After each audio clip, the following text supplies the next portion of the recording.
Zimin mga truk ledo are Paulo ano bhano ne dubu phone se to thangkat naktre lan se loi kanna re mai kai go na to bum khang re su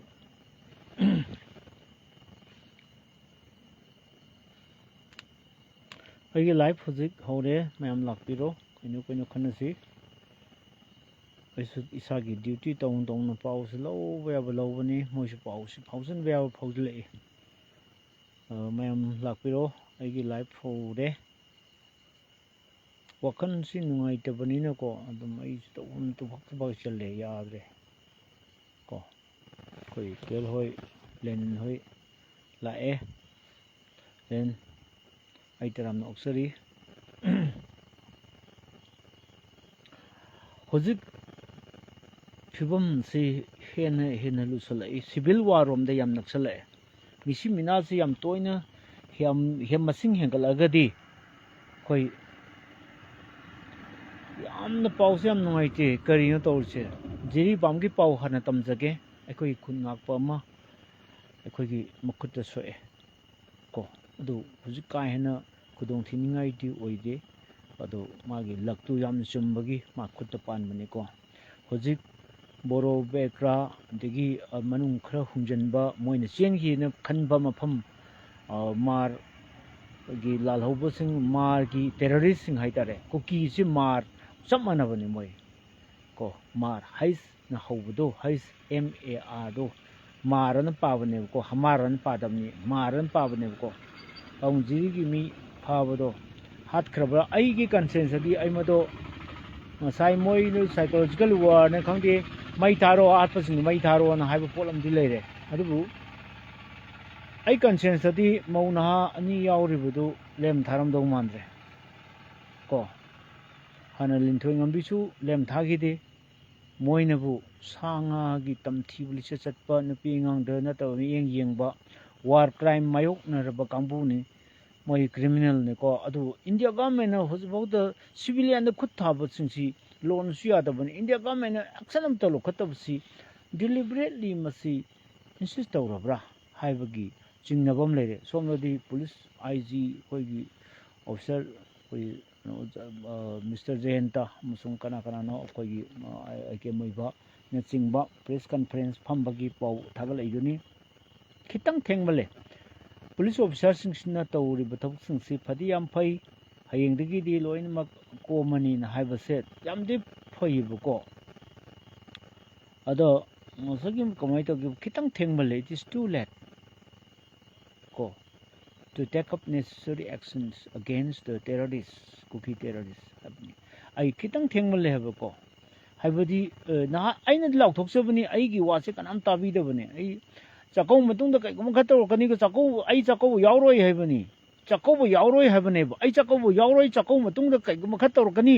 akoi gi ai area pigere periphery area idi semi circle da aina map phok tak thokrabane ba aina sigi area se tor kani na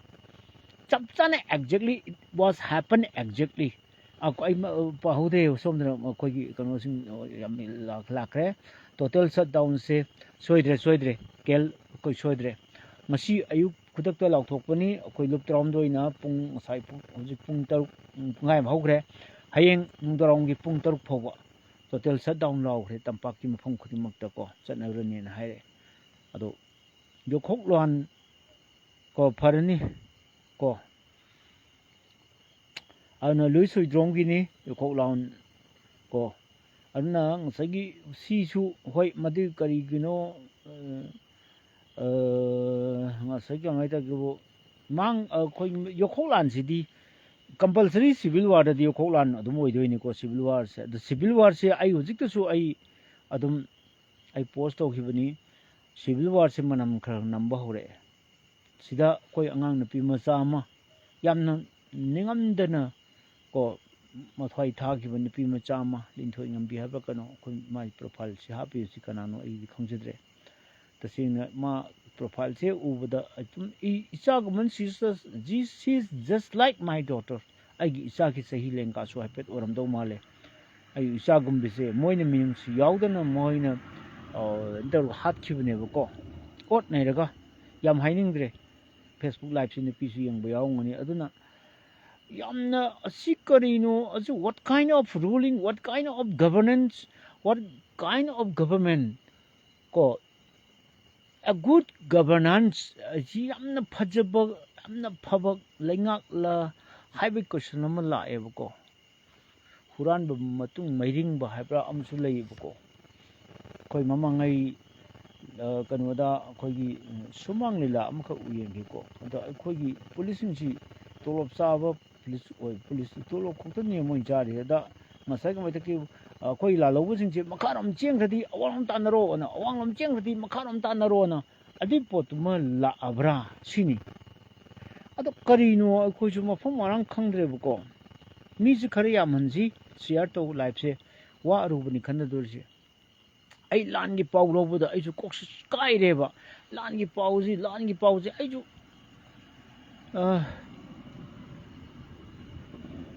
see shutdown see in the government the smart Manipur shutdown to have get information about the PVI adu ID yam chawba impact ti ai leini have thajade mamdi kainabu khoi shutdown tawraga mamdi akhoi mamang da mayam tawre shutdown tawre madugi lambi thingbagi mai thabagi mayam tawre effective am to oigi da banna maram oirga aidi shutdown si yam effective oini have thajade mamdi kainabu number 1 shutdown tawai mahuta akhoi si kaino mi nimit ama lauthoga smai tawna sai pula thomjillaga government office mayam ji government gi mayam ji ko sana tomba yare pok ai video da su comment tawkhibani kaka kaino simta pajage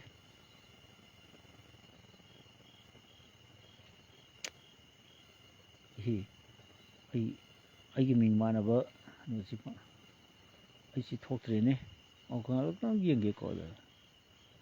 this present government will be the worst government in the history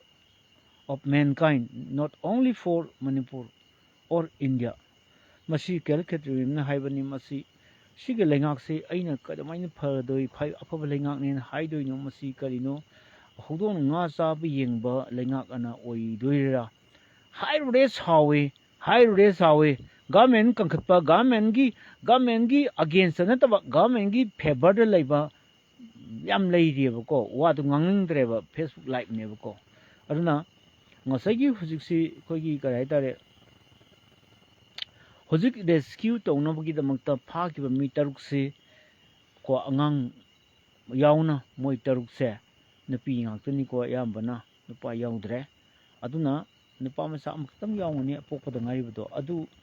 moisi hojiksi khoi no sine khungak pasingna mo pau lonari phumgrabra mai dar phumgraba kaidorge hamna sing bus masi gi lanjo dum akan mongda ne kapnari se hojikse borobrekra subdivision gi manung da sanba leiba singse mar masa sing si asukam tamthiba singse ai khoi gi khungak pasingna koi tan tanari bako moi krom de seleng bani ana adu result se ngasi ahing khadi phangane khale ko pau aingoda soidana lakani kai leige habasu update ai dum tawjirake adu ai si tasena na mai kai na ma khakda yengba ya mai kai kodi mak ne bain lori pau se adu ngasai aina asuk yam graba lam mayam do masdi khogi ngasi aini ibudu sung changi ne khong koning sangi ne karino ai khusang du ai ki bam yawre karino suk yam sangi do khoi lamse khoi mamding matha khangdaba myam se yawre bako ai amadi ai khoi ai gi mingmana basana tomba ngasi magi kando taton pen dependre sing am yam ten ai calculate mam hingam ni taje de ai gi consensus su mo de wire burn a leaf and bury it asi ai kitang chingne moise hingna mai tharga to mai tharga mainung dal langjallaga mokoi yam tamthina hala matungda ai phumjala madra haibagi chingnabam leire ma khoi di bri ai lewlong khaktam mam da ai haijage ko BRUTE he brut haib Bruce Julius Caesar ko ngasagi kano sida yawbani masi kogi kano William Shakespeare iba maji court name ni ko maji mai maming si pen name ni William Shakespeare mai aseng maming ai kawre William Shakespeare na iba Julius Caesar yawbani Brutus to Brut habani Brut ilapani Brutus to admai daw na oh sida adu kaka ai gi YouTube channel amma lai adu da kaka gi video si YouTube ta upload tauba yagada yes tauba kasu kaidi adum masi nang you are granted ai kasu kaidi mam de kai nabu ai gi su fan yam leibani adum tauba kasu kaidi ai aya pe sinim ai di miyam gi ni ai di ko ana oza hinglom do mande Dhananjit Singh ai su ai conscience ta ai su lining bani ko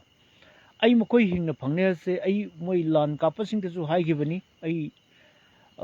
hingna phangne thajde haidana ado special commando matam chana sin gadabani or sinaba leitre adugo masigumba rescue mission gidamakta diko adu commando haibase yam chume rescue operation si matam chan tawgadabani mi phabadi ngarang gidu kitang lape go mukoi bu ai put aside akoi nakalam da thamji aduga akoi smai tawse buko ngarang senjam ate chikan mada aikoi gi kangsup ta yum mai thari ba bunker MR gi bunker mai thari bado adu gi do achungnak ba 10 km sigi manung sida within 10 km sida achung yamba babu para manak ta pai ba special commando ogira amu ogira MR ogira IRB ogira achi achung yam mayam do amat matu thaba ngamda ba se masi government si ai Sholena highway the maram libra. Ado Sengduk Saba CFCD T Yamnava Lakpa Chapmani, Mam the Kainobu security forces in seeing thing never near hives Yaureko. Mam the Kainobu I laps me Yaman sing a CD Nungaiba Nungaiba Nati Heba. I could Nungaiba the ice why do I show Maleko, I the singer is I got I could see Nungaiba Pau Taga the ngarang si aina khalam badu gi wang bada ona ta inda hiraba sana tomba yari pok haina laibani ko haina laibani ada YouTube channel do kaka video su amma ni rawani ko haidam de na warubini no adu taw kasu kaiti ado ngasagi noi ni kaktalaga kogi kitang aina ka chin thiba matang ha me thagat do adu madu to wiganu haibani da thaglaga de dum akoi ni point fajo khangkalaga dum mayam da dum yengba nungaina ba hayu aduga aina ga thang pai ba asi thang pai roi ko hei ai thang pai du viral chab ai tal leba phagi sum tawne ba ai sum tawne ko tawdu ai gi maching ma son haibum di leibani sinna ni khangda ba ngang oi dagi mi je pitu pai de mi je phona tandala mi je kanana mi kana mi je ahum phunei ba ai ama phuna de aina chating chet pani na ko ahum changhe ba akoi ji khad kalle ba pi ni hoji shu ma koi strong man ni adum ai ka inna baya ni kana su kana ki bide ado no bu lambi ma pan si de dom da kana su ki den le ni ado yes sengdok sabagi ai surgyan pa jage Imphal West commando posu lamsang de lebani minute manga phab ko phawanate ko gypsy the 1000 bada aduka 100 case per so mayam lakhre ba ko lan changba ya ba case per mayam lai adu kadai de sinarge ai sum masu khangre ba masi ai policing je saire moi jo ngona ko khoi da waror kani ai khoi gi kanu da executive power da noina nang na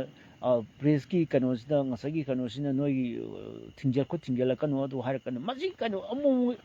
interfere tong da biya da criticism ni ai gi sidi ko ai sum ai da policing je sai jaba nate adu kai de sina gi hangmuni masi public na hangi ba kesper mayam du kai sina rege commando sing mathau karino chuti lobu su yauna re hare adu da di pire iba reports mayam sina chumbo itar gadi karino ai to khangre ba ko aduna sengdok sabaki hairake ko sengdok sab nangi si amutang kan umtang di onthok piu da nungai te da sengdok sab an tori je pabung handak chakau bada e ana mitai na pi chakau bado pabung gi comment amatang pero asidani aina mitai na pi sing je ai saure isi ko imai bil sing je ko ai thi ni su jaining de ko hojik nahamong sukoi kumbi rom da hip na khotna matigi takhai na korong tawdra sokpan mayam yauna rabani mai kai khunimakta ya na phubagi saifam leina rabani adumakta da changlaga chakau si moi they are not our enemy ko adu moigi akhoi yeknabani nateba ko adu su yamna nungaite ana khoi sana tamba yar pokke dum hairake ko YPKC yar po orangani thang pai su karisu kaide ka landra loire ka view yamna chatli ko ka gi video ai gi YouTube ta mamdi kaino ai di achumba khakta ngang bani ai oidaba ai padaba hainade mamdi ai any situation da furi ka je to sagai bani ai ne ngai chu hing chumbada letpado adu chuing sumna message lai phone laksali madu ngamna ba ai chu hing gi kaino su tat thokre ngasi jingo ade hayeng ichana pigi final si preparation lan ki damak pachana aina haibani ai ichana pigi smai heng leib se kanom din to kani na haiba to ai du sumnong dra hayeng si mo ka ai gi lakse ai ichana pigi lakse chuti su akana ba namit madi hayeng loiraga week sim nung da chan khada bane ba magi sana bhamda adu bu yongone governor sangba ngairani hare koi authority na ngasi phone tawre ingonda koi oja amna koi maba ki ojamne ingona phone tawre hayeng yethokre haidana adu governor sangba adu leba ki irang later de governor si sangdo mande adu hayeng leithokre ai gi lakse chum deba ko adna ai ju hona ba ai maitai macha da ko ai mo hona ba je lak chum da wane ai mo hona ba je leidi le mo he kana du hona ba ni ko aduna aina harise ko gi matter of chance matter of luck habam su le english ta matter of chance matter of luck se ai gi target ti amna tawba adubu thombada bulsa ida panba ngamdaba ni padu ai ne ba ko adubu ai honani mani yerpo mani YPK ko YPK se yerpo habon ngone khalle ko TVL na thawal hairabani na ado tase na kasu kaide ai ge manga mingsa manare tawro nang kusi ai ayaba pirisini mamdi kaina bu ai gidi dum namuki dum mai nupi khanabagi dum maina he ngasagi tawbudu adumaina tawbudu di phajde haibani da adu ta kasu kaide noi phaja khangkala ka noi edit taw noi gi kano do YouTube channel do subscribe dum khomu tawbudu aina tawri basidi miyam gi tasena premande yomnam kim to pajage ko taton DGP na order ko pida bazani ai ko oiram labadi thabuk suspend satkira terminate tawgira ko ado kadang ban gidu ko khanglam gadabani ko di kalam gadabani ko ado kap ai di kap thatlam gadabani aikoi MP se yam tonna yam ꯑꯩꯈꯣꯏꯒꯤ MP Manipur ꯄꯨꯂꯤꯁꯁꯦ ꯌꯥꯝ ꯇꯣꯟꯅ ꯂꯩꯕꯒꯨꯝ ꯊꯣꯛꯂꯦ ꯅꯨꯡꯉꯥꯏꯇꯦ ꯍꯣꯏ ꯑꯩ ꯉꯁꯥꯏꯒꯤ IG ꯑꯅꯤ ꯑꯍꯨꯝꯒꯤ ꯃꯣꯏꯒꯤ press ꯕ꯭ꯔꯤꯐꯤꯡ ꯑꯁꯤ ꯇꯧꯈ꯭ꯔꯦ ꯄ꯭ꯔꯦꯁ ꯃꯤꯠ ꯇꯧꯈ꯭ꯔꯦ ꯀꯣ ꯊꯥꯒꯠꯂꯛꯑꯦ ꯑꯩꯁꯨ ꯁꯤꯌꯔ ꯇꯧꯏ ꯀꯣ ꯀꯔꯤ ꯂꯝꯗꯅꯣ ꯁꯥꯟꯅꯔꯤꯕ ꯑꯉꯥꯡꯕꯨ ꯉꯁꯥꯏꯒꯤ ꯀꯩꯅꯣꯅꯤ ꯁꯅꯥꯇꯣꯝꯕ ꯀꯩꯅꯣꯅꯤ ꯑꯩꯈꯣꯏ ꯏꯆꯥꯅꯨꯄꯤꯁꯦ ꯏꯆꯥꯅꯨꯄꯥꯁꯨ ꯁꯥꯟꯅꯔꯣꯏꯅꯤ ꯑꯣꯀꯦ ꯑꯩꯒꯤ ꯏꯆꯥꯅꯨꯄꯤꯁꯦ ꯂꯟꯆꯦꯟꯕꯤ ko ma YouTube su hang bani lanchen pinu adu ai di kya sang da subscriber di phana yam le rabani ma kanoni masi kanata kada leba IS ta ko ma hojik si boxing sanari mamang sai ge Khelo India Youth Games ta ma gold medalist oi rabani adu hayang si tang gold lawraga di haidan ko si hayang sai live thaja ge to bane ba ko nang ge ai ge ichan pi gi damak to ai live tha ba to nang na dum YouTube tum thaga chok ka su gai de mam di ai mangona khanghandri ai live thani ai ta de ma san roi ba aduna ai mangona khanghandana ai goi na sagi ai live tha ge ne plan tawde akoi su khuman sin nga si mai moja ga lebi duna tawrabane ba ko mai moja ji red corner ta bane ba ko adu tok pone pol amani adu anyway ana sengdok sa bagyang to pa jage khangdeda maitai singse khara amana lan khara amana ithak irang ko hatlaga phadawni masi nang adi hariba ko mi si wakhal manade ni ai jo ngawni harimi ayuki guli chaktraba harini ko ꯑꯩꯈꯣꯏꯅ ꯑꯌꯨꯛꯇꯒ duty ꯆꯠꯄꯁꯦ ꯑꯩꯈꯣꯏꯅ ꯄꯥꯎ ꯂꯧꯕ ꯆꯠꯄꯁꯦ ꯑꯁ ꯃꯁꯤ ꯑꯩꯈꯣꯏ ꯒꯨꯂꯤ ꯆꯥꯔꯝꯃꯔꯣꯏꯒ ꯍꯥꯏꯕꯅꯤ ꯑꯗꯨꯁꯨ A B C ꯃꯁꯛ ꯈꯪꯗꯕ Aꯗꯩꯅ Z ꯐꯥꯎꯁꯤ ꯐꯖꯅ ꯏꯗꯕ ꯁ꯭ꯃꯣꯜ ꯀꯔꯁꯤꯞ ꯀꯩ ꯀꯦꯄꯤꯇꯦꯜꯒꯤ ꯀꯔꯤ ꯃꯗꯨꯒꯤ ꯍꯦꯟ ꯔꯥꯏꯇꯤꯡ ꯐꯖꯅ A B C ꯁꯤ ꯐꯖꯅ Aꯗꯩꯅ Z ꯐꯥꯎꯁꯦ ꯐꯖꯅ ꯏꯕ ꯍꯩꯇꯕ ꯕꯋꯦꯜꯁꯤ ꯀꯔꯤꯅꯣ ꯈꯪꯗꯦ ꯀꯟꯁꯣꯅꯦꯟꯁꯤꯅ ꯀꯔꯤꯅꯣ ꯕꯋꯦꯜꯁꯤ ꯃꯌꯦꯛ ꯀꯌꯥ ꯂꯩꯒꯦꯗ ꯈꯪꯖꯗꯕ ꯑꯗꯨꯅ ꯑꯩꯁꯤ ꯂꯩꯈꯠꯂꯦꯅ ꯍꯥꯏꯔꯦꯕꯀꯣ ꯑꯌꯨꯛꯀꯤ ꯒꯨꯂꯤ ꯆꯥꯔꯛꯇ꯭ꯔꯤꯕꯒ ꯍꯥꯏ ꯗꯥꯛꯇꯔ ꯂꯤꯅꯤꯟꯒꯤ ꯒꯨꯂꯤ ꯆꯥꯔꯛꯇ꯭ꯔꯤꯕꯒꯅ ꯍꯥꯏꯔꯤꯅꯦꯕꯀோ ꯁꯤꯗ ꯑꯩꯅ ꯀꯔꯤꯁꯨ ꯈꯟꯗꯦꯕꯀꯣ ꯃꯈꯣꯏꯒꯤ ꯊꯥꯛꯇ ꯑꯩ ꯀꯨꯝꯊꯔꯒ ꯑꯩ ꯋꯥꯔꯤ ꯁꯥꯔꯣꯏ ꯅꯍꯥꯟ ꯑꯣꯁꯤꯒ ꯑꯩ ꯋꯥ ꯑꯝꯇ ꯉꯥꯡꯅꯔꯝꯗꯦ ꯀꯔꯤꯒꯤꯅꯣ ꯃꯣꯏꯒꯤ ꯊꯥꯛꯇ ꯑꯩ ꯀꯨꯝꯊꯔ ꯋꯥꯔꯤ ꯁꯥꯔꯣꯏꯕ ꯈꯪꯗꯕ ꯖꯔꯅꯦꯂꯤꯁ ꯑꯃꯒꯤ ꯏꯗꯤꯇꯔ ꯑꯃꯒꯤ ꯄꯋꯥꯔꯁꯤ ꯀꯗꯥꯏ ꯂꯩ ꯄ꯭ꯔꯦꯁ ꯑꯃꯒꯤ freedom of press article number 19 मोदी फजन पाब नते कमाई खंगदोइनो को ओसी मगी थाकसे इंस्पेक्टर नि इंस्पेक्टर अमना अखोइदि केना लाइ हेना हाइबा नते को अदुना अइना मोइ भंतन खनबा नते कितंग कितंग लाइक पाबा यायबको मी पाउ लौजबो पोट पो डिस्टर्ब तौरे करिनो अजु खंगदेबा अदुना एनीवे अदुना वनाकलम द सन थमसी गुड इवनिंग कुमन सब थैंक यू आइगी गलसे खोगी गुड इवनिंग हाइबा महतने कुमन पुनसीबा को al kulmun punsiban haijiko ka koi sana tomba si kari lamno aise aseng bagidi aisa ang thane bako aise ang thani nang yam nak nei adubu aise imphal da chaurpanina aisa gi sei tra ga nipan mapan chang padagi ai imphal da chakthruga aduga aisa gi sei yang kai ga manga taruk swaida aise lakpane bako aduna ai ya pu mai kai da ti nang na su kai lamno hangi sini खंगोय बको आइना सुदन खंगदे आइ तसे न ति माइकै सिदा आइ इमानबा नको airport त इमानबा याम लै सदान द लाइसम अदगी तोजम प्रोजेन आइगी क्लास फेलोनी एयरपोर्ट न तमिनरपनी को याम लै एयरपोर्ट त याम लै अना ओजा कुमन पुनसिबा ओ कुमन पुनसिबा याइ फरे याकाइरसे कुमन पुनसिबा हारगदी याकाइरसे हाइगदबा आइगी लोनी को मोइना ngसागी अखोइ ओजा धनबीरगना सिनपांगलसे हाइदना अखोइना कुमन पुनसिबा हाइतादि याकाइरसी हाइगदबा मयाम काउबिरनुको याकाइरसी हाइगदबा अखोइसि याकाइद्री बको मंगांग पुनसिबा हाइतादि याकाइरसी हाइगदबा लुवांग पुनसिबा हाइतादि याकाइरसी हाइगदबा अखोइ याकाइद्री बको अखोइ याकाइरसे अखोइ याकाइरोल इसै सत्रि याकाइरसे को अदुना ngसागी जिरी ओसी गुम्बा ngakta oiramladi nahana kuki kaya siramlani ado ojit pebam jiri gi wasi jo aidi masak khangdene botombi haibudura ado magi mathau tawribra tawdabra aidi khangdre aidi ojit nangi do khatang kano criticism lakani mamdi kainabu mana mathau phachana tawramaga mane tawram targadi ngaranggi du kitang masu tawramba yabani adu kitang moisu aidi paw lidete mana mathau phachana tawi haibagi potudi adu tawram targadi को खदी फरमगनी मा मोय मदलमदुगी पोकप मीचु माले अदु खंगद्रे मदो आइना हाइबनते Meena यामना criticism लाए को अदुने इसिंग याम येली हाइबगी पोलमसु लाए बको अजि खंगद्रे अदो सुरकुमन सीआरपीएफ ना कापनी मणिपुर पुलिस ना नते यस राइट मणिपुर पुलिस ना नते को सीआरपीएफ ना कापनी को अदुना अदुना सी कनोनी अदु वफम दो टॉपना थमसी होजिक हसी नुंदांग अखोइना नैनदो रिपोर्ट से अतै नतेबको अखोइसी करम फियम द लैरी अखोइ फादरना अइगोंदा पोट मखक तम पियबको ऐसी आई असेंग द हाइदोगे returning from the land of death आई पुंसी थोखिबनी को returning from the land of death असी लेबाक्तगी आइन हलक्किबा वारी लेबको फेक एनकाउंटर याम कना तौरिङै औबा लालौबगा समनैयेदना हेक्ता हाइजलगा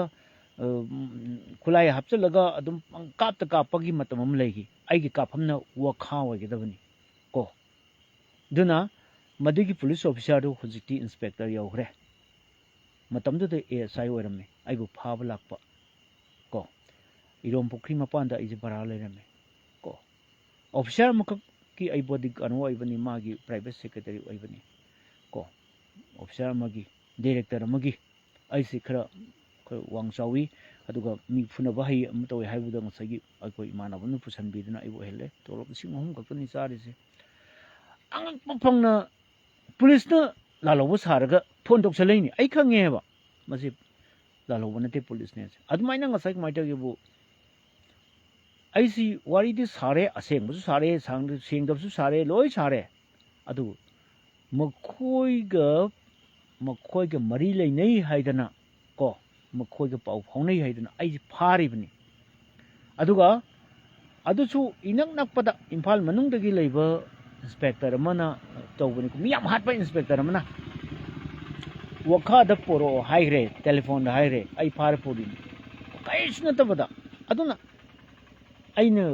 ꯉꯔꯤꯁꯤ ꯋꯥꯔꯤ ꯑꯃꯈꯛ ꯂꯤꯔꯤꯁꯦ ꯂꯧꯁꯤꯡ ꯑꯃꯈꯛ ꯃꯌꯥꯝꯗ ꯇꯥꯛꯀꯦ ꯇꯧꯕꯅꯤ ꯑꯩ ꯀꯩꯅꯣꯁꯤ ꯉꯥꯛꯇꯪ ꯄꯥꯒꯦꯀꯣ ꯍꯧꯖꯤꯛ ꯍꯧꯖꯤꯛ ꯊꯣꯛꯂꯤꯕ ꯐꯤꯕꯝꯁꯤꯗꯗꯤ ꯑꯩꯈꯣꯏꯅ ꯇꯣꯏꯅ ꯀꯣ ꯍꯪꯒꯗꯕꯁꯦ what is the understanding between central government and the Kuki narco terrorist pounds sigi pressure ama pigadabadi ko aduna tawning ba tawise masi kanwani akogi tawning ba tawli mamdi kanyo si pose kuman chap yang phajab poni akogi understanding between the central government and the Kuki narco terrorists masi kanyo bu atai karisu aramdreba ko ai ngasai wari tu makha ang tarake ko ai mayam gi ꯀꯩꯅꯣꯝꯗ ꯆꯠꯈꯤꯗꯣꯔꯦ ꯑꯩ ꯂꯧꯁꯤꯡ ꯑꯃꯈꯛ ꯃꯌꯥꯝꯗ ꯂꯧꯁꯤꯡ ꯑꯃꯈꯛ ꯉꯁꯤ ꯇꯥꯎꯒꯦ ꯇꯧꯅꯤ ꯑꯩꯒꯤ ꯄꯨꯟꯁꯤꯒꯤ ꯑꯁꯦꯡꯕ ꯋꯥꯔꯤꯁꯨ ꯑꯣꯏꯕꯀꯣ ꯑꯗ ꯉꯁꯥꯏ ꯀꯃꯥꯏꯅ ꯇꯧꯒꯦꯕꯨ ꯁꯤꯒꯤ ꯄꯣꯠꯁꯛꯁꯦ ꯑꯩꯅ ꯏꯟꯚꯦꯁꯇꯤꯒꯦꯁꯟ ꯑꯩ ꯀꯟꯅ ꯇꯧꯋꯦꯕꯀꯣ ꯑꯩ ꯖꯔꯅꯦꯜꯁ ꯑꯩꯒꯤ ꯃꯌꯥꯝꯒ ꯑꯩꯈꯣꯏ ꯀꯌꯥꯝ ꯀ꯭ꯔꯥꯏꯝꯒꯤ ꯏꯕ ꯑꯃ ꯏꯕ ꯁꯨꯝ ꯀꯩꯅꯣ ꯂꯩꯕ ꯑꯩꯈꯣꯏꯁꯦ ꯕ꯭ꯔꯥꯟꯁ ꯈꯔ ꯈꯥꯏꯗꯣꯛꯏꯕ ꯑꯩꯈꯣꯏꯒꯤ ꯖꯔꯅꯦꯜꯁ ꯍꯥꯏꯔꯒꯗꯤ ꯃꯥꯒꯤ ꯀꯩꯅꯣꯗ ꯗꯣꯀꯨꯃꯦꯟꯇꯔꯤ ꯏꯕ ꯗꯣꯀꯨꯃꯦꯟꯇꯔꯤ ꯃꯥꯒꯤ ꯀꯔꯤ ꯂꯥꯏꯐꯁ꯭ꯇꯥꯏꯜ ꯏꯕ ꯃꯥꯒꯤ ꯇꯣꯉꯥꯟ ꯂꯩꯔꯤꯕꯀꯣ ꯀ꯭ꯔꯥꯏꯝꯒꯤ ꯔꯤꯄꯣꯔꯇꯔ ꯀ꯭ꯔꯥꯏꯝꯒꯤ ꯏꯕ ꯑꯗꯩ ꯗꯤꯕꯂꯞꯃꯦꯟꯒꯤ ꯏꯕ ꯑꯦꯒ꯭ꯔꯤꯀꯜꯆꯔꯒꯤ ꯀꯩꯒꯤ ꯁꯤꯒꯨꯝꯕ ꯁꯦꯛꯇꯔ ꯃꯌꯥꯝ ꯂꯩꯔꯤꯕꯀꯣ ꯑꯗꯣ ꯑꯩꯒꯤꯅ ꯑꯃꯨꯛ ꯀ꯭ꯔꯥꯏꯝ ꯔꯤꯄꯣꯔꯠꯁꯨ ꯃꯁꯤꯗ ꯌꯥꯝꯅ ꯅꯨꯡꯉꯥꯏꯖꯕ ꯀ꯭ꯔꯥꯏꯝꯒ ꯃꯔꯤ ꯂꯩꯅꯕ ꯄꯣꯠꯁꯤꯡꯁꯦ ꯏꯟꯚꯦꯁꯇꯤꯒꯦꯁꯟ ꯇꯧꯕꯁꯦ ꯃꯁꯤ ꯏꯟꯚꯦꯁꯇꯤꯒꯦꯇꯤꯚ ꯖꯔꯅꯦꯜꯁ ꯀꯧꯋꯦꯕ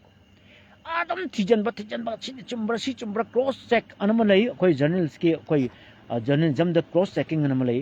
ꯃꯤꯅ ꯄꯤꯔꯤ ꯄꯥꯎꯁꯤ ꯆꯨꯝꯕ꯭ꯔꯥ ꯑꯩꯅ ꯄꯥꯎ ꯊꯥꯒꯠꯂꯛ ꯇꯥꯔꯗꯤ 3-4ꯔꯛ ꯆꯞꯈꯥꯏꯔꯕꯅꯤ ꯂꯣꯏꯅ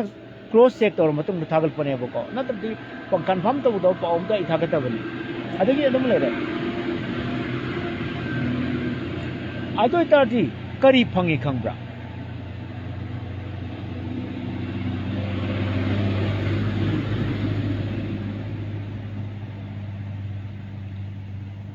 ꯄꯣꯄꯤꯁꯤ ꯅꯝꯕꯔ 1 ꯑꯣꯏꯔꯝꯃꯦ ꯄꯣꯄꯤꯁꯤ ꯂꯩꯔꯝꯃꯦ ꯊꯕꯛꯁꯦ ꯄꯣꯄꯤ ꯍꯥꯏꯕ ꯄꯣꯠꯁꯤꯗ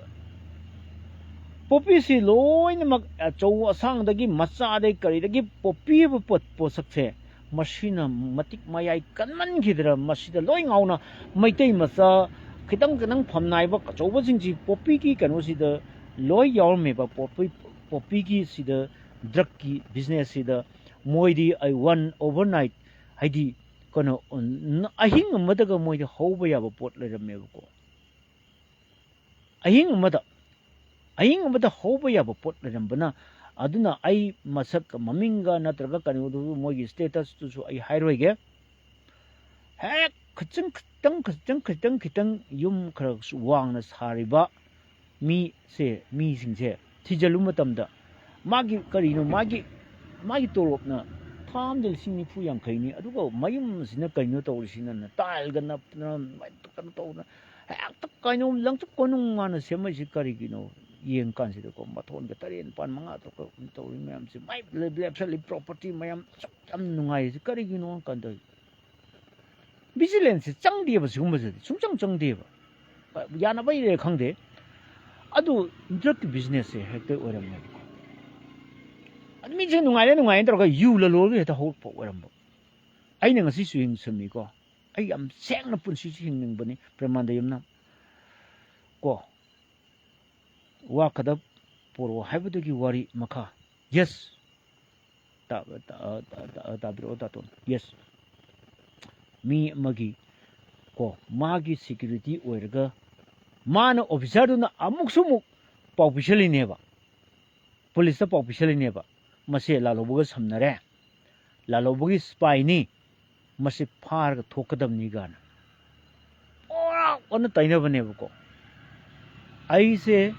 ꯃꯇꯝꯗꯨꯗ ꯀꯅꯥ ꯂꯩꯔꯝꯃꯤ ꯍꯥꯏꯕ ꯃꯇꯝꯗ ꯃꯁꯤ ꯑꯁꯦꯡꯕ ꯊꯣꯛꯈꯤꯕꯅꯤꯀꯣ ꯃꯥꯒꯤ ꯗꯦꯠ ꯅꯨꯡꯗꯨꯗꯤ ꯑꯩ ꯀꯥꯎꯔꯦ ꯁꯔ ꯖꯌꯦꯟꯇꯁꯤ ꯏꯗꯨꯀꯦꯁꯟ ꯃꯤꯅꯤꯁꯇꯔ ꯑꯣꯏꯔꯝꯃꯦ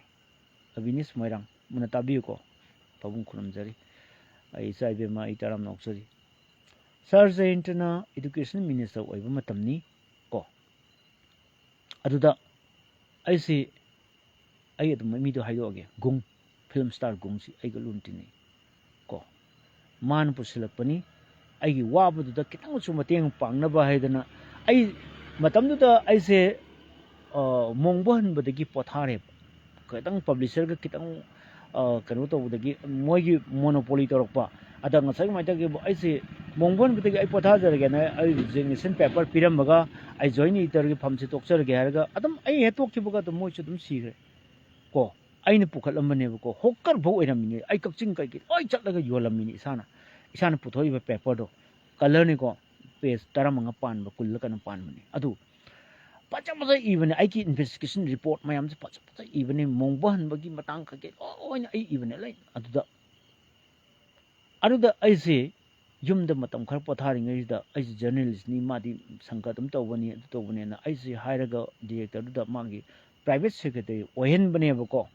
ꯗꯤꯃꯥꯟꯁꯤꯗ ꯄꯪꯇꯧꯗ ꯇꯧꯔꯛꯄ ꯑꯗꯨꯒꯤ ꯃꯌꯥꯝꯗꯨ ꯇꯦꯀꯜ ꯇꯧꯅꯕ ꯍꯣꯠꯅ ꯌꯥꯝ ꯐꯖꯅ ꯑꯩ ꯋꯥꯔꯤ ꯁꯥꯟꯅꯩ ꯑꯗꯨꯒꯤ ꯑꯩꯉꯣꯟꯗ ꯇꯧꯔꯛꯄ ꯃꯌꯥꯝꯗꯨꯒꯤ ꯑꯁꯦꯡꯕ ꯋꯥꯔꯤ ꯁꯥꯟꯅꯩꯌꯦꯕꯀꯣ ꯑꯗꯣ ꯁꯤꯝꯁꯤꯡꯁꯤꯗꯤ ꯑꯩꯅ ꯇꯣꯉꯥꯟ ꯁꯤꯝꯁꯤ ꯄꯥꯏꯌꯦꯕꯀꯣ ꯑꯩ ꯐꯥꯔ ꯄꯨꯔꯦ ꯑꯩꯒꯤ ꯇꯦꯂꯤꯐꯣꯟꯗꯨ ꯃꯣꯏꯅ ꯄꯥꯏꯁꯟꯈ꯭ꯔꯦ ꯑꯗꯨꯒ ꯃꯥꯅ ꯍꯥꯏ ꯅꯪꯒꯤ ꯀꯩꯅꯣꯗꯣ ꯑꯩ ꯃꯩ ꯃꯝꯗ꯭ꯔꯦ ꯑꯁꯤꯗꯒꯤ ꯑꯃꯨꯛ ꯆꯦꯟꯖ ꯇꯧꯔ ꯂꯥꯏꯠ ꯑꯣꯟ ꯑꯃꯨꯛ ꯇꯧꯔꯦ ꯁꯤꯒꯤꯁꯦ ꯗꯥꯎꯟ ꯑꯗꯨꯒ ꯀꯩꯗꯧꯏ ꯈꯪꯕ꯭ꯔꯥ ꯑꯩꯁꯤ ꯄꯨꯔꯒ ꯀꯪꯂꯥꯒꯤ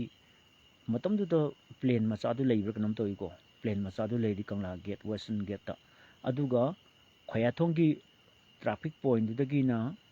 ꯑꯩꯈꯣꯏꯒꯤ ꯒꯕꯔꯅꯔ ꯃꯃꯥꯡꯒꯤ ꯇ꯭ꯔꯥꯐꯤꯛ ꯄꯣꯏꯟꯠꯗꯨꯗ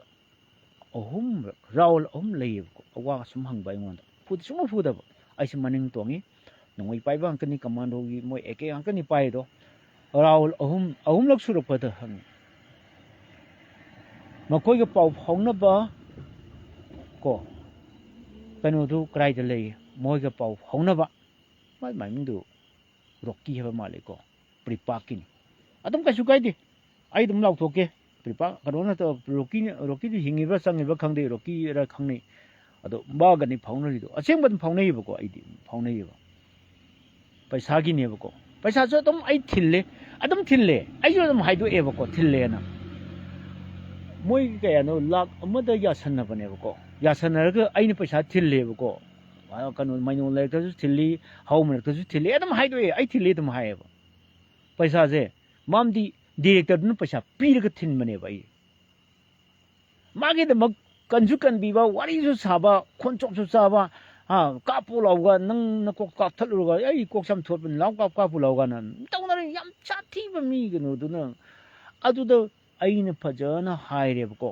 ꯑꯩ ꯀꯃꯦꯟ ꯉꯥꯛꯇꯪ ꯄꯤꯔꯛꯈꯩꯅꯨꯀꯣ ꯑꯩ ꯋꯥꯔꯤ ꯇꯥꯎꯀꯣ ꯑꯩ ꯑꯁꯦꯡꯕꯗꯣ ꯍꯥꯏꯔꯦ ꯁꯥꯔ ꯑꯩ ꯑꯁꯦꯡꯕꯒꯤ ꯑꯩ ꯖꯔꯅꯦꯂꯤꯁꯅꯤ ꯑꯩ ꯃꯣꯡꯕꯟꯕꯗꯒꯤ ꯃꯇꯝ ꯈꯔꯇꯪ ꯄꯣꯊꯥꯔꯒ ꯌꯨꯝꯗ ꯂꯩꯕꯁꯤꯗ ꯃꯥꯅ ꯗꯤꯔꯦꯛꯇꯔꯁꯤꯅ ꯑꯩꯕꯨ ꯀꯧꯔꯛꯄꯅꯤ ꯑꯩꯁꯦ ꯃꯥꯒꯤ ꯄ꯭ꯔꯥꯏꯚꯦꯠ ꯁꯦꯀ꯭ꯔꯦꯇꯔꯤ ꯑꯣꯏꯔꯨ ꯂꯥꯎ ꯑꯩꯗꯤ ꯈꯔ ꯊꯧꯅꯥꯁꯨ ꯐꯩ ꯑꯗꯨꯗ ꯑꯣꯏꯅ ꯍꯥꯏꯕ ꯑꯩꯗꯤ ꯑꯣꯏꯅꯤ ꯇꯣꯂꯣꯞ 3 ꯈꯛꯇꯅꯤ ꯐꯪꯉꯤꯁꯦ ꯊꯥ 3 ꯈꯛꯇ ꯉꯥꯏꯔꯤ ꯑꯩꯅ ꯑꯣꯏꯕ ꯑꯗꯨꯃꯥꯏꯅ ꯇꯧꯅ ꯃꯥꯒꯤ ꯉꯁꯥꯏꯒꯤ ꯁꯦꯜꯒꯤ ꯗꯤꯃꯥꯟꯗ ꯗꯤꯄꯥꯔꯠꯃꯦꯟꯠꯅ ꯇꯧꯔꯛꯄꯗꯨ ꯃꯇꯝꯗꯨꯗ ꯑꯩꯅ ꯃꯗꯨ ꯈꯤꯇꯪ ꯃꯥꯕꯨ ꯀꯟꯅꯕꯒꯤꯗꯃꯛꯇ ꯑꯩꯅ ꯌꯥꯝꯅ ꯅꯦꯒꯣꯁꯤꯌꯦꯇꯔ ꯑꯣꯏꯗꯅ ꯑꯩꯅ ꯉꯁꯥꯏꯒꯤ ꯃꯗꯨꯒꯤ ꯃꯌꯥꯏ ꯆꯦꯜꯂꯒ ꯑꯩꯅ ꯃꯗꯨꯒꯤ ꯃꯥꯒꯤꯗꯃꯛꯇ ꯑꯩꯈꯣꯏ ꯁꯥꯔꯒꯤꯗꯃꯛꯇ ꯃꯥꯅ ꯉꯁꯥꯏꯒꯤ ꯃꯥꯒꯤ ꯔꯨꯝꯗꯒ ꯑꯗꯨꯝ ꯐꯝꯕꯅꯤ ꯑꯩ ꯑꯗꯨꯝ ꯃꯥꯒꯤ ꯀꯩꯅꯣꯗ ꯂꯩꯕꯅꯤ ꯐꯤꯁꯦ ꯈꯔ ꯅꯥꯟꯇꯛ ꯇꯧꯔꯒ ꯑꯗꯨꯝ ꯂꯩꯕꯅꯤ ꯑꯗꯨꯕꯨ ꯑꯩ ꯀꯔꯤꯒꯤꯅꯣ ꯉꯁꯤ ꯀꯃꯥꯏ ꯇꯧꯕꯅꯣ ꯑꯩ ꯈꯪꯗ꯭ꯔꯦ ꯑꯗꯨ ꯇꯥꯔꯗꯤ ꯍꯧꯖꯤꯛꯁꯦ ꯃꯣꯏꯁꯨ ꯐꯥꯒꯅꯤ ꯅꯪ ꯃꯣꯏꯒꯤ ꯀꯩꯅꯣꯗꯣ ꯄꯤꯔꯛꯑꯣ ꯁꯤꯝ ꯋꯥꯔꯤ ꯁꯥꯟꯅꯕ ꯀꯩꯅꯣꯗꯣ ꯄꯤꯔꯛꯑꯣꯅ ꯍꯥꯏꯕ ꯑꯗꯣ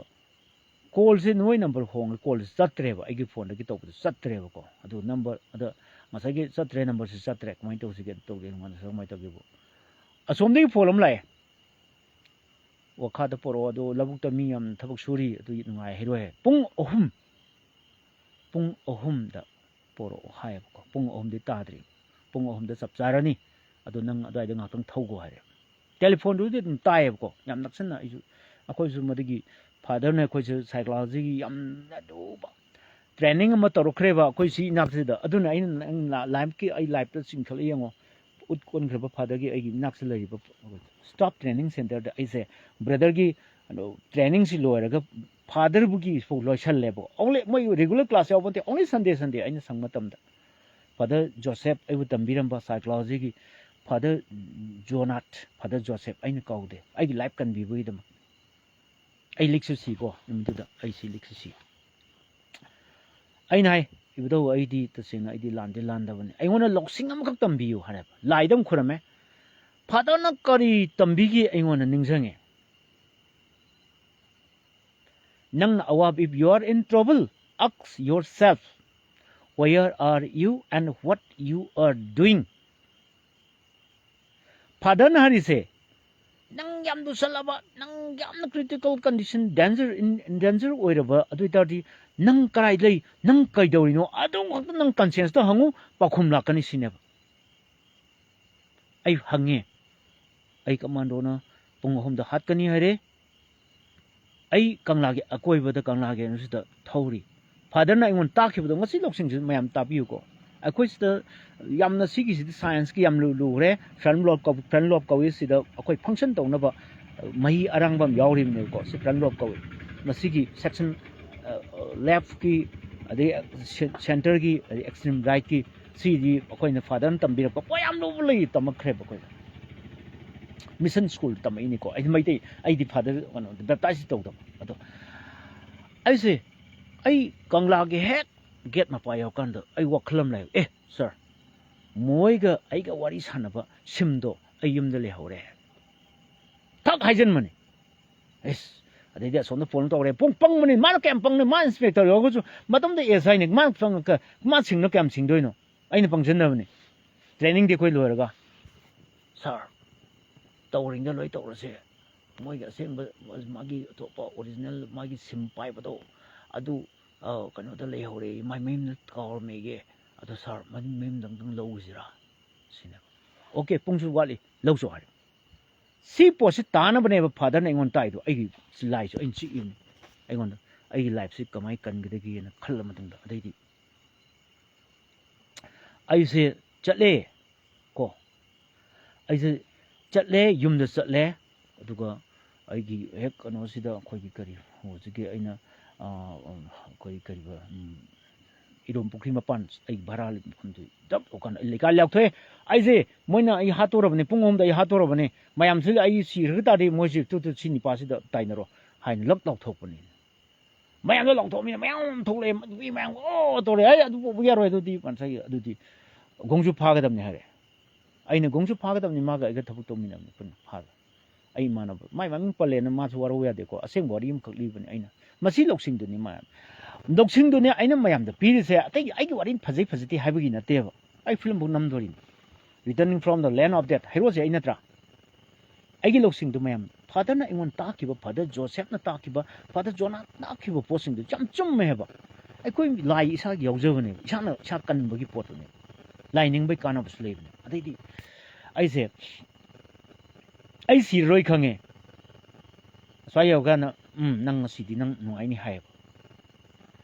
sir si di mi loi khang re nungai roi hai re phone to re si di a roi sa ade som da berek ta pusalaga nai ro sini som da hai si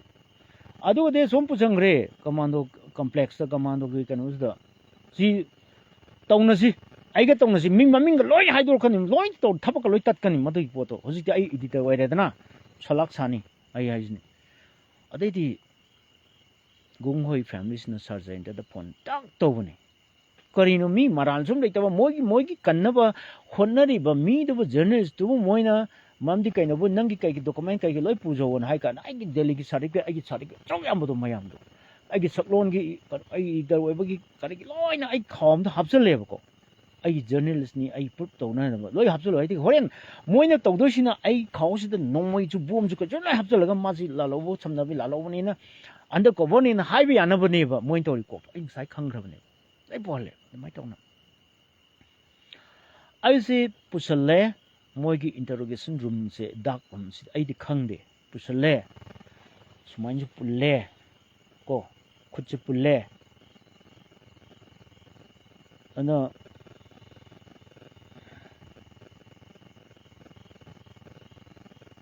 ꯅꯠꯇꯦ ꯅꯠꯇꯦ ꯒꯨꯡꯒꯤ ꯑꯗꯨꯝꯕꯩ ꯃꯥ ꯂꯩꯇꯦ ꯀꯔꯤꯝꯐꯥꯎ ꯄꯥꯏꯗꯦ ꯄꯣꯠ ꯀꯔꯤꯝꯐꯥꯎ ꯂꯩꯇꯦ ꯑꯩꯈꯣꯏ ꯂꯝꯖꯤꯡꯕꯁꯨ ꯑꯩꯒꯤ ꯀꯩꯅꯣꯁꯨ ꯋꯥꯔꯤꯁꯨ ꯇꯥꯕꯤꯌꯨ ꯑꯗꯩꯗ ꯃꯥ ꯌꯥꯝ ꯆꯝꯕ ꯃꯤꯅꯤ ꯀꯣ ꯑꯗꯨꯝ ꯀꯔꯤꯝ ꯂꯩꯇꯦ ꯃꯥꯗꯤ ꯑꯩꯒꯤ ꯄꯩꯁꯥꯁꯦ ꯈꯤꯇꯪ ꯐꯪꯖꯅꯕ ꯍꯣꯠꯅꯖꯔꯨꯕꯅꯦꯕ ꯂꯥꯟ ꯇꯧꯕꯅꯤ ꯃꯥꯁꯨ ꯌꯥꯝ ꯁꯥꯊꯤꯕꯅꯤ ꯌꯥꯝ ꯍꯤꯡꯆꯥꯕꯅꯤ ꯃꯥꯁꯨ ꯀꯣ ꯑꯗꯩꯗꯤ ꯑꯩꯁꯤ ꯑꯁꯦꯡꯕ ꯍꯥꯏꯌꯨ ꯅꯪꯅ ꯗꯤꯔꯦꯛꯇꯔꯅ ꯅꯪꯉꯣꯟꯗ ꯅꯝꯕꯔ ꯄꯤꯔꯛꯄ ꯅꯠꯇꯦ ꯍꯥꯏꯌꯨ ꯁꯤꯅꯦꯕ ꯍꯥꯏꯔꯤꯁꯦ ꯃꯣꯏꯗ ꯔꯦꯀꯣꯔꯠ ꯇꯧꯕꯗꯩ ꯍꯣꯠꯅꯔꯤꯖꯥꯠꯅꯤ ꯅꯪꯅ ꯃꯣꯏ ꯁꯝꯅꯕꯅꯤ ꯍꯥꯏꯌꯨ ꯁꯤꯅꯦ ꯃꯣꯏꯅ ꯍꯥꯏꯔꯤꯁꯦ ꯑꯩꯗꯨꯗꯤ ꯑꯩ ꯅꯠꯇꯦ ꯃꯣꯏꯅ ꯄꯤꯔꯛꯄ ꯅꯝꯕꯔꯅꯦ ꯗꯤꯔꯦꯛꯇꯔꯅ ꯑꯩꯉꯣꯟꯗ ꯅꯝꯕꯔ ꯄꯤꯔꯛꯄꯅꯤ ꯃꯣꯏ ꯗꯤꯄꯥꯔꯠꯃꯦꯟꯒꯤ ꯗꯤꯔꯦꯛꯇꯔꯅ ꯑꯩꯉꯣꯟꯗ ꯅꯝꯕꯔ ꯄꯤꯔꯛꯄꯅꯤ ꯑꯩꯗꯤ ꯃꯣꯏꯒ ꯃꯥꯒꯤ ꯀꯩꯅꯣ ꯄ꯭ꯔꯥꯏꯚꯦꯠ ꯁꯦꯀ꯭ꯔꯦꯇꯔꯤꯅꯤꯅ ꯑꯩꯗꯤ ꯁꯨꯝꯅꯒꯤ ꯅꯦꯒꯣꯁꯤꯌꯦꯠ ꯇꯧꯕꯖꯕ ꯋꯥꯅꯤ ꯄꯩꯁꯥꯗꯨ ꯌꯥꯝꯃꯜꯂꯤ ꯌꯥꯝꯗꯦ ꯂꯥꯛ 5 ꯍꯥꯏꯕꯗꯣ ꯂꯥꯛ 1ꯗ ꯌꯥꯅꯔꯒ ꯇꯧꯕꯅꯤ ꯑꯩ ꯑꯁꯦꯡꯕ ꯍꯥꯏꯔꯤꯁꯤꯗꯤ ꯁꯥꯔꯅ ꯍꯥꯏ ꯀꯥꯟꯁꯤꯗ ꯃꯥꯅ ꯀꯣ ꯍꯧꯖꯤꯛꯄꯨꯗꯤ ꯃꯥ ꯑꯣꯁꯤ ꯑꯣꯏꯔꯦ ꯁ꯭ꯇꯦꯁꯟ ꯑꯃꯗ ꯀꯣ ꯑꯩꯅ ꯃꯥ ꯀꯅꯥꯅꯣ ꯐꯖꯅ ꯈꯪꯕꯅꯦꯕꯀꯣ ꯃꯇꯝꯗꯤ ꯃꯥ ꯂꯥꯏꯔꯤꯛ ꯍꯩꯇꯕꯅꯤ ASIꯅꯤ ꯃꯇꯝꯗꯨꯗ ꯑꯗꯨꯗꯤ ꯑꯩꯁꯦ ꯃꯣꯏ 5 ꯇꯔꯨꯛ ꯆꯪꯉ ꯂꯋꯥꯏ ꯃꯆꯥꯁꯦ ꯈꯔ ꯇꯧ ꯇꯥꯔꯦꯅ ꯑꯩꯁꯦ ꯄꯨꯜꯂꯒ ꯊꯨꯔꯒ ꯁꯨꯃꯥꯏꯅ ꯇꯥꯞ ꯇꯥꯏ ꯐꯨꯕ ꯆꯥꯎꯕ ꯆꯩꯗꯅ ꯐꯨꯕꯗ ꯅꯪ ꯑꯁꯦꯡꯕ ꯍꯥꯏꯌꯨ ꯅꯪ ꯀꯩꯅꯣꯗꯣ ꯍꯥꯏꯌꯨ ꯅꯪ ꯗꯤꯔꯦꯛꯇꯔ ꯅꯝꯕꯔ ꯄꯤꯔꯛꯄ ꯅꯠꯇꯦ ꯍꯥꯏꯌꯨꯅ ꯃꯣꯏꯅ ꯍꯥꯏꯕꯒ ꯑꯩꯅ ꯍꯥꯏꯔꯛꯀꯅꯦꯅ ꯔꯦꯀꯣꯔꯠ ꯁꯨꯝ ꯇꯧꯕ ꯇꯦꯞ ꯔꯦꯀꯣꯔꯠ ꯁꯨꯝ ꯇꯧꯅꯕ ꯍꯣꯠꯅꯕ ꯑꯩ ꯈꯪꯉꯦꯕ ꯃꯤꯠ ꯁꯤꯁꯨ ꯄꯨꯟꯁꯤꯜꯂꯦ ꯑꯗꯩ ꯐꯨꯕꯗ ꯒꯣꯡꯅꯨꯡꯒꯤ ꯃꯄꯥꯟꯗ ꯂꯩꯔꯣ ꯅꯨꯡꯉꯥꯏꯔꯣꯏꯅ ꯍꯥꯏꯌꯦꯕꯀꯣ ꯑꯩ ꯐꯨꯔꯝꯗꯥꯏꯗ ꯃꯄꯥꯟꯗ ꯂꯩꯍꯜꯂꯦ ꯃꯥꯁꯨ ꯑꯗꯨꯒ ꯉꯁꯥꯏ ꯀꯃꯥꯏꯅ ꯇꯧꯒꯦꯕꯨ ꯇꯞ ꯇꯥꯏꯅ ꯐꯨꯔꯦ ꯐꯖꯅ ꯐꯨꯔꯦ ꯑꯩꯁꯦ ꯂꯣꯏꯔꯦ ꯑꯩꯁꯦ ꯀꯩꯁꯨꯝꯇ ꯐꯨꯕ ꯅꯠꯇꯦ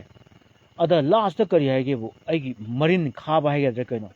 ꯃꯣꯏꯅ ꯍꯥꯏꯕ ꯄꯣꯠꯇꯣ ꯑꯝꯇ ꯍꯥꯏꯔꯛꯇ꯭ꯔꯕꯅꯤ나 ꯃꯣꯏ ꯏꯪꯒꯤꯠ ꯄꯤꯅꯔꯒ ꯊꯦꯛꯄ ꯍꯧꯔꯛꯄꯅꯤꯗ ꯁꯤꯗ ꯌꯥꯡꯂꯦꯟꯁꯤꯗ ꯃꯈꯣꯡ ꯄꯥꯏꯔꯒ ꯉꯛꯁꯝꯁꯤ ꯈꯣꯡꯁꯤ ꯅꯦꯠꯂꯒ ꯁꯨꯃꯥꯏꯅ ꯊꯦꯛꯄ ꯈꯔꯗ ꯂꯥꯎꯔꯛꯄꯩꯗ ꯊꯣꯡ ꯀꯥꯎꯔꯛꯄꯅꯦ ꯅꯤꯄꯥ ꯑꯃ ꯂꯥꯛꯏꯗꯣ ꯑꯩ ꯀꯟꯕ ꯂꯥꯛꯏꯕ ꯁꯥꯔꯖꯦꯟꯇꯅ ꯏꯟꯁꯄꯦꯛꯇꯔ ꯑꯃ ꯊꯥꯔꯛꯑꯦꯕ ꯑꯩ ꯀꯟꯅꯕꯒꯤꯗꯃꯛꯇ ꯑꯁ ꯃꯣꯏ ꯐꯤꯕꯝ ꯇꯥꯔꯔꯣꯏꯁꯤ ꯆꯠꯂꯣ ꯊꯣꯡ ꯀꯥꯎꯈ꯭ꯋꯥꯏꯔꯦ ꯍꯩ ꯑꯁꯤ ꯂꯧꯊꯣꯛꯑꯣ ꯅꯪ ꯄꯥꯏꯕ ꯅꯣꯡꯃꯩꯅꯤ ꯑꯩꯁꯨ ꯄꯥꯏꯕ ꯅꯣꯡꯃꯩꯅꯤ ꯃꯔꯨ ꯂꯣꯏ ꯆꯠꯄꯅꯤ ꯐꯤ ꯃꯔꯥ ꯂꯩꯇꯕ ꯄꯣꯠꯁꯤ ꯗꯤꯔꯦꯛꯇꯔꯗ ꯐꯥꯒꯦꯗ ꯍꯥꯏꯗ꯭ꯔꯒ ꯗꯤꯔꯦꯛꯇꯔꯗꯨꯅ ꯇꯧꯒꯦꯗ ꯍꯥꯏꯗ꯭ꯔꯒ ꯅꯝꯕꯔ ꯄꯤꯔꯤꯕ ꯗꯣꯛꯇꯔꯗꯨꯅ ꯇꯧꯗꯦ ꯅꯪ ꯀꯔꯤꯒꯤꯅꯣ ꯁꯤ ꯇꯧꯔꯤꯁꯦꯅ ꯃꯃꯤꯡꯗꯨ ꯑꯩ ꯂꯥꯎꯊꯣꯛꯑꯗꯤ ꯐꯖꯛ ꯇꯥꯔꯅꯤ ꯊꯕꯛ ꯇꯠꯀꯅꯤꯕ ꯃꯥ ꯍꯧꯖꯤꯛ ꯏꯟꯁꯄꯦꯛꯇꯔꯒ ꯂꯣꯏ ꯍꯟꯅꯤ ꯑꯩꯒ ꯑꯃꯨꯛ ꯇꯧꯅꯔꯛꯀꯅꯤ ꯀꯣꯔꯠꯇ ꯆꯠꯇꯅ ꯃꯥ ꯑꯃꯨꯛ ꯐꯔꯛ ꯇꯥꯔꯛꯀꯅꯤ ꯑꯩꯗꯤ ꯔꯤꯇꯔꯅꯤꯡ ꯐ꯭ꯔꯣꯝ ꯗ ꯂꯦꯟ ꯑꯣꯐ ꯗꯦꯠ ꯍꯥꯏꯕꯅꯤ ꯑꯁꯦꯡꯕ ꯇ꯭ꯔꯨ ꯁ꯭ꯇꯣꯔꯤ ꯏꯕꯗ ꯑꯩ ꯀꯩꯝ ꯀꯤꯗꯕ ꯅꯤꯄꯥꯅꯦꯕ ꯑꯗꯩꯗꯤ ꯀꯩꯗꯧꯏ ꯌꯥꯝ ꯊꯨꯅ ꯊꯥꯗꯣꯛꯑꯣ ꯃꯃꯤꯡ ꯇꯧꯗꯧ ꯇꯧꯗ꯭ꯔꯗꯤ ꯉꯁꯥꯏꯒꯤ ꯀꯅꯥꯅ ꯐꯥꯔꯤꯅꯣ ꯍꯥꯏꯗꯅ ꯉꯁꯥꯏꯒꯤ ꯈꯨꯝꯗ꯭ꯔꯦ ꯃꯥꯁꯦ ꯅꯨꯡꯉꯥꯏꯅꯤ ꯅꯪ ꯅꯨꯡꯉꯥꯏꯅꯤ ꯍꯥꯏꯌꯦꯕ ꯑꯗꯩꯗꯤ ꯑꯩꯉꯣꯟꯗ ꯇꯥꯃꯣ ꯀꯧꯋꯦ ꯇꯥꯃꯣ ꯋꯥꯔꯧ ꯌꯥꯗꯦꯀꯣ ꯑꯩꯈꯣꯏꯒꯤ ꯄꯥꯎ ꯐꯥꯎꯅꯍꯧꯗꯕꯗꯩꯅꯤ ꯍꯥꯏꯔꯛꯀꯅꯤ ꯑꯗꯣ ꯑꯩꯁꯦ ꯑꯩꯈꯣꯏꯒꯤ ꯁꯥꯔꯖꯦꯟꯇꯅ ꯊꯥꯔꯛꯄꯅꯦ ꯍꯥꯏꯕ ꯁꯥꯔꯖꯦꯟꯇꯁꯤ ꯃꯥꯁꯤ ꯑꯩꯅ ꯈꯨꯔꯝꯈꯤꯕꯅꯦ ꯀꯩꯁꯥꯝꯄꯥꯠꯇ ꯑꯩ ꯃꯥ ꯈꯨꯔꯝꯕꯅꯦ ꯍꯤ ꯏꯁ ꯃꯥꯏ ꯒꯣꯗ ꯐꯥꯗꯔ ꯑꯩ ꯍꯥꯏꯕꯅꯦ ꯁꯥꯔꯖꯦꯟꯇꯁꯤ ꯍꯧꯖꯤꯛ ꯃꯥ ꯍꯤꯡꯉꯤꯗꯅ ꯃꯤꯅꯤꯁꯇꯔ ꯑꯣꯏꯗ꯭ꯔꯁꯨ ꯍꯤꯡꯉꯤꯗꯅ ꯍꯦꯛꯇ ꯆꯦꯟ ꯌꯥꯕ ꯅꯠꯇꯦ ꯑꯗꯣ ꯀꯅꯥ ꯂꯩꯔꯝꯃꯤ ꯈꯪꯕ꯭ꯔꯥ ꯁꯥꯔ ꯀꯦꯇꯤꯁꯨ ꯂꯩꯔꯝꯃꯦ ꯀ꯭ꯔꯤꯁꯅ ꯇꯣꯝꯕꯤ ꯀꯧꯁꯜꯂꯛꯑꯦ ꯀꯃꯥꯟꯗꯣ ꯑꯣꯁꯤꯅꯤ ꯃꯇꯝꯗꯨꯗ ꯑꯩ ꯍꯥꯏ ꯁꯥꯔ ꯑꯩ ꯇꯁꯦꯡꯅ ꯑꯩ ꯁꯥꯔ ꯑꯩ ꯅꯍꯥꯟꯃꯨꯛ ꯑꯩꯒꯤ ꯑꯣꯐꯤꯁꯇ ꯂꯥꯛꯑꯝꯃꯤ ꯁꯥꯔ ꯊꯦꯡꯅꯔꯤꯗꯨꯉꯥꯏ ꯁꯥꯔ ꯑꯩ ꯁꯨꯃꯥꯏꯅ ꯇꯧꯅ ꯃꯣꯏꯅ ꯑꯩꯕꯨ ꯁꯝꯅꯍꯜꯂꯨ ꯅꯦꯒꯣꯁꯤꯌꯦꯠ ꯇꯧꯕꯤꯌꯨ ꯁꯤ ꯄꯩꯁꯥ ꯃꯣꯏꯒꯤ ꯂꯥꯜꯍꯧꯕꯁꯤꯡꯒ ꯄ꯭ꯔꯤꯄꯥꯛꯀꯤ ꯃꯣꯏꯒꯤ ꯀꯩꯅꯣ ꯑꯃꯒ ꯃꯣꯏ ꯑꯩꯕꯨ ꯔꯣꯀꯤ ꯀꯧꯕ ꯑꯃꯒ ꯃꯣꯏꯅ ꯉꯁꯥꯏꯒꯤ ꯄꯥꯎ ꯐꯥꯎꯅꯍꯜꯂꯨ ꯄꯥꯎ ꯁꯨꯃꯥꯏꯅ ꯇꯧꯅ ꯇꯧꯔꯨ ꯑꯗꯒꯤ ꯁꯨꯃꯥꯏꯅ ꯇꯧꯅ ꯉꯁꯥꯏꯒꯤ ꯃꯗꯤ ꯄꯩꯁꯥ ꯗꯤꯃꯥꯟꯗꯨ ꯁꯨꯃꯥꯏꯅ ꯇꯧꯅ ꯍꯥꯏꯅꯧꯑꯅ ꯑꯩꯕꯨ ꯍꯥꯏꯔꯒ ꯑꯩꯕꯨ ꯀꯔꯤꯅ ꯍꯥꯏ ꯀꯃꯥꯏꯅ ꯇꯧꯔꯤꯅꯣ ꯈꯪꯗꯦ ꯑꯩꯕꯨ ꯉꯁꯤ ꯐꯥꯔꯒ ꯁꯨꯃꯥꯏꯅ ꯂꯥꯛꯅꯔꯤꯅꯤ ꯑꯩ ꯑꯁꯦꯡꯕ ꯑꯗꯨꯝ ꯍꯥꯏ ꯑꯩ ꯄꯩꯁꯥ ꯄꯤ ꯑꯗꯨꯝ ꯍꯥꯏ ꯂꯥꯜꯍꯧꯕꯁꯤꯡꯒ ꯁꯨꯃꯥꯏꯅ ꯇꯧꯔꯕꯗꯤ ꯑꯗꯨꯗꯤ ꯅꯪꯁꯨ ꯂꯥꯜꯂꯦ ꯀꯣ ꯁꯥꯔ ꯑꯩꯁꯨ ꯂꯥꯜꯂꯦ ꯑꯩꯁꯨ ꯂꯣꯅꯗꯤ ꯌꯥꯗꯦ ꯑꯗꯨꯕꯨ ꯇꯧꯕꯇꯕꯨ ꯁꯥꯔ ꯑꯩ ꯁꯤꯆꯨꯋꯦꯁꯟꯁꯤꯅ ꯀꯝꯄꯦꯜ ꯇꯧꯔꯛꯄꯗꯒꯤ ꯑꯩꯁꯦ ꯃꯤꯒꯤ ꯀꯩꯅꯣꯝ ꯇꯧꯔꯒ ꯑꯩꯁꯨ ꯇꯣꯂꯣꯞ ꯑꯃ ꯄꯤꯔꯤꯕꯅꯤꯅ ꯊꯥ ꯑꯃꯒꯤ ꯂꯨꯄꯥ 3,300 ꯑꯃ ꯄꯤꯔꯤꯕꯅꯤ나 ꯃꯇꯝꯗ 3,300 ꯈꯔ ꯌꯥꯝꯃꯤꯀꯣ ꯑꯗꯨꯃꯥꯏꯅ ꯇꯧꯅ ꯑꯩꯁꯦ ꯇꯉꯥꯏ ꯐꯗꯅ ꯑꯩꯁꯦ ꯇꯧꯈꯤꯕꯅꯤ ꯁꯥꯔ ꯑꯩ ꯇꯁꯦꯡꯅ ꯑꯩꯁꯦ ꯂꯥꯟꯕꯗꯤ ꯂꯥꯟꯗꯕ꯭ꯔꯥꯅ ꯈꯜꯂꯤ ꯍꯣꯏ ꯂꯣꯒꯤ ꯂꯤꯒꯦꯜ ꯄꯣꯏꯟ ꯑꯣꯐ ꯚ꯭ꯌꯨꯗꯗꯤ ꯑꯩ ꯂꯥꯜꯂꯦ ꯁꯥꯔ ꯍꯥꯏ ꯀꯥꯟꯁꯤꯗ ꯑꯗꯨꯗꯤ ꯃꯥꯁꯦ ꯐꯔꯦ ꯁꯥꯔꯖꯦꯟꯇꯅꯁꯨ ꯑꯩꯉꯣꯟꯗ ꯈꯔ ꯉꯥꯡꯈ꯭ꯔꯦ ꯐꯥꯒꯗꯕ ꯃꯤꯗꯣ ꯑꯣꯟꯅꯔꯦ ꯍꯥꯏꯅ ꯁꯨꯝ ꯍꯥꯏꯔꯛꯑꯦ ꯑꯗꯣ ꯍꯧꯖꯤꯛ ꯅꯨꯄꯥꯗꯨꯗ ꯍꯪꯉꯦ ꯃꯃꯤꯡꯗꯣ ꯑꯩ ꯍꯥꯏꯔꯣꯏꯒꯦꯀꯣ ꯂꯣꯠꯄꯤꯔꯒꯦ ꯃꯥ ꯊꯕꯛ ꯇꯠꯂꯅꯤ ꯃꯔꯝꯗꯤ ꯑꯩꯒꯤ ꯉꯁꯤ ꯏꯗꯤꯇꯔ ꯑꯣꯏꯔꯛꯏꯁꯦ ꯑꯩ ꯑꯣꯏꯒꯧ ꯑꯣꯏꯔꯛꯏꯅꯦꯕꯀꯣ ꯇꯧꯔꯛꯏꯁꯦ ꯑꯩꯁꯨ ꯅꯪ ꯀꯅꯥꯒꯤ ꯑꯣꯔꯗꯔꯅ ꯐꯥꯕꯅꯣ ꯍꯪꯉꯦꯕ ꯅꯪ ꯀꯅꯥꯒꯤ ꯑꯣꯔꯗꯔꯅ ꯐꯥꯕꯅꯣ ꯍꯥꯏ ꯀꯥꯟꯁꯤꯗ ꯃꯥ ꯁꯨꯡꯍꯥꯏ ꯍꯥꯏꯗ꯭ꯔꯦ ꯋꯥꯁꯦ ꯌꯥꯝ ꯕꯦꯔꯥ ꯀꯥꯟꯅꯔꯛꯀꯅꯤꯀꯣ ꯅꯪ ꯁꯤ ꯋꯥ ꯌꯥꯝ ꯆꯥꯎꯊꯣꯛꯅꯔꯛꯀꯅꯤ nang service career da kaibam lakani ko lam tun thado ko lam tun thado ko case palo kan bu to mi marali to mi si to ga to kan si to adamai daudana sir KT Singh asi bo to ai my number le tinari ko ma additional SP kare aduga muk ai gi san pi 5000 ni Facebook to yaw ni ko mating pang der ko tan tawe bo am so Christian Tom bis sir sana ba yam ma si encourage to mai to na ai gi live si kalle aduga ngasagi inspector ma lakpado ai kan ba lakpado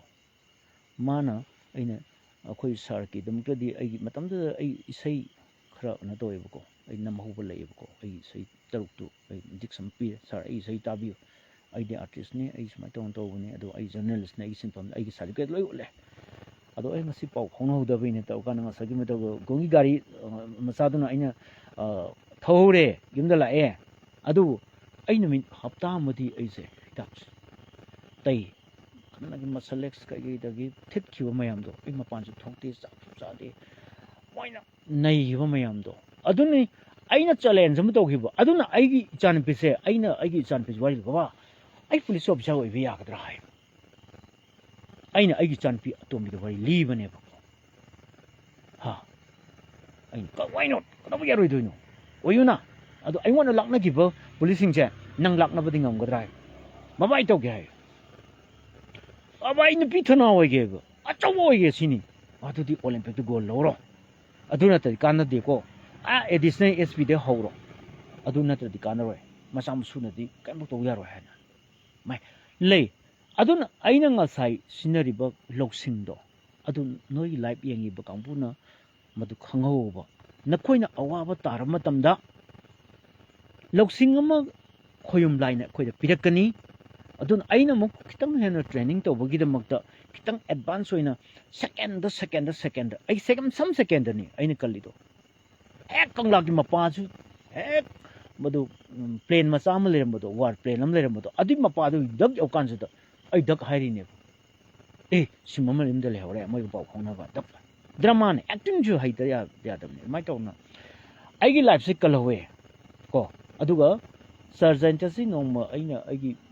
thaba ma lak da ai press mu hore atopa mu press ho kan sida ma si thaba mu lak ne sir ai live kan bi be da mak da khuram dare na ma khong pa khuram mane ko aduna ai nga si boda ai surgeon ta se ma ji ai ki godfather ne ai Facebook live ta ne lak thoi se ma minister oidre vote ka dre ko ma congress sam hangre adu aina ai ki godfather ne na lagi pot di aina punsi gi lagi kai di akho gi langpol lakpam khoi surgeon ta Jayendra Kumar se aina ko bu leite ai live kan bi bi da makta education minister oira mini matam ni da aduna sam seng ma thokki bo wari ni se film number ya ga dori wari ni se si wari se mok somna na kanam thamji aduna ngasa aina gi bodo where are you and what you are doing have father gi ai won tambi gi bodo mayam su ai takse si pose ai gi secrets ai gi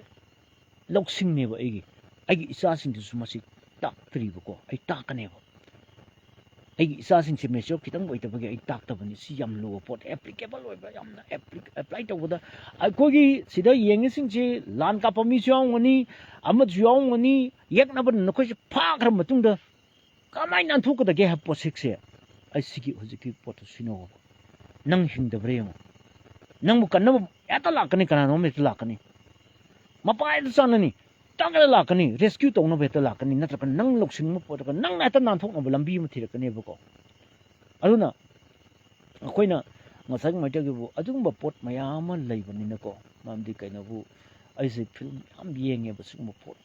sumaina crime gi kari mayam gi sumayam de ai di yam yang le film ji sum ba kan sing chi am ai yang le sana su ko pam hai ta re ko jenson series ta khai bjan de lo yang ba aduna anyway taken ga se 1 2 3 taken gi kanu do macana pi ga chalunu france paris chalunu har ga chat ki phag I will kill you hai gan man heart pudu wan to budu adugi moigi adugi taken ga si ai pam nungai po ne man ga scenery ba loksing man step ma sing ma mi ko punjal kan da adom da ngauzo mi ne ba is ko aduna anyway ai wari sam sangman gre this too long for myself I give story I give kanu si I give style kanu self style ta ni ko anyway ꯑꯁꯨꯝꯗꯒꯤ ꯑꯩꯅ ꯍꯥꯏꯕꯗꯣ ꯅꯈꯣꯏꯅ ꯑꯋꯥꯕ ꯇꯥꯔ ꯃꯇꯝꯗ ꯍꯪꯉꯣ ꯃꯩꯇꯩꯂꯣꯟꯗ ꯑꯗꯨꯝ ꯍꯪꯕ ꯌꯥꯕꯅꯤ ꯑꯩ ꯀꯗꯥꯏ ꯂꯩꯔꯤꯅꯣ ꯑꯩ ꯀꯩꯗꯧꯔꯤꯅꯣ ꯑꯩ ꯀꯩꯗꯧꯒꯗꯒꯦ ꯍꯥꯏꯕꯁꯦ ꯑꯩ ꯀꯩꯗꯧꯒꯗꯒꯦ ꯍꯥꯏꯕꯁꯦ ꯍꯪꯉꯣ ꯅꯪ ꯀꯟꯁꯦꯟꯁꯇ ꯍꯪꯀꯥꯟꯗ ꯄꯥꯎꯈꯨꯝ ꯂꯥꯛꯀꯅꯤ ꯄꯥꯎꯈꯨꯝꯗꯨꯅ ꯑꯗꯨꯝ ꯃꯤ ꯑꯣꯏꯒꯅꯤ ꯀꯣ ꯑꯗꯨꯅ ꯉꯁꯥꯏꯒꯤ ꯈꯨꯃꯟ ꯆꯥꯞ ꯁꯥꯏꯇꯣꯟꯁꯨ ꯏꯔꯥꯡ ꯂꯩꯔꯤꯕꯣ ꯀꯃꯥꯏ ꯇꯧꯔꯤꯕꯖꯥꯠꯅꯣ ꯁꯥꯏꯇꯣꯟ ꯍꯧꯖꯤꯛ ꯏꯔꯥꯡ ꯂꯩ ꯀꯣ ꯑꯗꯨꯅ ꯍꯧꯖꯤꯛ ꯑꯩꯈꯣꯏꯒꯤ ꯂꯥꯟ ꯆꯦꯟꯅꯕꯁꯤꯡꯗꯨꯗꯤ ꯀꯣ ꯍꯟꯖꯜꯂꯛꯄ ꯃꯥꯜꯂꯤ ꯑꯩ ꯁꯨꯝ ꯄꯥꯎ ꯇꯥꯕꯗ ꯑꯗꯨꯅ ꯑꯩꯈꯣꯏꯁꯤ ꯑꯩꯒꯤ ꯋꯥꯔꯤꯗꯒꯤ ꯈꯤꯇꯪ ꯃꯤꯌꯥꯝꯒꯤ ꯑꯃꯨꯛ ꯑꯩꯈꯣꯏ ꯅꯩꯅꯁꯤ ꯑꯗꯨꯅ ꯑꯩꯅ ꯑꯩꯒꯤ ꯀꯟꯁꯦꯟꯁ ꯁꯤꯖꯤꯟꯅꯔꯒꯅꯤ ꯆꯥꯛꯀꯧꯕ ꯃꯇꯨꯡꯗ ꯑꯩꯈꯣꯏ ꯁꯣꯏꯗꯅꯃꯛ ꯀꯩꯅꯣꯝ ꯊꯣꯛꯀꯅꯤ ꯍꯥꯏꯗꯅ ꯑꯦꯔꯤꯌꯥ ꯄꯤꯊꯣꯛꯏꯗꯣ ꯑꯩ ꯀꯟꯁꯦꯟꯁꯇ ꯍꯪꯒ ꯄꯥꯎꯈꯨꯝ ꯂꯥꯛꯄꯩꯅꯤ ꯂꯥꯏꯅꯤꯡꯕꯩ ꯀꯥꯟꯅꯕ ꯁꯥꯏꯀꯣꯂꯣꯖꯤ ꯇꯝꯃꯛꯄꯒꯤ ꯀꯣ ꯀꯥꯟꯅꯕ ꯀꯣ ꯑꯗꯨꯅ ꯉꯁꯥꯏꯒꯤ ꯃꯤꯅ ꯇꯧꯔꯤꯕ ꯇꯦꯛꯅꯤꯛꯁꯦ ꯑꯩ ꯑꯗꯨꯝ ꯈꯪꯉꯦꯕ ꯃꯥ ꯀꯩꯅꯣꯝ ꯇꯧꯔꯛꯀꯗꯧꯔꯦ ꯃꯥ ꯀꯩꯅꯣꯝ ꯇꯧ ꯀꯨꯀꯤꯁꯤꯡꯁꯦ ꯇꯨꯃꯤꯟ ꯂꯩꯇꯦ ꯍꯧꯖꯤꯛ ꯃꯣꯏꯅꯗꯤ ꯃꯌꯥꯝꯁꯤꯅ ꯇꯨꯃꯤꯟ ꯂꯩꯔꯒ ꯖꯒꯣꯏ ꯁꯥꯗꯅ ꯔꯤꯜ ꯊꯥꯒꯠꯇꯅ ꯆꯥꯛꯀꯧꯕꯒꯤ ꯑꯩ ꯆꯥꯛꯀꯧꯕ ꯆꯠꯂꯦꯅ ꯇꯧꯔꯤꯕ ꯑꯗꯨ ꯑꯩꯅ ꯆꯥꯛꯀꯧꯕ ꯑꯩꯅ ꯏꯁꯥꯒꯤ ꯑꯩꯒꯤ ꯏꯆꯟ ꯂꯩꯔꯤꯕꯅꯤ ꯑꯩꯒꯤ ꯏꯆꯦ ꯂꯩꯔꯤꯕꯅꯤ ꯑꯩꯒꯤ ꯏꯆꯥꯅꯨꯄꯤ ꯑꯅꯤ ꯂꯩꯔꯤꯕꯅꯤ ꯀꯔꯤꯒꯤ ꯆꯥꯛꯀꯧꯗ꯭ꯔꯤꯕꯅꯣꯅ ꯀ꯭ꯋꯦꯁꯟ ꯃꯌꯥꯝ ꯂꯥꯛꯏꯕꯅꯦꯀꯣ ꯑꯗꯨ ꯀꯅꯥꯝꯇ ꯑꯩꯉꯣꯟꯗ ꯌꯦꯠꯈꯤꯗꯦ ꯃꯔꯝꯗꯤ ꯀꯩ ꯑꯩ ꯂꯧꯔꯤꯕ ꯗꯤꯁꯤꯖꯟꯁꯦ ꯑꯩꯅ ꯗꯤꯁꯤꯖꯟ ꯑꯃ ꯂꯧꯈꯤꯕꯁꯦ ꯑꯩ ꯍꯣꯡꯒꯟꯗꯦ ꯑꯦꯅꯤꯋꯦ ꯑꯗꯨ ꯑꯣꯏꯇꯥꯔꯗꯤ ꯃꯌꯥꯝꯁꯦ ꯃꯨꯟꯅ ꯃꯨꯟꯅ ꯇꯥꯕꯤꯌꯨ ꯍꯧꯖꯤꯛ ꯂꯥꯟꯁꯦ ꯍꯧꯔꯛꯄꯗ ꯉꯥꯏꯔꯤ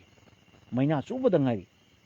ꯂꯥꯟꯁꯦ ꯁ꯭ꯄꯣꯟꯁꯔ ꯇꯧꯕ ꯃꯤ ꯌꯥꯎꯗꯅ ꯇꯧꯔꯤꯅꯦꯕ ꯂꯥꯟꯁꯦ ꯁ꯭ꯄꯣꯟꯁꯔ ꯇꯧꯕ ꯃꯤ ꯌꯥꯎꯔꯝꯗ꯭ꯔꯒꯗꯤ ꯂꯥꯟꯁꯦ ꯅꯥꯟꯅ ꯂꯣꯏꯔꯗꯕꯅꯤ ꯑꯩꯅ ꯉꯁꯥꯏ ꯗ꯭ꯔꯛꯇ ꯂꯣꯏꯅ ꯕꯦꯁ ꯇꯧꯔꯝꯃꯦꯕ ꯂꯣꯏꯅꯃꯛ ꯃꯤ ꯈꯨꯗꯤꯡꯃꯛꯁꯦ ꯂꯣꯏꯅ ꯗ꯭ꯔꯛꯇ ꯂꯣꯏꯅ ꯆꯦꯟꯅꯕꯗꯧꯅ ꯇꯧꯋꯦꯕ ꯂꯣꯏꯅ ꯐꯝꯅꯥꯏꯕꯁꯤꯡꯁꯦ ꯂꯣꯏꯅꯃꯛ ꯅꯠꯇꯦꯀꯣ ꯃꯣꯏ ꯈꯔ ꯗ꯭ꯔꯛꯇ ꯆꯦꯟꯅꯩ ꯗ꯭ꯔꯛꯀꯤ ꯀꯦꯁꯇ ꯅꯠꯇ꯭ꯔꯒ ꯗ꯭ꯔꯛꯀꯤ ꯕꯤꯖꯤꯅꯦꯁꯁꯤꯗ ꯌꯥꯝ ꯆꯥꯎꯅ ꯆꯦꯟꯅꯩꯌꯦꯕꯀꯣ ꯈꯪꯉꯕ ꯅꯦꯁꯅꯦꯜꯒꯤ ꯊꯥꯛꯇꯐꯥꯎ ꯆꯥꯎꯅ ꯆꯦꯟꯅꯕꯁꯤꯅ ꯃꯔꯝ ꯑꯣꯏꯔꯒ ꯂꯥꯟꯁꯤꯒ ꯅꯦꯛꯁꯁ ꯑꯣꯏꯕ ꯂꯥꯟꯁꯤꯒ ꯌꯥꯝꯅ ꯁꯨꯃꯥꯏꯅ ꯄꯨꯟꯁꯤꯟꯅꯕꯗꯧꯅ ꯑꯩꯈꯣꯏꯒꯤ ꯊꯣꯛꯏꯕ ꯂꯥꯟꯁꯤꯒ ꯗ꯭ꯔꯛꯀꯤ ꯀꯦꯁ ꯃꯌꯥꯝꯁꯤꯒ ꯗ꯭ꯔꯛꯀꯤ ꯇꯧꯔꯤꯕ ꯕꯤꯖꯤꯅꯦꯁꯁꯤꯒ ꯁꯨꯃꯥꯏꯅ ꯑꯟꯑꯦꯚꯣꯏꯗꯦꯕꯜ ꯁꯔꯀꯝꯁꯇꯦꯟꯁ ꯍꯥꯏꯇꯥꯔꯦ ꯊꯥꯗꯣꯛꯅ ꯌꯥꯗ꯭ꯔꯕ ꯃꯔꯤ ꯑꯃꯈꯛ ꯂꯩꯕꯗꯧꯅ ꯇꯧꯕꯁꯤꯅ ꯑꯩꯈꯣꯏꯅ ꯌꯥꯝ ꯂꯨꯁꯜꯂꯛꯄ ꯄꯣꯠ ꯑꯣꯏꯕ ꯋꯥꯅꯤꯗ ꯗ꯭ꯔꯛꯀꯤ ꯄꯋꯥꯔꯁꯦ ꯑꯉꯛꯄꯅꯤ ꯑꯩ ꯕꯣꯕꯤ ꯋꯥꯍꯦꯡꯕꯝ ꯀꯨꯏꯔꯦ ꯅꯪ ꯑꯩꯒꯤ ꯂꯥꯏꯐꯇ ꯂꯥꯛꯇꯕ ꯑꯗꯨ ꯑꯩ ꯀꯩꯅꯣꯝ ꯍꯥꯏꯒꯦ ꯁꯣꯂꯨꯁꯟꯅꯤ ꯅꯍꯥꯟꯗꯒꯤ ꯑꯩꯅ ꯁꯣꯂꯨꯁꯟꯁꯦ ꯈꯟꯅꯁꯤ ꯁꯣꯂꯨꯁꯟꯁꯦ ꯑꯃꯠꯇ ꯃꯌꯥꯝꯁꯤ ꯁꯣꯂꯨꯁꯟ ꯑꯃꯇꯪ ꯄꯨꯕꯤꯔꯛꯑꯣ ꯁꯣꯂꯨꯁꯟ ꯑꯩꯈꯣꯏ ꯂꯥꯟꯁꯦ ꯀꯃꯥꯏꯅ ꯂꯣꯏꯁꯤꯜꯍꯟꯒꯗꯒꯦ ꯁꯣꯂꯨꯁꯟ ꯑꯃꯇꯪ ꯏꯕꯤꯔꯛꯑꯣꯕ ꯁꯣꯂꯨꯁꯟ ꯑꯩ ꯍꯣꯔꯦꯟ ꯑꯩꯁꯨ ꯑꯩꯒꯤ ꯑꯣꯏꯕ ꯑꯣꯕꯖꯥꯔꯕꯦꯁꯟ ꯍꯥꯏꯖꯒꯦ ꯃꯌꯥꯝꯁꯤ ꯁꯤ ꯃꯤ 5-10 ꯌꯦꯡꯉꯤꯁꯦ ꯃꯤ 12 ꯑꯃꯨꯛ ꯌꯦꯡꯉꯤꯁꯦ ꯁꯣꯂꯨꯁꯟ ꯑꯃꯈꯛꯇꯪ ꯂꯥꯟꯁꯦ ꯀꯃꯥꯏꯅ ꯂꯣꯏꯁꯤꯟꯒꯗꯒꯦ ꯍꯥꯏꯕꯒꯤ ꯁꯣꯂꯨꯁꯟ ꯈꯤꯇꯪ ꯄꯤꯕꯤꯔꯛꯑꯣ ꯄ꯭ꯂꯁ ꯑꯩꯅ ꯊꯥꯖꯕ ꯃꯤ ꯌꯥꯎꯔꯤ ꯀꯣ ꯄꯥꯎꯂꯦꯟ ꯂꯥꯟꯗꯣ ꯕꯤꯟ ꯂꯥꯗꯦꯟ ꯐꯤꯒꯔ ꯃꯥꯟꯕꯅꯦ ꯑꯣꯏꯁꯨ ꯑꯣꯏꯕꯅꯦ ꯀꯣ ꯑꯩꯗꯤ ꯃꯣꯏ ꯇꯧꯔꯤꯕꯅꯦ ꯑꯗꯨꯒ ꯉꯁꯥꯏꯒꯤ ꯃꯩꯇꯩꯒꯤ ꯃꯈꯣꯏꯒꯤ ꯋꯥꯔꯐꯤꯌꯔꯁꯤꯗꯤ ꯀꯩꯅꯣꯒꯤ ꯁꯦꯛꯁꯟ ꯌꯥꯝ ꯈꯥꯏꯗꯣꯛꯏꯀꯣ ꯐꯦꯁꯕꯨꯛꯅ ꯑꯩꯉꯣꯟꯗ ꯋꯥꯔꯅꯤꯡ ꯆꯥꯍꯜꯂꯤꯁꯦ ꯑꯩꯉꯣꯟꯗ ꯑꯩꯒꯤ ꯄ꯭ꯔꯣꯕ꯭ꯂꯦꯝ ꯀꯩꯅꯣꯁꯤꯡꯁꯤ ꯃꯔꯝꯗꯤ ꯀꯩꯅꯣꯕꯨ ꯑꯩꯉꯣꯟꯗ ꯀꯩꯅꯣꯒ ꯇꯥꯍꯟꯗꯅ ꯀꯝꯄ꯭ꯂꯦꯟ ꯇꯧꯗꯅ ꯑꯩꯒꯤ ꯀꯩꯅꯣ ꯃꯌꯥꯝꯁꯤ ꯑꯩꯒꯤ ꯀꯩꯅꯣ ꯇꯧꯁꯟꯗꯅ ꯃꯌꯥꯝ ꯑꯃ ꯑꯩꯉꯣꯟꯗ ꯁꯤꯒꯤ ꯀꯔꯤ ꯍꯥꯏꯇꯥꯔꯦ ꯐꯦꯁꯕꯨꯛꯀꯤ ꯑꯃ ꯂꯩꯕꯗꯣ ꯑꯩ ꯄ꯭ꯔꯣꯐꯥꯏꯜꯗꯒ ꯑꯊꯤꯡꯕ ꯊꯝꯖꯤꯟꯕꯤ ꯀꯩꯅꯣ ꯇꯧꯕꯤ ꯃꯣꯅꯤꯇꯥꯏꯖꯦꯁꯟ ꯌꯥꯍꯟꯗꯕꯤ ꯂꯣꯏ ꯇꯧꯔꯒ ꯑꯩ ꯄ꯭ꯔꯣꯐꯥꯏꯜꯗ ꯏꯁꯨ ꯂꯩꯍꯜꯂꯦꯕ ꯁꯤ ꯀꯩꯒꯤꯅꯣ ꯑꯩꯅ ꯋꯥ ꯑꯃꯈꯛꯇꯪ ꯍꯥꯏꯕꯅꯦ ꯃꯁꯤꯒꯤ ꯐꯝꯃꯤꯕ ꯅꯨꯄꯤ ꯅꯠꯇ꯭ꯔꯒ ꯅꯨꯄꯥ ꯃꯃꯤꯡꯗꯤ ꯅꯨꯄꯤꯒꯤ ꯑꯣꯏꯅ ꯊꯣꯛꯏ ꯅꯪꯒꯤ ꯀꯩꯅꯣ ꯅꯨꯄꯤ ꯀꯨꯀꯤ ꯅꯨꯄꯤ ꯑꯝꯐꯥꯎꯕꯤꯗꯣ ꯌꯥꯝꯅ ꯃꯩꯇꯩꯗꯤ ꯌꯨꯝ ꯄꯥꯜꯂꯤ ꯀꯥꯏꯅ ꯍꯥꯏꯕꯗꯣ ꯃꯥ ꯃꯁꯥꯗꯤ ꯅꯠꯇꯦꯕ ꯐꯣꯇꯣꯗꯤ ꯃꯥꯒꯤ ꯃꯃꯤꯡ ꯍꯥꯞꯆꯜꯂꯤ ꯃꯃꯤꯡꯁꯨ ꯃꯥꯒꯤ ꯃꯃꯤꯡ ꯍꯥꯞꯆꯜꯂꯤ ꯑꯗꯨꯒ ꯃꯣꯏꯗꯤ ꯗꯨꯕꯥꯏꯗ ꯐꯝꯕꯅꯦꯕꯀꯣ ꯗꯨꯕꯥꯏꯗ ꯌꯥꯝ ꯊꯤꯅ ꯋꯥꯡꯈ꯭ꯔꯖꯥꯠꯅꯤ ꯃꯣꯏꯒꯤ ꯅꯦꯠꯋꯥꯛꯁꯦ ꯑꯩ ꯍꯧꯖꯤꯛ ꯂꯥꯎꯊꯣꯛꯏꯁꯤನ ꯃꯌꯥꯝꯗ ꯗꯨꯕꯥꯏꯗ ꯐꯝꯃꯤ ꯃꯁꯤ ꯗꯨꯕꯥꯏꯗꯒꯤꯅꯤ ꯃꯥꯅ ꯇꯧꯔꯤ ꯃꯌꯥꯝꯁꯦ ꯑꯩꯈꯣꯏꯒꯤ ꯃꯣꯏ ꯀꯔꯥꯏ ꯆꯠꯂꯤ ꯃꯣꯏꯒꯤ ꯂꯥꯟꯃꯤꯁꯤꯡꯁꯤ ꯃꯣꯏ ꯌꯦꯡꯕ ꯌꯥꯅꯕꯒꯤ ꯃꯣꯏ ꯀꯩꯅꯣ ꯁꯦꯇꯦꯂꯥꯏꯠꯀꯤ ꯃꯇꯦꯡ ꯂꯧꯔꯒ ꯃꯣꯏꯅ ꯑꯗꯨꯒꯤ ꯑꯦꯗꯚꯥꯟꯁ ꯑꯣꯏꯕ ꯈꯨꯠꯂꯥꯏꯐꯥꯎꯗ ꯃꯣꯏ ꯄꯥꯏꯔꯒ ꯑꯗꯨ ꯑꯣꯏꯇꯥꯔꯗꯤ ꯌꯥꯝ ꯂꯥꯏꯅ ꯃꯣꯏꯅ ꯍꯦꯛꯇ ꯀꯨꯝꯃꯛꯏꯕ ꯃꯣꯏ ꯑꯩꯈꯣꯏ ꯂꯥꯟꯃꯤ ꯀꯔꯥꯏ ꯆꯠꯈ꯭ꯔꯒꯦ ꯍꯥꯏꯕꯁꯤ ꯑꯩꯈꯣꯏꯒꯤ ꯇꯦꯛꯅꯣꯂꯣꯖꯤꯁꯤ ꯍꯥꯏꯇꯦꯛꯁꯤ ꯃꯣꯏꯅ ꯌꯥꯝꯅ ꯍꯦꯟꯅ ꯁꯤꯖꯤꯟꯅꯈ꯭ꯔꯦꯕꯀꯣ AI ꯃꯣꯏꯅ ꯄꯥꯏꯈ꯭ꯔꯦ ꯑꯥꯔꯇꯤꯐꯤꯁꯤꯌꯦꯜ ꯏꯟꯇꯦꯂꯤꯖꯦꯟꯁꯁꯤ ꯃꯣꯏꯅ ꯀꯟꯇ꯭ꯔꯣꯜ ꯇꯧꯕꯗꯧꯅ ꯇꯧꯈ꯭ꯔꯦ ꯀꯣ ꯃꯣꯏꯅ ꯂꯣꯏꯅ ꯁꯨꯞꯅꯝ ꯑꯣꯏꯅ ꯄꯥꯏꯁꯟꯕꯗꯧꯅ ꯇꯧꯔꯦꯕꯀꯣ ꯑꯗꯨꯅ ꯃꯣꯏꯁꯤ ꯈ꯭ꯔꯤꯁꯇꯤꯌꯟꯒꯤ ꯑꯣꯏꯁꯜꯂꯦ ꯃꯣꯏꯅ ꯇꯧꯔꯤꯕ ꯋꯥꯔꯐꯤꯌꯔꯁꯤ ꯁꯥꯏꯀꯣꯂꯣꯖꯤꯀꯦꯜ ꯋꯥꯔꯐꯤꯌꯔ ꯌꯥꯎꯔꯦ ꯀꯣ ꯑꯗꯨꯒ ꯁꯥꯏꯀꯣꯂꯣꯖꯤꯀꯦꯜ ꯋꯥꯔꯐꯤꯌꯔꯒꯤ ꯃꯅꯨꯡꯗꯅꯤ ꯃꯣꯏꯅ ꯇꯧꯔꯤ ꯃꯌꯥꯝꯗꯣ ꯑꯗꯨꯒ ꯗ꯭ꯔꯣꯟ ꯕꯣꯝꯕꯤꯡꯒ ꯀꯥꯞꯄꯤꯕ ꯃꯌꯥꯝ ado moi training piba mi su lay ba yes Bobby Wangbam aikoi kumbi saiton irang nam kalli yes adi pawdu mangtang thagalo mamdi kaina bu nong na haibane chummani Bobby Wangbam ko aduna ngasagi cookie singna kari sinagi hababu aikoi meitei se amaga lingjan manandana bagi demakta moina sen pisal leba jaki business yawal leba ko moi misang atam changna na bagi demakta ama khangde ai mammi si kan pallaroi madugi ai defamation charge sum torokuna ai mo court kana bunga maroi ko aduna mi sen pam da bam talai te metalsm world ni sen da loi ngau le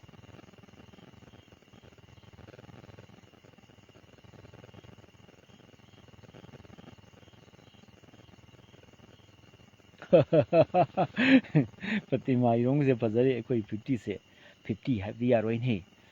moi ngasagi akoi 40 khakta khaido ko haido ngasagi tampaki 40 se khak khaido moi singi tara si di hairo chaukani moi ngosen mang bhairen ga cham chatpani moi kuki ga naga koi tangkul singa wari sana bai bhairen ga chapado yam noning ba ata ata apong nam ni ko huram na ko na pi pa iga jilo yaw bani ai khoi nung si bam ti yaw da bani ai khoi meitai nung si bam ti yaw da bani kanade ai wa yam ngang de ai khoi kuntra tare to atu tang lingje mana badane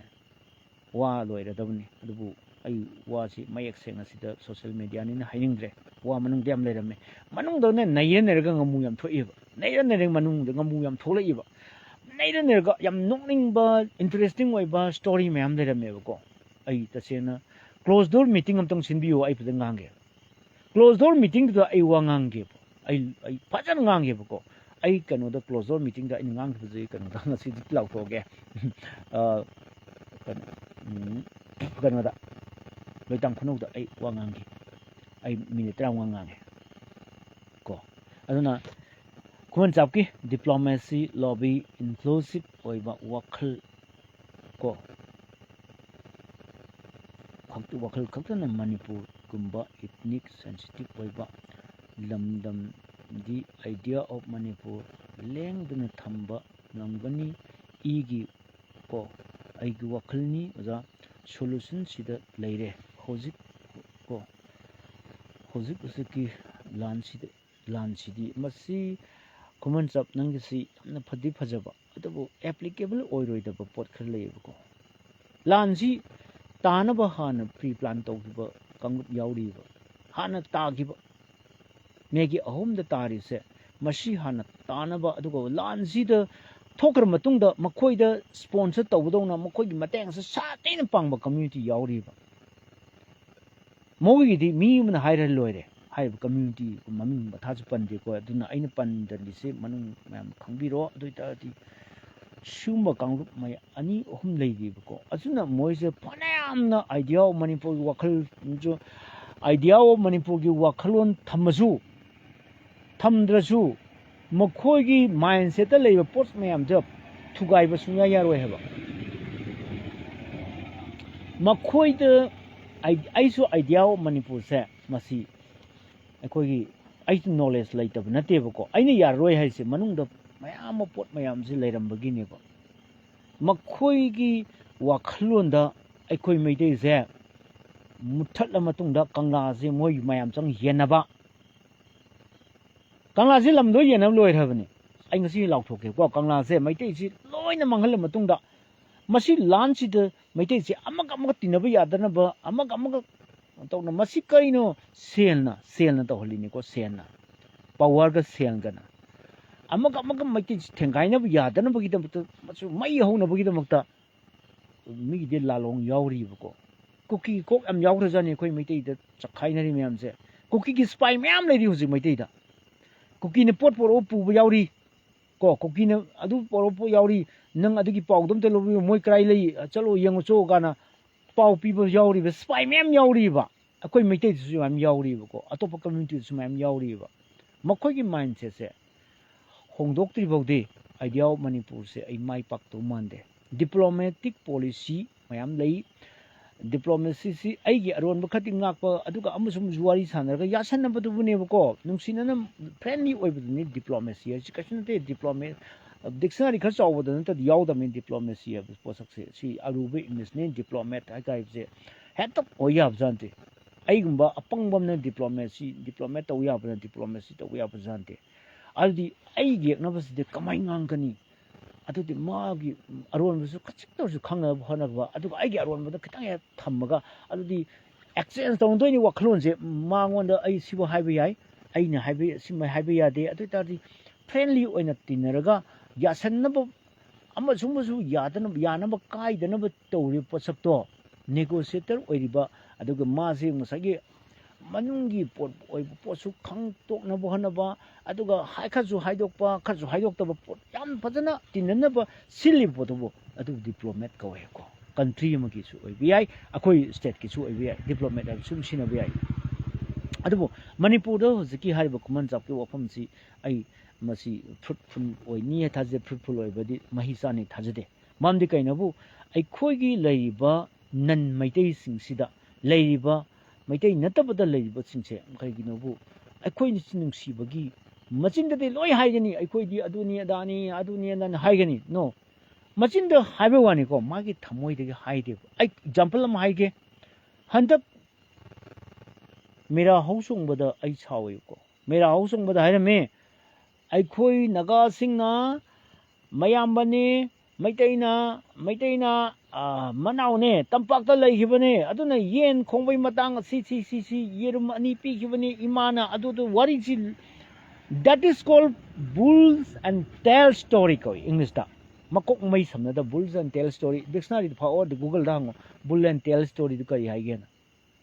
ꯑꯩ ꯏꯪꯂꯤꯁꯁꯦ ꯌꯥꯝ ꯅꯩꯅꯩꯌꯦꯕꯀꯣ ꯏꯪꯂꯤꯁꯁꯦ ꯑꯩ ꯌꯥꯝ ꯄꯥꯏꯌꯦꯕ bulls and tale storyꯁꯤ ꯀꯩꯅꯣ bull and tale storyꯁꯤ ꯀꯩꯅꯣꯕꯨ ꯃꯀꯣꯛ ꯃꯩ ꯁꯝꯅꯗꯕ ꯋꯥꯔꯤ ꯍꯥꯏꯕꯅꯦꯕ ꯀꯗꯥꯏꯗ ꯂꯤꯔꯤꯕ ꯚꯔꯖꯟ ꯀꯔꯝꯍꯥꯏꯅ ꯇꯧꯔꯤꯅꯣ ꯑꯩ ꯈꯪꯗꯦ ꯑꯗꯨ ꯑꯣꯏꯇꯥꯔꯗꯤ ꯋꯥꯔꯤꯗꯨꯅ ꯆꯨꯝꯕ ꯇꯥꯔꯒꯗꯤ if the story was a true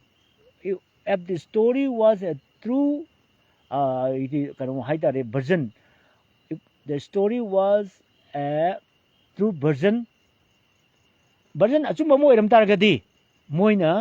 chingda hallaga ꯑꯩꯈꯣꯏꯒꯤ ꯗꯃꯛ ꯅꯨꯡꯁꯤ ꯈꯔ ꯎꯠꯂꯣꯏꯗ꯭ꯔꯥ ꯎꯠꯀꯗꯕ ꯅꯠꯇ꯭ꯔꯥ ꯀꯔꯤꯒꯤ ꯑꯗꯨꯒꯨꯝꯕ ꯋꯥꯈꯜ ꯈꯜꯂꯒ ꯃꯩꯇꯩꯅ ꯁꯦꯗꯨꯜ ꯇ꯭ꯔꯥꯏꯕ ꯑꯣꯏꯒꯦ ꯍꯥꯏꯕ ꯃꯇꯝꯁꯤꯗ ꯀꯔꯤꯒꯤ ꯊꯤꯡꯉꯤꯕ ꯁꯤꯗ ꯂꯣꯏꯔꯦ ꯋꯥ ꯂꯣꯏꯔꯦ ꯑꯩꯒꯤ ꯖꯁꯃꯦꯟ ꯃꯔꯩ ꯇꯧꯕ ꯌꯥꯝ ꯍꯩꯕꯅꯤ ꯑꯩꯁꯦ ꯗꯤꯕꯦꯠꯇ ꯑꯗꯨꯝ ꯁ꯭ꯇꯦꯖꯇ ꯗꯤꯕꯦꯠ ꯐꯥꯔꯁ ꯇꯥꯔꯛꯄꯅꯦ ꯑꯩ ꯗꯤꯕꯦꯠ ꯌꯦꯠꯅꯒꯦꯕ ꯑꯣꯄꯟ ꯗꯤꯕꯦꯠꯇ ꯑꯩ ꯒ꯭ꯔꯨꯞ ꯗꯤꯁꯀꯁꯟꯗ ꯀꯧꯒꯦꯔꯥ ꯑꯃ ꯇꯧꯒꯦꯔꯥ ꯃꯔꯩ ꯇꯧꯅꯒꯦꯕ ꯅꯣꯏꯅ ꯃꯆꯤꯟ ꯃꯅꯥꯎꯅꯤꯗꯤ ꯍꯥꯏꯔꯒ ꯀꯔꯤꯒꯤꯅꯣ ꯑꯩꯈꯣꯏꯅ ꯁꯦꯗꯨꯜ ꯇ꯭ꯔꯥꯏꯕꯇ ꯁꯤꯅꯧ ꯑꯣꯏꯔꯒꯕꯨ ꯁꯦꯗꯨꯜ ꯇ꯭ꯔꯥꯏꯕꯇ ꯑꯩꯈꯣꯏꯅ ꯌꯥꯎꯕ ꯌꯥꯗ꯭ꯔꯤꯁꯤꯅ ꯀꯔꯤꯒꯤꯅꯣ ꯍꯪꯕ ꯃꯇꯝꯗ ꯀꯔꯤ ꯄꯥꯎꯈꯨꯝ ꯂꯥꯛꯀꯅꯤ ꯑꯗꯨꯗꯤ ꯅꯣꯏꯅ ꯈꯔ ꯆꯥꯎꯈꯠꯂꯦꯅ ꯅꯨꯡꯉꯥꯏꯇ ꯇꯧꯕꯅꯤꯗ ꯍꯥꯏꯔꯛꯀꯗ꯭ꯔꯥ ꯃꯩꯇꯩꯗꯤ ꯈꯔ ꯆꯥꯎꯈꯠꯈ꯭ꯔꯦ ꯑꯩꯈꯣꯏꯅ ꯆꯤꯡꯗ ꯂꯩꯕꯅꯤꯅ ꯑꯗꯨꯗ ꯅꯣꯏꯅ ꯑꯃꯨꯛ ꯌꯥꯎꯁꯜꯂꯗꯤ ꯑꯩꯈꯣꯏ ꯊꯕꯛ ꯐꯪꯉꯔꯣꯏꯗ꯭ꯔꯥꯅ ꯄꯥꯈꯠꯄꯗꯒꯤ ꯑꯩꯈꯣꯏ ꯌꯦꯠꯄꯅꯤ ꯍꯥꯏꯔꯛꯀꯗ꯭ꯔꯥ it is a bunny it is a joke great joke ꯀꯣ ꯑꯩꯗꯤ ꯈꯔ ꯉꯥꯡꯒꯜꯂꯦ ꯑꯗꯨꯅ ꯑꯩꯈꯣꯏ ꯂꯟꯆꯦꯟꯕꯤꯒꯤ ꯃꯣꯏꯒꯤ ꯑꯥꯏꯑꯦꯁꯇ ꯑꯣꯐꯤꯁꯥꯔ ꯑꯃ ꯂꯩꯔꯝꯃꯦꯕꯀꯣ you are a great joker ꯍꯥꯏꯔꯨꯗꯅꯀꯣ ꯑꯁ ꯁꯤ ꯑꯣ ꯌꯧꯅꯗꯅꯀꯣ ꯂꯥꯟ ꯇꯥꯅꯕꯅꯦꯀꯣ ꯁꯥꯎꯠ ꯑꯐ꯭ꯔꯤꯀꯥ ꯃꯆꯥꯗꯨꯒ ꯃꯣꯏ ꯁꯤ ꯑꯣꯗꯨꯒ ꯑꯩꯒ ꯍꯦꯛꯇ ꯂꯪꯊꯠꯅꯕꯅꯤꯀꯣ ꯑꯩ ꯃꯔꯩꯗꯤ ꯇꯧꯅꯕꯅꯤ ꯈꯪꯉꯕ ꯑꯗꯣ ꯑꯦꯄꯣꯂꯣꯖꯥꯏꯁ ꯇꯧꯗ ꯌꯥꯗꯕ ꯏꯆꯥꯒꯤ ꯂꯩꯔꯤꯕꯅꯤꯅ ꯑꯩꯅ ꯑꯥꯏ ꯑꯦꯝ ꯁꯣꯔꯤ ꯁꯥꯔ ꯍꯥꯏꯔꯒ ꯂꯨꯒꯥ ꯂꯣꯏꯁꯟꯅꯦꯕꯀꯣ ꯑꯩꯅ ꯑꯥꯏ ꯑꯦꯝ ꯁꯣꯔꯤ ꯁꯥꯔ ꯍꯥꯏꯔꯝꯗꯕ ꯂꯣꯏꯗꯕꯅꯤ ꯃꯔꯩꯗ ꯌꯨ ꯑꯥꯔ ꯒ꯭ꯔꯦꯠ ꯖꯣꯀꯔ ꯍꯥꯏꯔꯨꯕꯒꯤ ꯑꯗꯨꯅ ꯃꯣꯏꯁꯦ ꯒ꯭ꯔꯦꯠ ꯖꯣꯀꯔꯅꯦ ꯀꯔꯤꯒꯤꯅꯣ ꯁꯤ ꯆꯨꯝꯃꯤ ꯍꯧꯖꯤꯛ ꯑꯩꯈꯣꯏ ꯄꯨꯟꯅ ꯈꯨꯟꯅꯥꯏ ꯑꯁꯦ ꯀꯣ ꯀꯟꯃꯤꯟꯅꯕ ꯃꯊꯧ ꯇꯥꯔꯦ ꯌꯨꯝꯊꯣꯡ ꯊꯣꯛꯇꯨꯅ ꯀꯟꯃꯤꯟꯅꯕ ꯃꯇꯝ ꯑꯣꯏꯔꯦ ꯑꯩꯈꯣꯏ ꯈꯛꯇꯅ ꯌꯥꯗ꯭ꯔꯦ ꯑꯩꯈꯣꯏ ꯄꯨꯟꯅ ꯂꯤꯡꯖꯦꯜ ꯃꯥꯟꯅꯔꯁꯤ ꯂꯥꯟ ꯀꯣ ꯊꯦꯡꯅꯃꯤꯟꯅꯔꯁꯤ ꯂꯥꯟ ꯊꯦꯡꯅꯕ ꯃꯇꯝ ꯑꯣꯏꯔꯦ ꯑꯗꯨꯗꯤ ꯍꯧꯖꯤꯛ ꯁꯤ ꯑꯩꯅ ꯂꯝꯖꯤꯡꯕꯒꯤ ꯅꯪꯒꯤꯁꯤꯗ ꯑꯩ ꯁꯄ꯭ꯂꯤꯃꯦꯟ ꯈꯤꯇꯪ ꯄꯤꯖꯒꯦ ꯑꯩꯒꯤ ꯑꯣꯕꯖꯥꯔꯕꯦꯁꯟꯗ ꯀꯔꯤ ꯍꯥꯏꯔꯤ ꯑꯇꯣꯞꯄ ꯀꯝꯃ꯭ꯌꯨꯅꯤꯇꯤ ꯑꯃꯠꯇ ꯑꯩꯈꯣꯏ ꯀꯝꯄ꯭ꯔꯥꯏꯁ ꯇꯧꯒꯨꯝꯁꯤ ꯀꯩꯒꯤꯅꯣ ꯃꯣꯏ ꯃꯥꯏꯟꯁꯦꯠꯁꯦ ꯈꯔ ꯑꯗꯨꯝ ꯀꯩꯅꯣꯝꯃ ꯇꯧꯔꯦ ꯁꯤꯗ ꯑꯗꯨꯝ ꯈꯪꯕꯤꯔꯣ ꯃꯔꯝꯗꯤ ꯀꯩꯅꯣꯕꯨ ꯑꯁꯨꯛ ꯀꯨꯏꯅ ꯊꯦꯡꯅꯕꯁꯤꯗ ꯉꯁꯤꯐꯥꯎꯗ ꯃꯣꯏꯅ ꯊꯣꯛꯂꯛꯑꯒ ꯂꯥꯟ ꯌꯥꯎꯔꯗꯕꯅꯤ나 ꯃꯔꯝꯗꯤ ꯀꯩꯅꯣꯕꯨ ꯃꯅꯨꯡꯗ ꯀꯩꯅꯣꯝ ꯂꯩꯔꯝꯃꯅꯦꯕꯀꯣ ꯃꯣꯏ ꯋꯥꯈꯜꯂꯣꯟ ꯑꯃ ꯂꯩꯔꯝꯃꯅꯦꯕꯀꯣ ꯑꯗꯨꯅ ꯀꯩꯗꯧꯏ ꯑꯗꯨ ꯑꯣꯏꯇꯥꯔꯗꯤ ꯑꯩꯈꯣꯏ ꯃꯩꯇꯩꯁꯤꯡꯁꯦ ꯂꯝꯖꯤꯡ ꯃꯅꯥꯏ ꯁꯨꯃꯥꯏꯅ ꯃꯩꯇꯩꯁꯤꯡꯁꯦ ꯄꯨꯟꯁꯤꯟꯅꯕ ꯑꯩꯈꯣꯏꯁꯤ ꯇꯣꯉꯥꯟ ꯇꯣꯉꯥꯟꯕ ꯋꯥꯈꯜꯂꯣꯟ ꯂꯣꯏꯗꯤ ꯁꯥꯒꯩ ꯖꯥꯠ ꯃꯥꯟꯅꯗꯦ ꯑꯗꯨꯒꯤ ꯁꯤꯗ ꯃꯩꯇꯩ ꯕꯥꯃꯣꯟꯁꯨ ꯌꯥꯎꯔꯤ ꯑꯃꯁꯨ ꯌꯥꯎꯔꯤ ꯑꯩꯈꯣꯏ ꯁꯤꯗꯀꯣ ꯂꯥꯏꯅꯤꯡꯁꯨ ꯃꯥꯟꯅꯗꯦ Hindu chꯠꯄ ꯌꯥꯎꯔꯤ Christian chꯠꯄ ꯌꯥꯎꯔꯤ ꯃꯩꯇꯩꯁꯤꯗ ꯑꯗꯨꯒ ꯀꯩꯅꯣ ꯆꯠꯄ ꯌꯥꯎꯔꯤ ꯑꯩꯈꯣꯏ ꯃꯩꯇꯩ ꯂꯥꯏꯅꯤꯡ ꯑꯩꯒꯨꯝꯕ ꯃꯌꯥꯝ ꯌꯥꯎꯔꯤ ꯑꯗꯨ ꯃꯁꯤ ꯂꯥꯏꯅꯤꯡꯒꯤ ꯋꯥꯐꯝꯁꯤ ꯇꯣꯛꯊꯣꯛꯈ꯭ꯔꯒ we are belong to Meitei community ꯍꯥꯏꯕ ꯄꯣꯠꯁꯛꯁꯤꯗ we are Mongoloid stock ꯑꯣꯏꯕꯅꯤꯅ ꯑꯩꯈꯣꯏꯒꯤ ꯏ ꯆꯞ ꯃꯥꯟꯅꯩꯀꯣ ꯑꯩꯈꯣꯏꯒꯤ clan ꯆꯞ ꯃꯥꯟꯅꯩꯀꯣ ꯑꯗꯨ ꯇꯥꯔꯗꯤ ꯑꯩꯈꯣꯏ ꯀꯃꯥꯏꯅ ꯇꯧꯒꯦꯕꯨ ꯑꯩꯈꯣꯏꯁꯤ ꯑꯃꯨꯛꯇꯪ ꯄꯨꯟꯁꯤꯜꯂꯒ ꯑꯇꯣꯞꯄ community ꯑꯃꯇ ꯑꯩꯈꯣꯏꯅ ꯕꯥꯇꯣꯟ ꯇꯧꯗꯕꯤꯗ ꯑꯩꯈꯣꯏ ꯄꯨꯟꯁꯤꯟꯅꯔꯒ ꯑꯩꯈꯣꯏꯗꯤ ꯋꯥꯈꯜꯂꯣꯟ ꯃꯥꯟꯅꯕꯅꯤꯅ ꯁꯣꯏꯁꯤ ꯃꯩꯇꯩꯗꯅꯤ ꯕꯥꯃꯣꯟ ꯁꯣꯛꯄꯁꯨ ꯌꯥꯎꯏ ꯕꯥꯃꯣꯟ ꯁꯣꯛꯄꯗ ꯃꯩꯇꯩ ꯁꯣꯛꯑꯦ ꯆꯞ ꯃꯥꯟꯅꯕꯅꯦ ꯀꯣ ꯂꯥꯟꯁꯤꯗ ꯕꯥꯃꯣꯟ ꯃꯆꯥ ꯃꯌꯥꯝ ꯌꯥꯎꯔꯤꯌꯦ ꯁꯤꯒꯤꯕꯁꯨ ꯌꯥꯎꯔꯕꯅꯦ ꯂꯩꯈꯤꯗꯕꯁꯨ ꯌꯥꯎꯔꯕꯅꯦ ꯀꯣ ꯕꯥꯃꯣꯟ ꯇꯣꯉꯥꯟꯅ ꯊꯝꯕ ꯌꯥꯔꯣꯏ ꯃꯩꯇꯩ ꯕꯥꯃꯣꯟ ꯇꯣꯉꯥꯟꯅ ꯇꯥꯟꯕ ꯌꯥꯔꯣꯏꯕ ꯃꯣꯏꯁꯨ ꯃꯩꯇꯩꯅꯦꯕ ꯀꯣ ꯁꯅꯥꯃꯍꯤ ꯂꯥꯠꯂꯤꯕꯅꯦꯕ ꯀꯣ ꯃꯥꯒꯤ ꯂꯥꯏꯅꯤꯡꯗꯨ ꯈꯛꯇꯪ ꯁꯣꯝꯗꯒꯤ ꯃꯄꯥꯟꯒꯤ ꯑꯩꯈꯣꯏꯒꯤ ꯃꯣꯏꯒꯤ ꯃꯄꯥ ꯃꯄꯨꯒꯤ ꯆꯠꯆꯕꯅꯤ ꯀꯣ ꯀ꯭ꯔꯤꯁꯅ ꯂꯥꯠꯆꯕꯅꯤ ꯀꯩꯁꯨ ꯀꯥꯏꯕ ꯂꯩꯇꯦ ꯅꯣ ꯄ꯭ꯔꯣꯕ꯭ꯂꯦꯝ ꯑꯗꯨꯅ ꯑꯩꯈꯣꯏ ꯃꯩꯇꯩ ꯕꯥꯃꯣꯟ ꯌꯥꯎꯅ ꯑꯩꯈꯣꯏꯒꯤ ꯃꯩꯇꯩꯕ ꯀꯣ ꯃꯁꯤꯗ ꯌꯦꯛ ꯂꯩꯕ ꯂꯩꯇꯕ ꯂꯣꯏ ꯄꯨꯟꯁꯤꯜꯂꯒ ꯑꯩꯈꯣꯏꯁꯤ ꯑꯃꯠꯇ ꯑꯣꯏꯅ ꯄꯨꯟꯁꯤꯜꯂ ꯃꯇꯝꯗ ꯂꯥꯟꯁꯦ ꯑꯩꯈꯣꯏꯅ ꯃꯥꯏ ꯄꯥꯛꯀꯗꯕꯅꯤ ꯀꯣ ꯑꯇꯣꯞꯄ ꯀꯝꯃ꯭ꯌꯨꯅꯤꯇꯤꯒꯤꯗꯤ ꯑꯩꯉꯣꯟꯗꯗꯤ ꯑꯩꯒꯤ ꯑꯣꯏꯅꯗꯤ ꯁꯖꯦꯁꯟ ꯑꯩ ꯄꯤꯅꯤꯡꯗꯦ ꯃꯁꯤ ꯃꯅꯨꯡꯗ ꯐꯦꯛꯇꯔ ꯌꯥꯝ ꯂꯩꯔꯝꯃꯦ ꯃꯅꯨꯡꯗ ꯌꯥꯝ ꯂꯩꯔꯝꯃꯦꯀꯣ ꯑꯗꯨꯅ ꯑꯥꯏꯗꯤꯌꯥ ꯑꯣꯐ ꯃꯅꯤꯄꯨꯔꯁꯦ ꯃꯅꯤꯄꯨꯔꯗ ꯐꯦꯜ ꯑꯣꯏꯒꯅꯤ ꯀꯣ ꯐꯪꯁꯟꯗ ꯈꯛꯇ ꯑꯩꯈꯣꯏꯒꯤ ꯁ꯭ꯇꯦꯖꯇ ꯈꯛꯇ ꯆꯤꯟ ꯐꯖꯕꯅꯦ ꯃꯥꯏ ꯃꯊꯃꯣꯏ ꯌꯥꯎꯗꯕꯅꯤ ꯑꯗꯨꯅ ꯃꯥꯏ ꯃꯊꯃꯣꯏ ꯌꯥꯎꯗꯕꯅꯤ나 ꯌꯥꯔꯣꯏ ꯍꯥꯏꯕ ꯑꯥꯏꯗꯤꯌꯥ ꯑꯣꯐ ꯃꯅꯤꯄꯨꯔꯁꯤ ꯃꯅꯤꯄꯨꯔꯗ ꯇꯣꯇꯦꯜ ꯐꯦꯜ ꯑꯣꯏꯒꯅꯤ ꯑꯗꯨꯅ ꯑꯩ ꯉꯁꯥꯏꯒꯤ ꯄꯨꯟꯁꯤꯕ ꯗꯤꯅꯦꯁ ꯑꯩ ꯑꯝꯇ ꯄꯥꯔꯒꯦ ꯄꯥꯕꯨꯡ ꯉꯥꯔꯤꯌꯥꯟꯒꯤ ꯐꯤꯉꯧ ꯁꯦꯠꯄꯤ ꯑꯃ ꯊꯣꯛꯑꯦ ꯇꯧꯕꯗꯣ ꯑꯗꯨꯒꯤ ꯇꯣꯄꯤꯛ ꯑꯃꯗ ꯁꯦꯝꯕꯤꯔꯛꯑꯣ ꯍꯥꯏꯕ ꯁꯦꯝꯕꯤꯔꯛꯀꯦ ꯍꯥꯏꯕ ꯁꯦꯝꯕꯤꯔꯛꯑꯣ ꯑꯗꯣ ꯀꯩꯅꯣꯅꯤ ꯃꯥꯟꯗꯤ ꯅꯪꯒꯤꯗꯣ ꯂꯥꯟꯒꯤ ꯃꯇꯝ ꯑꯣꯏꯕꯅꯤꯅ ꯑꯩ ꯃꯇꯥꯡ ꯆꯥꯕꯗ ꯅꯩꯅꯁꯤ ꯑꯩꯈꯣꯏꯒꯤ ꯐꯤ ꯑꯉꯧꯕ ꯁꯦꯠꯄ ꯅꯍꯥꯟ ꯑꯔꯥꯝꯕꯥꯏꯒꯤꯁꯨ ꯃꯣꯏ ꯊꯦꯡꯅꯩ ꯍꯥꯏꯕꯗꯣ ꯑꯗꯨꯒꯤꯗꯤ ꯑꯇꯣꯞꯄ ꯇꯣꯄꯤꯛ ꯑꯃꯗ ꯑꯇꯣꯞꯄ ꯅꯨꯃꯤꯠ ꯑꯃꯗ ꯇꯧꯁꯤ ꯃꯁꯤꯁꯤꯗꯤ ꯑꯩꯈꯣꯏꯒꯤ ꯂꯥꯟꯒꯤ ꯑꯣꯏꯅ ꯅꯩꯅꯁꯤ ꯂꯥꯟꯁꯤ ꯀꯃꯥꯏꯅ ꯇꯧ ꯂꯣꯏꯁꯤꯟꯁꯤꯒꯦ ꯂꯥꯟꯁꯤ ꯀꯃꯥꯏꯅ ꯇꯧꯁꯤ ꯄꯣꯂꯤꯇꯤꯀꯦꯜ ꯁꯣꯂꯨꯁꯟ ꯅꯠꯇ꯭ꯔꯒꯅ ꯀꯔꯤꯒꯨꯝꯕ ꯈꯔ ꯍꯥꯏꯔꯛꯑꯣ ꯍꯥꯏꯕ ꯑꯩꯈꯣꯏꯅ ꯍꯥꯏꯅ ꯑꯗꯨꯒ ꯍꯧꯖꯤꯛꯀꯤ ꯑꯩꯈꯣꯏ ꯀꯩꯅꯣꯒꯤꯗꯨꯗꯤ ꯑꯩꯈꯣꯏ ꯈꯨꯃꯟ ꯆꯥꯛꯄꯤ ꯀꯩꯅꯣꯗ ꯃꯊꯛꯇ ꯀꯩꯅꯣ ꯇꯧꯕꯗ ꯑꯗꯨꯅ ꯁꯤ ꯄ꯭ꯔꯇꯤꯃꯥꯒꯤ ꯄꯥꯒꯦ ꯇꯧꯊꯣꯔꯛꯄ ꯊꯕꯛꯅ ꯁꯥꯈꯤꯅꯤ ꯃꯣꯏꯅ ꯑꯩꯈꯣꯏ ꯅꯨꯡꯁꯤꯗꯦ ꯀꯣ ꯃꯣꯏꯅ ꯑꯩꯈꯣꯏ ꯅꯨꯡꯁꯤꯗꯦꯅ ꯉꯔꯥꯡꯒꯤ ꯑꯣꯗꯤꯑꯣ ꯚꯥꯏꯔꯦꯜꯗꯨꯗ ꯂꯣꯏ ꯈꯪꯈ꯭ꯔꯕꯅꯤ ꯍꯨꯔꯥꯟꯕ ꯅꯀꯣꯛ ꯅꯥꯄꯤ ꯄꯛꯑꯦ ꯑꯩꯈꯣꯏꯒꯤ ꯀꯩꯅꯣꯝꯃ ꯇꯧꯒꯗ꯭ꯔꯥ ꯒꯥꯅ ꯉꯁꯥꯏꯒꯤ ꯂꯧ ꯈꯥꯎꯕꯗ ꯑꯩꯈꯣꯏꯅꯦ ꯇꯥꯡꯀꯨꯜꯅꯤ ꯈꯪꯅ ꯅꯣꯏꯅ ꯀꯃꯥꯏ ꯀꯥꯞꯄꯛꯇꯣꯏꯅꯣ ꯑꯗꯨꯅ ꯁꯤ ꯑꯩꯈꯣꯏꯒꯤꯗꯣ ꯍꯥꯅꯣ ꯅꯣꯏ ꯍꯥꯎꯊꯨ ꯍꯥꯏꯒꯦꯍꯦ ꯅꯣꯏꯗꯤ ꯑꯩꯅ ꯀꯤꯕꯤꯗꯦꯍꯦ ꯅꯣꯏꯅ ꯂꯤꯡꯖꯦꯜ ꯆꯞ ꯃꯥꯟꯅꯅꯕ ꯅꯣꯏ ꯃꯤ ꯁꯤꯔꯁꯨ ꯃꯅꯨꯡꯗ ꯆꯞ ꯃꯥꯟꯅꯕ ꯑꯩꯈꯣꯏ ꯃꯩꯇꯩꯅ ꯁꯦꯗꯨꯜ ꯇ꯭ꯔꯥꯏꯞ ꯑꯣꯏꯒꯦ ꯍꯥꯏꯕꯗ 6 ꯁꯦꯗꯨꯜꯅ ꯑꯗꯨꯝ ꯀꯟꯖꯒꯗꯕꯅꯦꯕ ꯁꯦꯗꯨꯜ ꯇ꯭ꯔꯥꯏꯞ ꯑꯣꯏꯍꯧꯕꯁꯦ ꯌꯥꯝ ꯀꯥꯟꯅꯕ ꯂꯩꯌꯦꯕꯀꯣ ꯁꯤꯗ ꯌꯦꯠꯀꯅꯨ ꯁꯦꯗꯨꯜ ꯇ꯭ꯔꯥꯏꯞ ꯑꯣꯏꯍꯧꯕꯅ ꯑꯩꯈꯣꯏ 6 ꯁꯦꯗꯨꯜꯁꯤꯅ ꯑꯗꯨꯝ ꯀꯣꯟꯁꯇꯤꯇ꯭ꯌꯨꯁꯟꯅ ꯑꯩꯈꯣꯏꯁꯨ ꯀꯟꯁꯤꯟꯈꯤꯗꯅ ꯑꯩꯈꯣꯏꯁꯤ ꯃꯥꯏꯅꯣꯔꯤꯇꯤꯅꯤ ꯁꯦꯐ ꯒꯥꯔꯗ ꯃꯌꯥꯝ ꯄ꯭ꯔꯣꯇꯦꯛ ꯇꯧꯒꯗꯕꯅꯤ ꯂꯣꯅ ꯄ꯭ꯔꯣꯇꯦꯛ ꯇꯧꯈ꯭ꯔꯕ ꯃꯣꯏꯗꯤ ꯂꯣꯅ ꯄ꯭ꯔꯣꯇꯦꯛ ꯇꯧꯈ꯭ꯔꯦꯕ ꯑꯩꯈꯣꯏ ꯃꯩꯇꯩꯗꯤ ꯃꯗꯣ ꯃꯄꯥꯝ ꯆꯥꯛ ꯆꯥꯗ ꯃꯋꯥ ꯆꯥꯛ ꯆꯥꯗ ꯖꯦꯅꯦꯔꯦꯜꯗ ꯆꯤꯡꯉ ꯂꯩꯔꯦꯕ ꯁꯦꯗꯨꯜ ꯇ꯭ꯔꯥꯏꯞ ꯍꯥꯏꯕꯁꯦ ꯑꯩꯈꯣꯏꯒꯤ ꯊꯕꯛ ꯆꯪꯕꯁꯨ ꯀꯣꯇꯥ ꯐꯪꯒꯅꯤ ꯀꯣꯇꯥ ꯈꯛꯇꯪ ꯅꯠꯇꯦ ꯃꯣꯏꯅ ꯀꯣꯇꯥ ꯑꯩꯈꯣꯏꯅ ꯂꯧꯈꯤꯗꯧꯔꯦꯅ ꯃꯣꯏꯅ ꯄꯥꯈꯠꯄ ꯀꯣ ꯀꯥꯟꯅꯗꯕ ꯋꯥꯅꯤ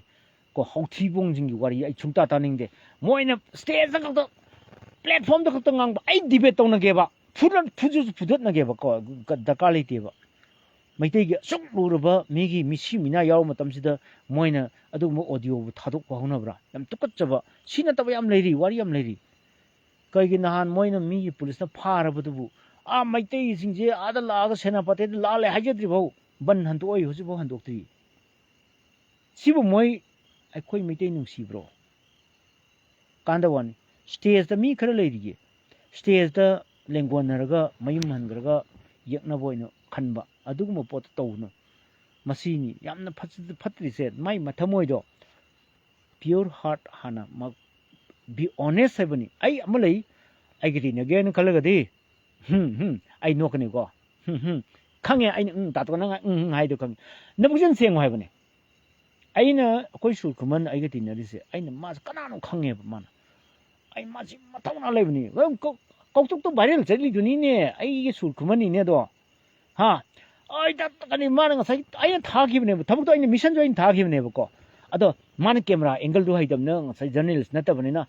ꯑꯩ ꯀꯩꯅꯣꯗ ꯀꯨꯀꯤ ꯀꯨꯝꯗ꯭ꯔꯦ ꯆꯦꯜꯂꯣ ꯃꯣꯏ ꯀꯥꯞꯇ꯭ꯔꯦ ꯑꯗꯨ ꯇꯧꯕꯗꯨꯗꯣ ꯑꯩꯒꯤ ꯄ꯭ꯂꯥꯟꯅꯦꯕ ꯑꯗꯣ ꯚꯥꯏꯔꯦꯜ ꯆꯠꯂꯤꯗꯣ ꯑꯩꯒꯤꯅꯦꯕ ꯚꯤꯗꯤꯑꯣꯗꯣ ꯑꯩꯅ namona namakpaneba adu pungkai manungda lak ahum mari yomba ai kigreba ko karina tawsibona ai yenghowdaba thajadaba ai video viral chakane se thajadaba mayam sina aingon chaire machin thibu jawre be video ju ko ona adubu ai kitang ai thiengna phangure I'm sorry haraga ai journalist orsu madugi poto kaigino aina kai maram ai haijage ko paisa jam phangdabdo monetization ju ai ordabdo aza masagi handak su ai malan ge ka eba ko ai miyam ka ona si phajadre ka ona ai ka eba mayam na haibi yae ba ai mayam ti am ki ba miyam chatin ki rajane ai se ha tai de ki de ko ai koi miyam si maki miyam si ai ki rajane ai ki bse ado kai do i khangbra camera sin mana maning laga kamba kapasu yae ba ko mana mamangi kap khre aduga ngasagi nupi sing dro tungdel thangore adu camera angle ona bagi mana natraga nupi sing mamang sel laga man tungde tanraga kapati phadaba adu angle du ona bagi damakta aina thokpane ba ko adda hoji cookie singa aram baira kana nom sel laga cookie komdre cookie go hoji viral chal lido adu audio du di aigi inaw magi audio mai khonjel ni adu aina namanba video da dugi audio du khak lawrga moina atoba video da edit tawsan mane ko ai mayam du sengdo hoye sima ko yam lady wari yam lady aigi spy mayam thadoi phattabada nate afabada ai spy mayam thadi pau sima law do ma kana ga tinai drakar bar kana yawi karamba mi yawi adu si ma si kana drak si ma ka tawbra kamai tawi si kana se nei police na bra minister se na bra MLA se na bra te wari example ne ai se adu bureaucrat officer se na bra nang ta thijalu gan ai spy mayam thadoi ba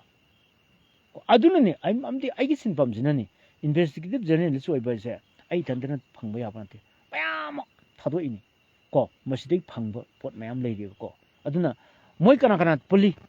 aduna aina moigi mindset se yadri factor leiri ko aduna kuman chapki oja duga CF lak laga ekhoi thingba se karigino haina mapal lam dagi yamna hangli balance hogat para haidana ima singse adu ko aina di phajana hai ki trust ai ani lon jale kuman chapki mangre ai se ai friend phone chappe ko nungai ra kada pasana comment pire adu idea da ai pajra ko adu huziki idea da kuman chapki jamna phajai mashi hangba yaba question ni mamdi logical question ni tawri karigino bu mi India masana su hangani abto su hangni bu karigino mi gi police security forces mi gi lan khamba lakpa da karigino thingi se manung da di moi internet idea da khangmoi ba ko and they were sent to Manipur to protect the lives and property of cookies thibai kon ai su sum di hai mayam hai nei na ai su hai ko ado cookie terrorist sing se moi terrorist na tab sing chu moi chap ana bane ko moi life si kan ba ida makta kanana kari ora thoki Supreme Court na dumaina lana uhalaga Supreme Court ta akoi gi life se maitai ne akoi bu otpi re nei bi re megi tang ahum da moina akoi bu to bi re na imphal manung da akoi bu yam tam thine otpi re nei bi re hatpi re haidana moina ngasai mai da karum kram loghiba soina dana to bo rongni ko adugi poto thajan greba moina Supreme Court da adu to bo Supreme Court na dom thole adu ye the government home minister da order pire cookie sing ngak tabya de haidana adu khudong chabam khang leiri si mayam ai journalist ni madugi ai evidence puiba ngamuni ko Supreme Court ko order makhak leihibani mo ngakpi senbiyo na aduna adung bom leihibuduna moina ngasi bodu khudong chabam nauri ko aduna aditari Supreme Court ki order mugi matung ina si musu leire legal gi mogi procedure kan om khakne aduna moina ngasagi cookie sing ngak plak pane amarom da adug manung dadi loina kan omani ho na banga kani ko loi una banga kani manung dadi kai dori drug aibu possible heta mari leina namba drug aisiga drug business ga mari ta leina namba aduna posi yam haidok ningde si social media ni ko aibu nungsi do mayam su yawngani aduga ꯁ꯭ꯄꯥꯏ ꯃꯌꯥꯝꯁꯨ ꯌꯦꯡꯉꯝꯗꯣꯏꯅꯤ ꯑꯗꯨꯒ ꯍꯣꯔꯦꯟ share ꯇꯧꯅꯔꯛꯄ ꯇꯧꯔꯤ ꯌꯦꯡꯒꯗꯣꯏꯅꯤ ꯑꯗꯨꯅ ꯀꯔꯤꯒꯤꯅꯣ ꯃꯥꯅ ꯑꯩꯈꯣꯏ ꯋꯥꯉꯥꯡꯁꯤ ꯀꯔꯤꯒꯤꯅꯣ ꯑꯩꯈꯣꯏꯅ ꯂꯣꯟꯅ ꯍꯨꯔꯥꯟꯕ ꯄꯣꯠꯁꯤꯕꯨ ꯃꯥꯅ ꯂꯣꯏ ꯍꯥꯏꯗꯣꯔꯛꯇꯣꯔꯦ ꯑꯩꯈꯣꯏꯅꯗꯤ ꯇꯧꯔꯤꯕ ꯁꯤꯗ ꯇꯧꯔꯤ ꯑꯩꯈꯣꯏꯁꯨ ꯄꯩꯁꯥ ꯈꯔ ꯏꯆꯥ ꯏꯁꯨꯁꯤꯡꯅ ꯅꯨꯡꯉꯥꯏꯍꯧꯅꯕꯅ ꯈꯤꯇꯪ ꯇꯧꯔꯤ ꯃꯥꯅ ꯃꯆꯤꯟꯕꯨ ꯆꯛꯊꯤꯕꯁꯤꯅ ꯂꯣꯏ ꯍꯥꯏꯗꯣꯔꯛꯀꯗꯣꯔꯤ ꯃꯁꯤ ꯈꯪꯕꯗꯤ ꯂꯣꯏ ꯈꯪꯉꯤ A to Z ꯈꯪꯉꯤ ꯀꯅꯥ ꯆꯦꯟꯅꯒꯦꯁꯦ ꯑꯩ ꯂꯣꯏ ꯈꯪꯉꯤ ꯑꯩꯒꯤ ꯁꯦꯀ꯭ꯔꯦꯠ ꯗꯥꯏꯔꯤ ꯂꯩ ꯑꯗꯨ ꯂꯣꯏ ꯌꯥꯎꯋꯦ ꯀꯥꯟꯗ ꯋꯥꯅꯤ ꯋꯥꯏ ꯉꯥꯡꯅꯤꯡꯗꯦ ꯀꯣ ꯑꯗꯨꯅ ꯃꯩꯇꯩ ꯃꯆꯥꯅ ꯗ꯭ꯔꯒ ꯕꯤꯖꯤꯅꯦꯁꯇ ꯌꯥꯎꯔꯝꯗ꯭ꯔꯕ ꯀꯣ ꯂꯥꯟꯁꯤ ꯅꯍꯥꯟꯅ ꯂꯣꯏꯔꯝꯃꯅꯦꯕ ꯃꯩꯇꯩ ꯃꯆꯥꯅ ꯗ꯭ꯔꯒ ꯕꯤꯖꯤꯅꯦꯁꯇ ꯌꯥꯎꯔꯨꯕꯒꯤꯗꯃꯛꯇ ꯂꯥꯟꯁꯤ ꯁꯨꯡꯂꯣꯏ ꯂꯣꯏꯁꯟꯗꯕꯅꯦꯕ ꯀꯣ ꯁꯤꯃꯗꯤ ꯍꯥꯏꯒꯦ ꯑꯗꯨꯅ ꯑꯩ ꯀꯩꯅꯣꯒꯤ ꯑꯩꯗꯤ ꯈꯪꯗꯦꯍꯦ ꯑꯩ ꯈꯪꯗꯦ ꯑꯗꯨ ꯑꯝꯇ ꯌꯦꯡꯒꯦ ꯈꯨꯃꯟ ꯆꯥꯞꯀꯤ ꯑꯗꯨ ꯒ꯭ꯌꯥꯟ ꯇꯥꯃꯤꯟꯅꯕ ꯀꯣ ꯃꯄꯥꯟꯒꯤ ꯃꯦꯗꯤꯌꯥꯗ ꯀꯣ ꯄꯥꯝꯕꯩ ꯂꯩꯒꯗ꯭ꯔꯥ ꯅꯠꯇ꯭ꯔꯒꯗꯤ ꯏꯃꯥꯁꯤꯡꯒꯤ ꯃꯥꯏ ꯆꯨꯞꯅꯤꯡꯉꯥꯏ ꯑꯣꯏꯍꯟꯒꯗꯧꯔꯦ ꯁꯤꯗꯤ ꯃꯣꯏꯅ ꯈꯪꯒꯅꯤ ꯍꯥꯏꯗꯤ ꯍꯧꯖꯤꯛꯁꯤ ꯊꯥꯒꯠꯅꯔꯕꯅꯤ ꯃꯔꯝꯗꯤ ꯀꯩꯅꯣꯕꯨ ꯃꯁꯤꯁꯨ ꯃꯣꯏ ꯃꯦꯗꯤꯌꯥꯁꯤꯡꯁꯦ ꯀꯩꯅꯣ ꯇꯧꯕꯅꯦꯕ ꯑꯩꯈꯣꯏꯒꯤ ꯒꯣꯜ ꯇꯤꯠ ꯃꯦꯗꯤꯌꯥ ꯃꯌꯥꯝ ꯂꯩꯕꯅꯦꯕꯀꯣ ꯒꯣꯜ ꯇꯤꯠ ꯍꯥꯏꯕ ꯂꯣꯟ ꯑꯃꯈꯛ ꯑꯩ ꯉꯁꯤ ꯊꯝꯒꯦ ꯑꯩꯅ ꯃꯆꯤꯟ ꯊꯤꯕ ꯄꯥꯎꯃꯤ ꯌꯥꯝ ꯂꯩꯕꯅꯦꯕ ꯏꯟꯗꯤꯌꯥꯗ ꯃꯊꯣꯡ ꯈꯪꯗꯕ ꯌꯥꯝ ꯂꯩꯕꯅꯦꯕꯀꯣ ꯑꯗꯣ ꯃꯣꯏꯒꯤ ꯔꯤꯄꯕ꯭ꯂꯤꯛ ꯇꯤꯚꯤꯒꯤ ꯀꯥꯡꯕꯨꯗꯨꯒ ꯑꯩꯒ ꯃꯔꯩ ꯊꯤꯅ ꯇꯧꯅꯩꯌꯦꯕ ꯅꯣꯏ ꯔꯦꯞ ꯀ꯭ꯔꯥꯏꯝ ꯌꯥꯝ ꯄꯥꯝꯕ꯭ꯔꯥ ꯍꯪꯕꯅꯦ ꯑꯩꯅ ꯌꯥꯝ ꯄꯥꯝꯕ꯭ꯔꯥ ꯅꯣꯏ ꯅꯈꯣꯏꯅ ꯀꯨꯀꯤ ꯐꯅꯦꯛ ꯊꯣꯛꯄꯒꯤ ꯋꯥꯔꯤꯁꯤꯗ ꯅꯣꯏ ꯑꯗꯨꯛ ꯌꯥꯝꯅ ꯅꯣꯏ ꯏꯟꯇꯔꯦꯁ ꯂꯧꯔꯤꯁꯤ ꯀꯔꯤꯒꯤꯅꯣ ꯑꯗꯨꯗ ꯅꯣꯏꯅ ꯐꯣꯀꯁ ꯇꯧꯔꯤꯁꯤ ꯀꯔꯤꯒꯤꯅꯣ ꯍꯪꯕꯅꯦ ꯑꯩꯅ DIPRꯗ ꯃꯔꯩ ꯊꯤꯅ ꯇꯧꯅꯕꯅꯦ ꯃꯩꯇꯩ ꯃꯆꯥ ꯈꯔꯗꯤ ꯈꯨꯠ ꯊꯥꯡꯒꯠꯂꯦꯕꯀꯣ ꯆꯨꯝꯃꯦꯅ ꯑꯩꯒ ꯇꯧꯅꯕꯅꯦꯕꯀꯣ ꯑꯩꯈꯣꯏꯁꯦ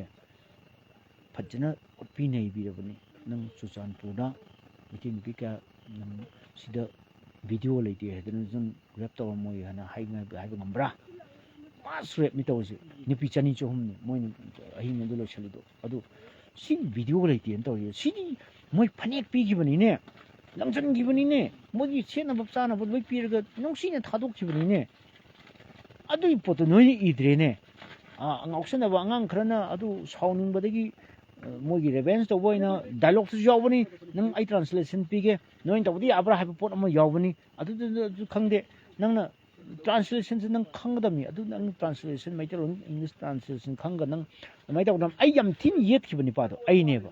ꯑꯗꯨ ꯑꯩꯈꯣꯏ ꯃꯩꯇꯩ ꯃꯆꯥꯁꯤꯡ ꯑꯩꯈꯣꯏꯒꯤ ꯅꯦꯠ ꯁꯝꯕ ꯂꯥꯛꯄꯁꯤꯡꯁꯤ ꯁꯣꯖꯥꯅ ꯉꯁꯥꯏ ꯇꯧꯕꯗꯣ ꯄꯦꯜꯂꯦꯅ ꯍꯥꯏ ꯑꯁ ꯄꯨꯔꯥ ꯍꯣꯜꯗꯨꯃ ꯅꯤꯟꯕꯅꯦ ꯑꯩꯒ ꯃꯣꯏ 5 ꯆꯟꯗꯒ ꯇꯧꯅꯕꯅꯦ ꯃꯌꯥꯡ ꯃꯆꯥꯁꯤꯡꯁꯦ ꯈꯞꯊꯕꯅꯦ ꯑꯩꯁꯨꯀꯣ ꯅꯨꯃꯤꯠꯇꯨꯃꯗꯤ ꯄꯥꯠ ꯀꯔꯥꯏꯅꯣ ꯀꯣꯛꯁꯨ ꯄꯧꯊꯣꯛꯄꯗ ꯑꯩꯗꯤ ꯉꯥꯡꯕꯅꯦꯀꯣ ꯑꯗꯨꯅ ꯉꯁꯥꯏꯒꯤ ꯃꯊꯛꯀꯤ ꯋꯥꯐꯝꯁꯤ ꯑꯩꯈꯣꯏꯒꯤ ꯉꯁꯤ ꯀꯩꯅꯣꯝꯃꯈꯛ ꯆꯪꯈꯤ ꯃꯁꯤ ꯑꯃꯨꯛꯇꯪ ꯑꯩꯈꯣꯏꯒꯤ ꯈꯨꯃꯟ ꯆꯥꯞ ꯑꯩꯁꯦ ꯄꯣꯊꯥꯔꯒ ꯂꯩꯕ ꯃꯔꯝꯗꯤ ꯑꯝꯖꯨꯅ ꯑꯩꯁꯦ ꯁꯁꯄꯦꯟ ꯇꯧꯔꯒ ꯃꯇꯝ ꯈꯔ ꯊꯝꯃꯤꯅꯦꯕ ꯑꯩꯒꯤ ꯄ꯭ꯔꯦꯁ ꯈꯕꯔ ꯐꯣꯡꯗ꯭ꯔꯤꯐꯥꯎ ꯑꯩꯒꯤ ꯁꯛꯂꯣꯟ ꯐꯣꯡꯗ꯭ꯔꯤꯐꯥꯎꯗꯤ ꯊꯕꯛ ꯇꯧꯕꯤꯔꯅꯨ ꯍꯥꯏꯗꯅ ꯍꯥꯏꯕꯗꯒꯤ ꯑꯗꯣ ꯑꯩꯁꯦ ꯑꯟꯗꯔꯇꯦꯀꯤꯡ ꯁꯥꯏꯟ ꯇꯧꯊꯣꯛꯈ꯭ꯔꯦꯕꯀꯣ ꯄꯨꯔꯥ ꯀꯩꯅꯣ ꯑꯃꯅꯤ ꯁ꯭ꯇꯥꯏꯜ ꯑꯃꯅꯤ ꯗ꯭ꯔꯃꯥꯒꯤ ꯇꯥꯏꯞꯇ ꯑꯗꯨꯅ ꯁꯤ ꯌꯥꯝ ꯍꯥꯏꯅꯤꯡꯗ꯭ꯔꯦ ꯀꯣ ꯁꯤ ꯑꯗꯨꯅ ꯑꯩ ꯃꯇꯝ ꯈꯔ ꯁꯤ ꯃꯇꯥꯡ ꯁꯤ ꯅꯠꯇꯕ ꯑꯩꯈꯣꯏꯒꯤ ꯋꯦ ꯌꯦꯡꯁꯤ ꯑꯩꯈꯣꯏꯅ ꯍꯧꯖꯤꯛꯁꯦ ꯀꯩꯗꯧꯕꯅꯤ ꯁꯤꯗ ꯀꯩ ꯇꯧꯕ ꯌꯥꯏ ꯚꯥꯏꯔꯦꯜ ꯆꯠꯅꯕꯒꯤꯗꯃꯛꯇ ꯑꯩꯈꯣꯏꯅ ꯏꯪꯂꯤꯁ ꯇ꯭ꯔꯥꯟꯁꯂꯦꯁꯟ ꯅꯠꯇ꯭ꯔꯒ ꯏꯪꯂꯤꯁ ꯐꯖꯅ ꯉꯥꯡꯕ ꯉꯝꯕ ꯍꯤꯟꯗꯤ ꯐꯖꯅ ꯉꯥꯡꯕ ꯉꯝꯕ ꯀꯣ ꯈꯔ ꯁꯤ ꯑꯩ ꯂꯧꯁꯤꯡ ꯑꯃ ꯇꯥꯛꯆꯒꯦꯀꯣ ꯏꯪꯂꯤꯁ ꯐꯖꯅ ꯉꯥꯡꯕ ꯉꯝꯕ ꯍꯤꯟꯗꯤ ꯐꯖꯅ ꯉꯥꯡꯕ ꯉꯝꯕ ꯅꯨꯄꯤ ꯈꯔ ꯈꯒꯠꯄ ꯇꯥꯔꯦ ꯑꯗꯨꯒ ꯑꯩꯅ ꯃꯊꯛ ꯍꯥꯏꯈꯤꯕꯁꯤꯡꯁꯦ ꯃꯁꯤ ꯚꯥꯏꯔꯦꯜ ꯆꯠꯅꯕꯒꯤꯗꯃꯛ ꯅꯦꯁꯅꯦꯜ ꯃꯦꯗꯤꯌꯥꯗ ꯀꯩꯅꯣꯗ ꯌꯧꯅꯕꯒꯤꯗꯃꯛꯇ ꯑꯩꯈꯣꯏꯅ ꯁꯤꯌꯥꯔ ꯇꯧꯕ ꯇꯥꯔꯦ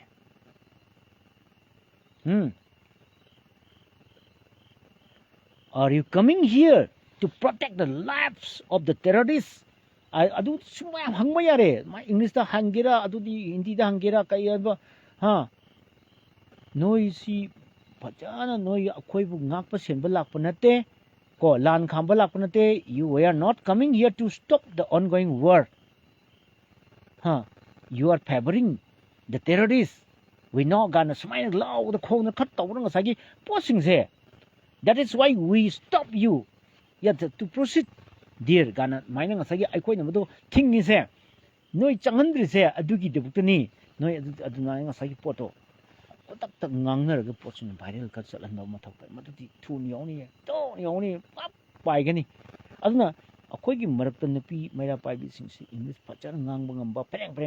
ꯉꯥꯡꯕ ꯉꯝꯕ ꯍꯤꯟꯗꯤꯒꯁꯦ ꯄꯥꯏꯒ ꯉꯥꯡꯕ ꯉꯝꯕ ꯃꯄꯥꯟ ꯂꯝꯗꯒ ꯇꯝꯃꯛꯄ ꯑꯗꯨꯒꯨꯝꯕ ꯑꯩ ꯈꯔꯗꯤ ꯍꯥꯟꯅ ꯎꯈ꯭ꯔꯦꯀꯣ ꯑꯩꯅ DIPRꯗꯒ ꯂꯩꯔꯤꯉꯩꯗꯒ ꯐꯖ ꯉꯥꯡꯕ ꯌꯥꯝ ꯌꯥꯎꯈ꯭ꯔꯦ ꯃꯣꯏꯗꯨ ꯈꯔ ꯈꯟꯀꯠꯂꯒ ꯑꯩꯈꯣꯏꯁꯨ ꯗ꯭ꯔꯃꯥ ꯈꯔ ꯇꯧꯔꯕ ꯑꯇꯣꯞꯄ ꯇꯧꯔꯁꯨ ꯌꯦꯡꯁꯅꯨ ꯗꯔꯀꯥꯔ ꯂꯩꯇꯦ ꯍꯟꯗꯛꯀꯤ ꯇꯧꯔꯛꯄꯁꯤꯗ ꯉꯁꯤ ꯅꯣꯡꯅꯤꯁꯤꯗꯅꯦ ꯑꯗꯨ ꯑꯣꯏꯇꯥꯔꯗꯤ ꯑꯩꯈꯣꯏꯅ ꯄ꯭ꯔꯦꯁ ꯀꯟꯐꯔꯦꯟꯁ ꯑꯩꯈꯣꯏ ꯇꯧꯕꯩ ꯃꯊꯧ ꯇꯥꯗ꯭ꯔꯦ ꯁꯤ ꯄꯣꯠꯁꯤ ꯚꯥꯏꯔꯦꯜ ꯍꯦꯛ ꯑꯣꯏꯍꯟꯈꯤꯕꯗꯀꯣ ꯆꯠꯈꯤꯕꯗꯅꯦ ꯑꯗꯨꯝ ꯑꯥꯗ ꯀꯥꯞꯈ꯭ꯔꯗꯕꯅꯦ ꯑꯗꯨꯝ ꯃꯅꯤꯄꯨꯔꯒꯤꯁꯤ ꯑꯥꯗ ꯃꯌꯥꯝ ꯌꯦꯡꯉꯤꯕ ꯃꯦꯗꯤꯌꯥꯅ ꯑꯩꯈꯣꯏ ꯃꯅꯤꯄꯨꯔ ꯊꯥꯒꯠꯂꯤꯕ ꯐꯦꯁꯕꯨꯛ ꯃꯌꯥꯝꯁꯦ ꯑꯗꯣ ꯀꯩ ꯔꯤꯐꯔꯦꯟꯁ ꯂꯧꯕ ꯄꯣꯠ ꯃꯌꯥꯝ ꯂꯩꯌꯦꯕꯀꯣ ꯀꯩ ꯊꯥꯒꯠꯂꯤꯗꯣ ꯀꯃꯥꯏꯅ ꯇꯧꯔꯤꯅꯣ ꯑꯗꯣ ꯉꯁꯥꯏꯒꯤ ꯃꯣꯏꯗ ꯉꯁꯥꯏꯒꯤ ꯍꯧꯖꯤꯛꯇꯤ AI ꯅ ꯃꯩꯇꯩꯂꯣꯟꯁꯤ ꯇ꯭ꯔꯥꯟꯁꯂꯦꯁꯟ ꯏꯪꯂꯤꯁꯇ ꯄꯤꯕ ꯉꯝꯃꯕꯅꯦꯕꯀꯣ AI ꯅ ꯑꯥꯔꯇꯤꯐꯤꯁꯤꯌꯦꯜ ꯏꯟꯇꯦꯂꯤꯖꯦꯟꯁꯅ ꯑꯗꯨꯅ ꯀꯔꯤꯝꯇ ꯑꯗꯨꯕꯨ ꯑꯌꯥꯝꯕꯅꯗꯤ ꯃꯁꯤ ꯃꯦꯛꯁꯤꯃꯝꯗ ꯍꯤꯟꯗꯤ ꯅꯠꯇ꯭ꯔꯒ ꯏꯪꯂꯤꯁ ꯈꯛꯇꯪ ꯉꯥꯡꯕꯗꯤ ꯆꯨꯝꯕ꯭ꯔꯥꯅ ꯈꯜꯂꯦ ꯀꯣ ꯑꯗꯨꯅ ꯑꯗꯨ ꯇꯥꯔꯗꯤ ꯐꯖꯅ ꯑꯗꯨꯝ ꯇ꯭ꯔꯥꯟꯁꯂꯦꯁꯟ ꯌꯥꯎꯗ꯭ꯔꯁꯨ ꯑꯗꯨꯝ ꯈꯪꯖꯔꯦꯗꯅ ꯑꯗꯨꯃꯥꯏꯅ ꯇꯧꯅ ꯑꯩꯒꯤ ꯁꯖꯦꯁꯟꯗꯤ ꯑꯗꯨꯃꯥꯏꯅ ꯇꯧꯔꯒꯗꯤ ꯂꯥꯟꯅ ꯑꯩꯈꯣꯏꯗ ꯎꯔꯤꯕꯁꯤꯡꯁꯦ ꯑꯩꯗꯤ ꯐꯒꯅꯦꯅ ꯈꯜꯂꯦ ꯀꯣ ꯑꯩꯒꯤ ꯁꯖꯦꯁꯟꯅꯤ ꯑꯗꯨ ꯅꯠꯇ꯭ꯔꯒ ꯐꯥꯎꯗꯤ ꯌꯥꯔꯣꯏ ꯍꯥꯏꯕꯗꯤ ꯀꯩꯅꯣꯕꯨ ꯑꯗꯣ ꯑꯩꯈꯣꯏꯒꯤ ꯃꯩꯇꯩꯒꯤ ꯃꯔꯛꯇ ꯂꯤꯡꯖꯦꯜ ꯃꯥꯟꯅꯗꯕ ꯑꯩꯈꯣꯏ ꯑꯃꯒ ꯑꯩꯈꯣꯏꯒꯤ ꯀꯩꯅꯣꯗ ꯑꯩꯈꯣꯏꯒꯤ ꯑꯩ ꯄꯨꯡꯗꯤ ꯇꯥꯔꯛꯑꯦ ꯑꯩꯈꯣꯏꯒꯤ ꯃꯔꯛꯇ ꯊꯔꯨꯝ ꯇꯧꯅꯕ ꯑꯆꯥꯎꯔꯝ ꯇꯥꯟꯅꯕ ꯑꯗꯨꯒ ꯑꯩꯅ ꯃꯍꯦꯜꯂꯦꯅ ꯏꯒꯣꯏꯁꯇꯤꯛ ꯀꯜꯆꯔ ꯂꯩꯕ ꯃꯁꯤꯅꯁꯨ ꯑꯩꯈꯣꯏꯁꯤ ꯃꯤꯅ ꯈꯪꯉꯦ ꯃꯩꯇꯩꯗꯤ ꯑꯅꯤ ꯁꯨꯅ ꯄꯨꯟꯕ ꯌꯥꯗꯦ ꯃꯤ 5ꯕꯨ ꯄꯨꯟꯈ꯭ꯔꯗꯤ ꯑꯣꯔꯒꯅꯥꯏꯖꯦꯁꯟ ꯍꯦꯛꯇ ꯊꯣꯛꯅꯕ ꯍꯣꯠꯅꯩ ꯍꯦꯛꯇ ꯁꯥꯏꯟ ꯕꯣꯔꯗ ꯍꯦꯛꯇ ꯊꯦꯠꯂꯤ ꯍꯥꯏꯕꯁꯦ ꯈꯪꯉꯦ ꯍꯥꯏꯕ ꯑꯩꯈꯣꯏ ꯄꯨꯟꯗꯦꯁꯦ ꯈꯪꯕꯅꯤꯅ ꯃꯤꯅ ꯑꯁꯨꯛ ꯌꯥꯝꯅ ꯎꯁꯤꯠꯇ꯭ꯔꯤꯅꯦ ꯀꯣ ꯑꯁꯨꯛ ꯌꯥꯝꯅ ꯎꯁꯤꯠꯇ꯭ꯔꯤꯁꯦ ꯑꯩꯈꯣꯏ ꯄꯨꯟꯕ ꯌꯥꯗꯦ ꯍꯥꯏꯔꯤꯁꯦ ꯃꯣꯏꯗꯤ ITLꯄꯨ ꯍꯥꯏꯕꯅꯤ ꯑꯗꯨ UKLꯄꯨ ꯍꯥꯏꯕꯅꯤ ꯑꯃꯕꯨ ꯍꯥꯏꯕꯅꯤ ꯀꯣꯇꯨꯕꯨ ꯍꯥꯏꯕꯅꯤ ꯀꯣꯇꯥꯕꯨ ꯍꯥꯏꯕꯅꯤ ꯑꯁꯨꯛ ꯌꯥꯝ ꯂꯩꯔꯤꯕꯁꯤꯡꯁꯦ ꯈꯔ ꯐꯨꯅꯔꯁꯨ ꯆꯩꯅꯔꯁꯨ ꯑꯗꯨꯝ ꯍꯦꯛꯇ ꯑꯃꯠꯇ ꯑꯣꯏꯈꯤ ꯀꯣ ꯅꯥꯒꯥꯒ ꯀꯨꯀꯤꯒ ꯍꯧꯖꯤꯛ ꯌꯥꯅꯗꯕ ꯃꯥꯜꯂꯒ ꯃꯅꯨꯡꯗ ꯂꯤꯡ ꯂꯩꯅꯔꯝꯃꯤꯁꯤꯗꯤ ꯃꯅꯨꯡꯗ ꯂꯣꯏꯅꯃꯛ ꯌꯥꯅꯔꯝꯃꯤꯁꯤꯗꯤ ꯉꯔꯥꯡꯒꯤ ꯑꯣꯗꯤꯑꯣ ꯚꯥꯏꯔꯦꯜꯗꯨꯗ ꯑꯗꯨꯝ ꯇꯥꯛꯈ꯭ꯔꯦꯅ ꯃꯌꯦꯛ ꯁꯦꯡꯅ ꯎꯠꯈ꯭ꯔꯦꯅ ꯃꯗꯣ ꯀꯝꯃ꯭ꯌꯨꯅꯤꯇꯤ ꯑꯃꯒ ꯃꯔꯛꯇ ꯃꯗꯨ ꯐꯥꯎꯅꯕ ꯑꯣꯏꯔꯒꯁꯨ ꯃꯣꯏꯒꯤ ꯄ꯭ꯔꯖꯦꯟꯇꯦꯁꯟꯗꯗꯤ ꯀꯝꯃ꯭ꯌꯨꯅꯤꯇꯤ ꯑꯅꯤꯗꯨꯒꯤ ꯃꯔꯤꯗꯣ ꯃꯗꯨꯒꯤ ꯄꯣꯠꯇꯨꯅꯦꯕ ꯔꯤꯄ꯭ꯔꯖꯦꯟ ꯇꯧꯔꯤꯗꯣ ꯃꯌꯥꯝꯅ ꯇꯥꯕꯅ ꯑꯃꯅꯤ ꯑꯩꯅ ꯇꯥꯕꯅ ꯑꯃꯅꯤ ꯀꯣ ꯈꯨꯇꯥ ꯃꯥꯟꯅꯗꯦ ꯑꯗꯨꯅ ꯍꯧꯖꯤꯛ ꯑꯩ ꯃꯤꯁꯨ ꯌꯥꯝꯗ꯭ꯔꯦ ꯑꯗꯨꯅ ꯍꯧꯖꯤꯛ ꯑꯩ ꯂꯥꯏꯐꯁꯦ ꯂꯣꯏꯁꯤꯟꯕ ꯃꯇꯝ ꯌꯧꯔꯛꯑꯕꯅꯤ ꯑꯩ ꯃꯈꯥ ꯇꯥꯅꯁꯨ ꯑꯩ ꯆꯣꯟꯊꯅꯤꯡꯗꯦ ꯑꯗꯨꯅ ꯁꯣꯂꯨꯁꯟ ꯑꯃꯕꯨ ꯑꯩꯈꯣꯏꯁꯦ ꯄꯣꯂꯤꯇꯤꯀꯦꯜ ꯁꯣꯂꯨꯁꯟ ꯅꯠꯇꯅ ꯑꯇꯣꯞꯄ ꯑꯝꯇ ꯂꯩꯇꯦ ꯑꯗꯨꯅ ꯑꯦꯁꯦꯝꯕ꯭ꯂꯤꯁꯤ ꯑꯩꯈꯣꯏ ꯉꯁꯤꯗꯤ ꯑꯩꯅ ꯏꯂꯨꯞ 19 ꯁꯤꯅ ꯑꯩꯅ ꯉꯁꯤ ꯇꯧꯅꯤ ꯈꯜꯂꯝꯕꯅ ꯑꯩꯅ ꯍꯥꯟꯅ ꯍꯧꯗꯣꯛꯆꯕꯗꯨꯅꯤ ꯑꯦꯁꯦꯝꯕ꯭ꯂꯤꯁꯤ ꯐꯝꯍꯟꯅꯤꯡꯗ꯭ꯔꯤꯁꯤ ꯀꯔꯤꯒꯤꯅꯣ ꯁꯔꯀꯥꯔꯒꯤ ꯃꯤ ꯌꯥꯝ ꯌꯥꯎꯔꯕ꯭ꯔꯥ ꯑꯦꯁꯦꯝꯕ꯭ꯂꯤꯗ ꯄꯨꯊꯣꯛꯑꯒ ꯗꯤꯕꯦꯠ ꯇꯧꯅꯔꯒ ꯋꯥꯔꯦꯞ ꯂꯧꯅꯔꯒ ꯑꯥꯔꯃꯤꯅ ꯁꯨꯃꯥꯏꯅ ꯂꯣꯏꯅ ꯑꯣꯚꯔꯇꯦꯛ ꯇꯧꯁꯤꯜꯂꯛꯄꯁꯤ ꯌꯥꯗꯦ ꯑꯗꯨ ꯇꯧꯗꯦ ꯑꯩꯈꯣꯏ ꯂꯩꯌꯦ ꯑꯩꯈꯣꯏ MLA ꯃꯌꯥꯝ ꯑꯗꯒꯤ ꯃꯤꯅꯤꯁꯇꯔ ꯌꯥꯝ ꯂꯩꯅ ꯃꯣꯏꯅ ꯁꯨꯃꯥꯏꯅ ꯇꯧꯔꯛꯄꯁꯤꯗꯤ ꯌꯥꯗꯦ ꯃꯤꯌꯥꯝ ꯌꯥꯝ ꯁꯥꯎꯋꯤ ꯑꯗꯨ ꯑꯩꯈꯣꯏꯗꯤ ꯌꯥꯝ ꯆꯦꯁꯨ ꯌꯥꯗꯦꯅ ꯃꯗꯨꯒꯤ ꯗꯤꯕꯦꯠꯇ ꯇꯧꯅꯔꯒ ꯑꯆꯨꯝꯕ ꯈꯔ ꯇꯧꯕꯗꯤ ꯐꯩꯗꯅ ꯑꯗꯨ ꯑꯦꯁꯦꯝꯕ꯭ꯂꯤꯁꯤ ꯍꯧꯖꯤꯛꯐꯥꯎꯗꯤ ꯏꯅꯤꯁꯤꯌꯦꯠ ꯑꯩꯒꯤ ꯑꯉꯥꯎꯕ ꯇꯥꯏꯌꯦꯕ ꯑꯦꯁꯦꯝꯕ꯭ꯂꯤ ꯀꯧꯕꯤꯌꯣ ꯀꯣ ꯃꯥꯒꯤ ꯃꯇꯝ ꯂꯩꯕꯅꯤ ꯀꯣ ꯊꯥ 3 ꯈꯨꯗꯤꯡꯒꯤ ꯑꯦꯁꯦꯝꯕ꯭ꯂꯤꯁꯤ ꯇꯧꯒꯗꯕꯅꯦꯕꯀꯣ ꯆꯍꯤ ꯑꯃꯗ 2 ꯅꯠꯇ꯭ꯔꯒ 3 ꯀꯧꯒꯗꯕꯅꯦꯕꯀꯣ ꯑꯗꯣ ꯃꯁꯤꯡꯁꯨ ꯁꯨꯔꯝꯃꯔꯣꯏꯕꯀꯣ ꯑꯗꯨꯅ ꯍꯟꯗꯛ ꯑꯃꯨꯛꯇꯪ ꯆꯍꯤꯁꯨ ꯂꯣꯏꯗꯣꯔꯦ ꯑꯃꯨꯛꯇꯪ ꯀꯧꯔꯒꯗꯤ ꯋꯤꯟꯇꯔꯒꯤ ꯃꯤꯐꯝꯁꯦ ꯋꯤꯟꯇꯔꯒꯤ ꯃꯤꯐꯝ ꯀꯧꯗ꯭ꯔꯤ ꯋꯤꯟꯇꯔꯒꯤ ꯃꯤꯐꯝꯁꯦ ꯑꯃꯨꯛꯇꯪ ꯀꯧꯔꯒꯗꯤ ꯑꯦꯃꯥꯔꯖꯦꯟꯁꯤ ꯑꯣꯏꯅ ꯀꯧꯔꯒꯗꯤ ꯅꯨꯃꯤꯠ 5 ꯈꯟꯅꯔꯁꯨ ꯌꯥꯔꯦ ꯅꯣꯡꯃꯈꯛꯇꯪ ꯈꯟꯅꯔꯁꯨ ꯌꯥꯔꯦ ꯑꯗꯨꯒ ꯍꯧꯖꯤꯛ ꯑꯣꯟꯒꯣꯌꯤꯡ ꯋꯥꯔꯁꯤꯒꯤ ꯃꯇꯥꯡꯁꯤꯗ ꯄ꯭ꯔꯤꯚꯦꯂꯤꯡ ꯁꯤꯆꯨꯋꯦꯁꯟꯁꯤꯒꯤ ꯃꯇꯥꯡꯁꯤꯗ ꯈꯟꯅꯗꯅ ꯅꯩꯅꯗꯅ ꯀꯔꯤꯒꯨꯝꯕ ꯈꯔ ꯇꯧꯍꯧꯗ꯭ꯔꯒꯗꯤ ꯑꯩꯈꯣꯏ ꯐꯤꯕꯝꯁꯦ ꯊꯤꯅ ꯁꯣꯛꯀꯅꯦꯅ ꯑꯩ ꯍꯥꯏꯖꯒꯦ ꯁꯤ ꯁꯣꯂꯨꯁꯟꯂꯕꯨ ꯑꯗꯨꯅꯤ ꯁꯣꯂꯨꯁꯟꯁꯤ ꯁꯤꯒꯨꯝꯕ ꯄꯨꯊꯣꯛꯄꯤꯔꯛꯑꯣ ꯑꯗꯨ ꯑꯥꯏꯗꯤꯌꯥ ꯑꯣꯐ ꯃꯅꯤꯄꯨꯔꯒꯤ ꯋꯥꯐꯝꯗꯨꯃꯗꯤ ꯑꯩ ꯇꯁꯦꯡꯅ ꯊꯥꯖꯕ ꯉꯝꯗꯦ ꯉꯝꯃꯣꯏꯗꯕ ꯃꯔꯝꯁꯨ ꯃꯅꯨꯡꯗ ꯌꯥꯝ ꯂꯩꯔꯝꯈ꯭ꯔꯦ ꯀꯣ ꯑꯩꯅ ꯀꯝꯃ꯭ꯌꯨꯅꯤꯇꯤ ꯑꯇꯩ ꯇꯥꯊꯤꯕ ꯋꯥꯐꯝ ꯂꯩꯇꯦ ꯀꯣ ꯃꯣꯏꯁꯨ ꯈꯨꯗꯣꯡꯆꯥꯕ ꯌꯦꯡꯉꯛꯏꯅꯤ ꯀꯣ ꯀꯪꯂꯥ ꯃꯨꯟꯅꯕꯗꯨꯗꯤ ꯀꯪꯂꯥ ꯅꯣꯏꯅ ꯆꯪꯄꯗꯨꯗꯤ ꯑꯗꯨꯗꯤ ꯑꯣꯏꯔꯣꯏꯍꯦ ꯃꯪꯒꯤ ꯋꯥꯔꯤꯅꯤ ꯃꯪꯗ ꯃꯪꯒ꯭ꯔꯥ ꯇꯥꯟꯕꯒꯤ ꯋꯥꯔꯤꯅꯤ ꯃꯩꯇꯩ ꯃꯨꯠꯄꯒꯗꯨꯗꯤ ꯅꯣꯏꯅ ꯃꯩꯇꯩ ꯃꯨꯠꯀꯅꯤ ꯀꯥꯏꯅ ꯃꯣꯏꯅ ꯉꯁꯥꯏꯒꯤ ꯑꯣꯗꯤꯑꯣꯁꯨ ꯚꯥꯏꯔꯦꯜ ꯃꯌꯥꯝ ꯆꯠꯈ꯭ꯔꯦꯗꯅ ꯑꯗꯨ ꯃꯣꯏ ꯃꯁꯦꯟ ꯉꯥꯡꯅꯕꯗꯒꯤ ꯑꯣꯗꯤꯑꯣ ꯚꯥꯏꯔꯦꯜ ꯆꯠꯂꯤꯅꯦ ꯃꯩꯇꯩ ꯃꯨꯠꯀꯅꯤꯒ ꯂꯥꯎꯔꯤ ꯃꯌꯥꯝꯗꯣ ꯆꯩꯒ ꯆꯥꯟꯅꯅ ꯇꯧꯅꯔꯤ ꯃꯌꯥꯝꯗꯣ ꯑꯗꯨ ꯃꯣꯏ ꯃꯁꯦꯟ ꯉꯥꯡꯅꯕꯗꯒꯤ ꯑꯗꯨ ꯑꯩ ꯀꯩꯅꯣꯝ ꯍꯥꯏꯒꯦꯕꯀꯣ ꯑꯩꯒꯤ ꯏꯁꯨ ꯑꯄꯤꯛꯄꯁꯦ ꯃꯆꯤꯟ ꯊꯤꯌꯦꯕꯀꯣ ꯀꯝꯄꯦꯠ ꯊꯥꯡꯉꯦꯕ ꯃꯔꯣꯟꯁꯨ ꯊꯣꯛꯇ꯭ꯔꯤꯕꯅꯤ ꯍꯥꯏꯁꯦ ꯃꯃꯤꯠꯀꯁꯨ ꯃꯆꯤꯟꯒ ꯇꯨꯝꯊꯣꯛ ꯃꯆꯤꯟ ꯇꯨꯝꯅ ꯀꯣ ꯑꯗ ꯉꯁꯥꯏꯒꯤ ꯑꯩꯒꯤ ꯏꯁꯨ ꯅꯨꯄꯥꯁꯦ ꯈꯥꯉꯕꯣꯛꯇ ꯃꯌꯨꯝ ꯄꯥꯟꯕꯅꯦꯕꯀꯣ ꯑꯩ ꯏꯆꯥꯅꯨꯄꯤ ꯌꯥꯏꯃꯁꯦ ꯑꯗ ꯃꯆꯤꯟ ꯊꯤꯌꯦꯕꯀꯣ ꯃꯆꯤꯟ ꯊꯤꯔꯤꯁꯤ ꯀꯅꯥꯅ ꯇꯝꯕꯤꯕꯅꯣ ꯃꯃꯥꯒ ꯃꯄꯥꯒ ꯉꯥꯡꯅꯕ ꯂꯣꯟꯗꯨ ꯑꯉꯥꯡꯗꯨꯅ ꯃꯇꯧ ꯇꯝꯃꯒ ꯉꯥꯡꯉꯛꯏꯅꯦꯕ ꯃꯆꯤꯟ ꯊꯤꯔꯛꯏꯁꯦ ꯃꯔꯣꯟ ꯂꯧꯊꯣꯛꯇ꯭ꯔꯤ ꯃꯥꯅ ꯃꯆꯤꯟ ꯍꯥꯟꯅ ꯊꯤꯌꯦꯕ ꯑꯗꯨ ꯀꯩꯒꯤꯅꯣ ꯑꯗꯨꯅ ꯍꯧꯖꯤꯛꯀꯤ ꯑꯉꯥꯡꯗꯨꯅ ꯃꯣꯏ ꯃꯔꯛꯇ ꯃꯣꯏ ꯀꯝꯃ꯭ꯌꯨꯅꯤꯇꯤ ꯃꯔꯛꯇ ꯉꯥꯡꯅꯕ ꯄꯣꯠꯇꯣ ꯃꯩꯇꯩ ꯃꯨꯠꯂꯅꯤ ꯃꯩꯇꯩ ꯑꯗꯨꯗꯨꯗꯣ ꯍꯥꯏꯕꯗꯨꯅ ꯃꯥꯁꯨ ꯍꯥꯏꯔꯛꯏꯅꯦꯕ ꯌꯥꯔꯦꯀꯣ ꯑꯗꯨꯅ ꯁꯤꯅ ꯑꯇꯣꯞꯄꯒꯤ ꯋꯥꯔꯤꯅꯤ ꯑꯗꯨꯅ ꯑꯩꯅ ꯍꯧꯖꯤꯛꯁꯤ ꯑꯩꯅ ꯍꯥꯏꯖꯒꯗꯕꯁꯦ ꯑꯗ ꯉꯁꯥꯏ ꯑꯩꯒꯤ ꯂꯥꯏꯐꯇ ꯑꯩꯒꯤ ꯄꯣꯁꯇ ꯑꯣꯖꯥ ꯕꯤꯃꯣꯜꯁꯤ ꯑꯩꯅ ꯌꯥꯝ ꯃꯥꯏ ꯁꯞꯄꯣꯔꯇꯔꯅꯤ ꯃꯌꯥꯝꯅ ꯑꯩꯁꯨ ꯑꯣꯖꯥ ꯕꯤꯃꯣꯜ ꯇꯥꯊꯤꯕ ꯑꯣꯏꯅ ꯈꯜꯂꯦ ꯑꯣꯖꯥ ꯕꯤꯃꯣꯜꯒꯤꯗꯃꯛꯇ ꯑꯩ ꯃꯤ ꯌꯥꯝ ꯈꯟꯅꯔꯕꯖꯅꯤ ꯑꯩꯈꯣꯏ ꯁꯤ ꯂꯝꯁꯦ ꯕꯤ ꯖꯦ ꯄꯤꯒꯤ ꯂꯝꯅꯤ ꯑꯩꯈꯣꯏꯒꯤ ꯁ꯭ꯋꯥꯏꯁꯦ ꯀꯣ ꯑꯟꯗ꯭ꯔꯣ ꯀꯦꯟꯗ꯭ꯔꯁꯦ ꯕꯤ ꯖꯦ ꯄꯤꯒꯤ ꯁꯞꯄꯣꯔꯇꯔ ꯉꯥꯛꯇꯅꯦꯕꯀꯣ ꯑꯗꯨꯕꯨ ꯑꯩꯗꯤ ꯕꯤ ꯖꯦ ꯄꯤꯗ ꯚꯣꯠ ꯄꯤꯕ ꯃꯤꯗꯤ ꯅꯠꯇꯦꯕ ꯁꯦꯡꯅ ꯕꯤ ꯖꯦ ꯄꯤꯗ ꯚꯣꯠ ꯄꯤꯕ ꯃꯤꯗꯤ ꯅꯠꯇꯦꯕ ꯕꯤ ꯖꯦ ꯄꯤꯕꯨ ꯌꯥꯗꯕ ꯃꯤ ꯄꯤꯁꯛ ꯑꯃꯅꯦꯕ ꯑꯗꯨꯃꯛꯅ ꯑꯩꯅ ꯑꯣꯖꯥ ꯕꯤꯃꯣꯜꯗ ꯁꯞꯄꯣꯔꯠ ꯇꯧꯔꯤꯅꯤ ꯑꯩꯈꯣꯏ ꯃꯤ ꯌꯥꯝꯗꯦ ꯚꯣꯠ ꯄꯤꯔꯤꯁꯦ ꯑꯗꯨꯕꯨ ꯑꯣꯖꯥ ꯕꯤꯃꯣꯜꯒꯤ ꯑꯣꯄꯟ ꯁꯞꯄꯣꯔꯠ ꯇꯧꯕ ꯑꯩꯁꯤ ꯉꯁꯤ ꯑꯩꯅ ꯄꯣꯁ ꯑꯃ ꯊꯥꯒꯠꯄ ꯃꯇꯝꯗ ꯑꯩ ꯑꯁꯦꯡꯕꯅꯤ ꯑꯩꯒꯤ ꯑꯣꯄꯣꯁꯇ ꯃꯤ ꯌꯥꯝ ꯂꯩꯌꯦꯕ ꯑꯩ ꯄꯣꯁ ꯂꯧꯊꯣꯛꯇꯦ ꯀꯩꯅꯣ ꯅꯍꯥꯟꯉꯩꯗꯤ ꯑꯣꯖꯥ ꯕꯤꯃꯣꯜꯅ ꯋꯥ ꯌꯥꯝ ꯉꯥꯡꯉꯦ ꯑꯗꯨꯕꯨ ꯍꯟꯗꯛꯇꯤ ꯋꯥ ꯉꯥꯡꯕ ꯎꯈꯤꯗ꯭ꯔꯦ ꯚꯥꯏꯔꯦꯜ ꯆꯠꯄꯁꯨ ꯌꯥꯝꯅ ꯍꯥꯟꯅꯗꯤ ꯚꯥꯏꯔꯦꯜ ꯄꯪꯆꯠ ꯆꯠꯄꯅꯦꯕꯀꯣ ꯍꯟꯗꯛꯇꯤ ꯎꯈꯤꯗ꯭ꯔꯕꯅ ꯑꯩꯅ ꯃꯥꯒꯤ ꯑꯦꯀꯥꯎꯟꯗ ꯆꯪꯉ ꯌꯦꯡꯗꯕꯩꯔꯥ ꯑꯗꯣ ꯇꯧꯕꯇꯕꯨ ꯀꯔꯤ ꯍꯥꯏꯇꯥꯔꯦ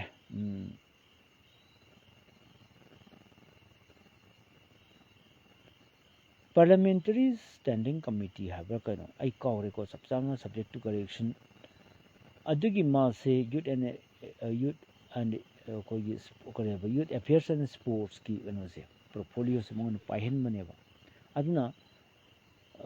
ꯀꯣꯏꯁꯟ ꯌꯥꯝ ꯂꯥꯛꯏ ꯀꯩꯅꯣ ꯑꯣꯄꯣꯖꯤꯁꯟꯒꯤ ꯃꯤꯁꯤꯗ ꯀꯃꯥꯏꯅ ꯇꯧꯅ ꯑꯗꯨꯒꯤ ꯃꯣꯏ ꯀꯩꯅꯣ ꯁ꯭ꯇꯦꯟꯗꯤꯡ ꯀꯃꯤꯇꯤꯗ ꯀꯃꯥꯏꯅ ꯌꯥꯎꯍꯜꯂꯤꯅꯣ ꯀꯥꯏꯅ ꯀꯣꯏꯁꯟ ꯌꯥꯝ ꯂꯥꯛꯑꯦꯕꯀꯣ ꯃꯥꯏ ꯉꯝꯅꯕ ꯇꯧꯔꯛꯏꯅꯤ ꯑꯗꯨꯗꯤ ꯑꯗꯨ ꯌꯥꯎꯍꯜꯂꯛꯏꯁꯤ ꯀꯩꯒꯤꯅꯣ ꯋꯥ ꯉꯥꯡꯗꯅꯕ ꯇꯧꯔꯤꯔꯥ ꯃꯆꯤꯟꯕꯥꯟ ꯃꯦꯟꯅꯕ ꯇꯧꯔꯤꯔꯥ ꯀꯩꯅꯣ ꯌꯥꯝ ꯉꯥꯡꯅꯈꯤꯕ ꯑꯗꯨꯗ ꯑꯩꯅ ꯁꯨꯝ ꯄꯣꯁ ꯑꯃ ꯊꯥꯒꯠꯄꯅꯤ ꯇꯉꯥꯏ ꯐꯗ꯭ꯔꯒꯗꯤ ꯃꯤꯌꯥꯝꯅ ꯌꯥꯗ꯭ꯔꯒꯗꯤ ꯑꯩ ꯄꯣꯁꯇꯨ ꯂꯧꯊꯣꯛꯀꯦ ꯑꯣꯖꯥ ꯕꯤꯃꯣꯜꯅ ꯁꯣꯛꯀꯗꯣꯏ ꯑꯣꯏꯇꯥꯔꯗꯤ ꯂꯧꯊꯣꯛꯀꯦ ꯇꯧꯕꯇꯕꯨ ꯑꯦꯝ ꯄꯤ ꯍꯥꯏꯕꯁꯤ ꯌꯥꯝ ꯆꯥꯎꯔꯦ ꯑꯗꯨꯅ ꯑꯣꯖꯥ ꯕꯤꯃꯣꯜꯁꯨ ꯈꯤꯇꯪ ꯄ꯭ꯂꯦꯠꯐꯣꯝꯗ ꯊꯣꯛꯑꯒ ꯈꯤꯇꯪ ꯍꯦꯟꯅ ꯚꯥꯏꯔꯦꯜ ꯆꯠꯅꯅꯕ ꯃꯤꯌꯥꯝ ꯈꯪꯅꯅꯕ ꯑꯩꯅ ꯊꯦꯡꯅꯗꯕ ꯄꯣꯁ ꯑꯁꯤ ꯑꯩ ꯈꯪꯗꯦ ꯑꯩꯅ ꯊꯦꯡꯅꯗ꯭ꯔꯕ ꯍꯥꯏꯁꯦ ꯑꯣꯠꯂꯒ ꯐꯦꯁꯕꯨꯛ ꯀꯅꯥꯅ ꯀꯔꯤ ꯊꯥꯒꯠꯂꯛꯏꯒꯦꯁꯦ ꯈ꯭ꯋꯥꯏ ꯊꯤꯕ ꯅꯤꯄꯥꯁꯦ ꯑꯩꯅꯦꯕ ꯈ꯭ꯋꯥꯏ ꯑꯣꯠꯄꯁꯦ ꯀꯅꯥꯅ ꯀꯔꯤ ꯊꯥꯒꯠꯂꯛꯏ ꯀꯩ ꯑꯩꯅ ꯑꯣꯖꯥ ꯙꯅꯕꯤꯔꯒꯤ ꯃꯌꯥꯝ ꯊꯥꯒꯠꯂꯛꯏ ꯚꯥꯏꯔꯦꯜ ꯃꯌꯥꯝ ꯆꯠꯂꯤ ꯑꯣꯖꯥ ꯕꯤꯃꯣꯜꯒꯤꯁꯦ ꯍꯟꯗꯛꯁꯤ ꯎꯗꯕ ꯑꯗꯨꯅꯤ ꯑꯩꯁꯦ ꯀꯣꯛ ꯉꯥꯎꯔꯤꯁꯦ ꯑꯗꯣ ꯄꯣꯁ ꯊꯥꯒꯠꯂꯛꯏ ꯍꯥꯏ ꯑꯩ ꯇꯁꯦꯡꯅ ꯈꯪꯗꯦ ꯂꯥꯟꯁꯤ ꯃꯇꯥꯡꯗ ꯀꯔꯤ ꯍꯥꯏꯅꯣꯗꯤ ꯑꯩ ꯈꯪꯗꯦ ꯑꯗꯣ ꯁꯥꯏꯇꯣꯟꯗ ꯏꯔꯥꯡ ꯌꯥꯝꯅ ꯀꯜꯂꯤ ꯇꯥꯇꯣꯟ ꯂꯩꯉꯥꯟꯗ ꯌꯨꯝꯅꯥꯝ ꯁꯥꯏꯇꯣꯟꯗ ꯍꯧꯖꯤꯛꯁꯤ ꯇꯧꯔꯤꯕꯅꯤ ꯀꯣ ꯍꯧꯖꯤꯛꯁꯤ ꯎꯪꯈꯠꯅꯔꯤꯕꯅꯤ ꯑꯗꯨꯒ ꯉꯁꯥꯏꯒꯤ ꯑꯩ ꯖꯤꯔꯤꯕꯥꯝꯒꯤ ꯑꯩ ꯄꯥꯎꯗꯒ ꯃꯌꯥꯝꯗ ꯍꯥꯏꯖꯒꯦ ꯑꯩ ꯉꯁꯥꯏ ꯑꯩꯈꯣꯏꯒꯤ ꯈꯨꯟ ꯉꯥꯛꯄ ꯑꯃ ꯑꯩꯈꯣꯏꯒꯤ ꯃꯈꯨꯠꯇ ꯁꯣꯛꯄꯗꯣꯀꯣ ꯑꯗꯣ ꯈꯨꯟ ꯉꯥꯛꯄ ꯑꯃ ꯃꯈꯨꯠꯇ ꯁꯣꯛꯄꯅꯤ ꯑꯩ ꯈꯨꯗꯣꯡ ꯊꯤꯅꯤꯡꯉꯥꯏꯗꯤ ꯑꯣꯏꯍꯧꯗ꯭ꯔꯦ ꯃꯔꯥꯏꯕꯛ ꯐꯗꯅ ꯂꯥꯏꯅ ꯀꯜꯍꯧꯔꯦ ꯑꯗꯨꯒ ꯍꯧꯖꯤꯛꯁꯤ ꯈꯨꯟ ꯉꯥꯛꯄ ꯃꯌꯥꯝ ꯄꯨꯟꯁꯤꯟꯅꯔꯒ ꯀꯣ ꯂꯥꯟ ꯃꯣꯏ ꯊꯦꯡꯅꯔꯦꯗꯅ ꯑꯗꯨꯝ ꯀꯥꯞꯇꯧꯔꯕꯅꯤ ꯀꯣ ꯅꯍꯥꯟꯉꯩꯗꯤ ꯃꯣꯏꯅ ꯑꯩꯈꯣꯏ ꯈꯦꯠꯅꯔꯤꯁꯦ ꯃꯣꯏꯅ ꯑꯩꯈꯣꯏꯒꯤ ꯅꯨꯄꯤ ꯑꯉꯥꯡ ꯁꯣꯛꯅꯕ ꯍꯣꯠꯅꯩꯑꯕꯀோ ꯑꯩꯈꯣꯏꯅ ꯃꯣꯏꯒꯤ ꯅꯨꯄꯤ ꯑꯉꯥꯡ ꯄ꯭ꯔꯣꯇꯦꯛ ꯇꯧꯕꯤꯔꯒ ꯃꯣꯏ ꯅꯨꯄꯤ ꯑꯉꯥꯡꯗꯨ ꯈꯨꯠ ꯊꯥꯗꯕꯤꯗ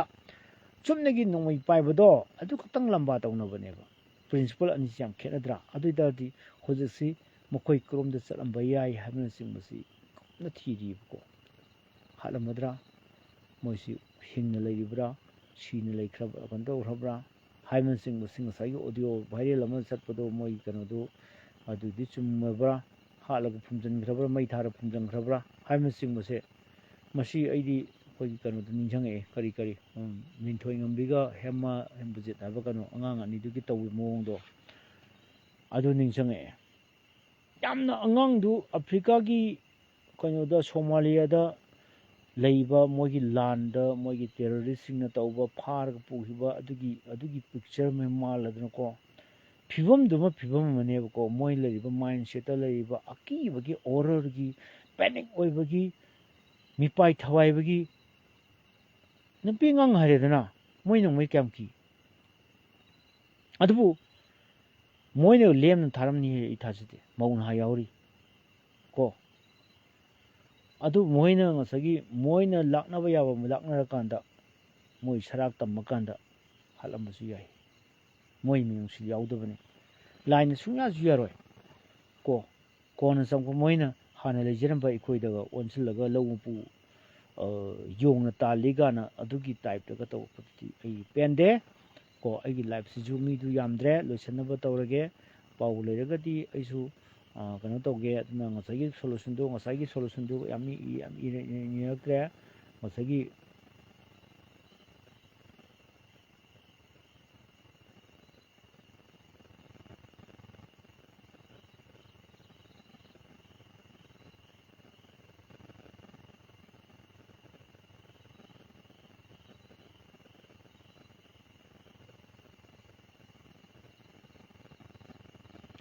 ꯑꯩꯈꯣꯏꯒꯤ ꯏꯅꯥꯎ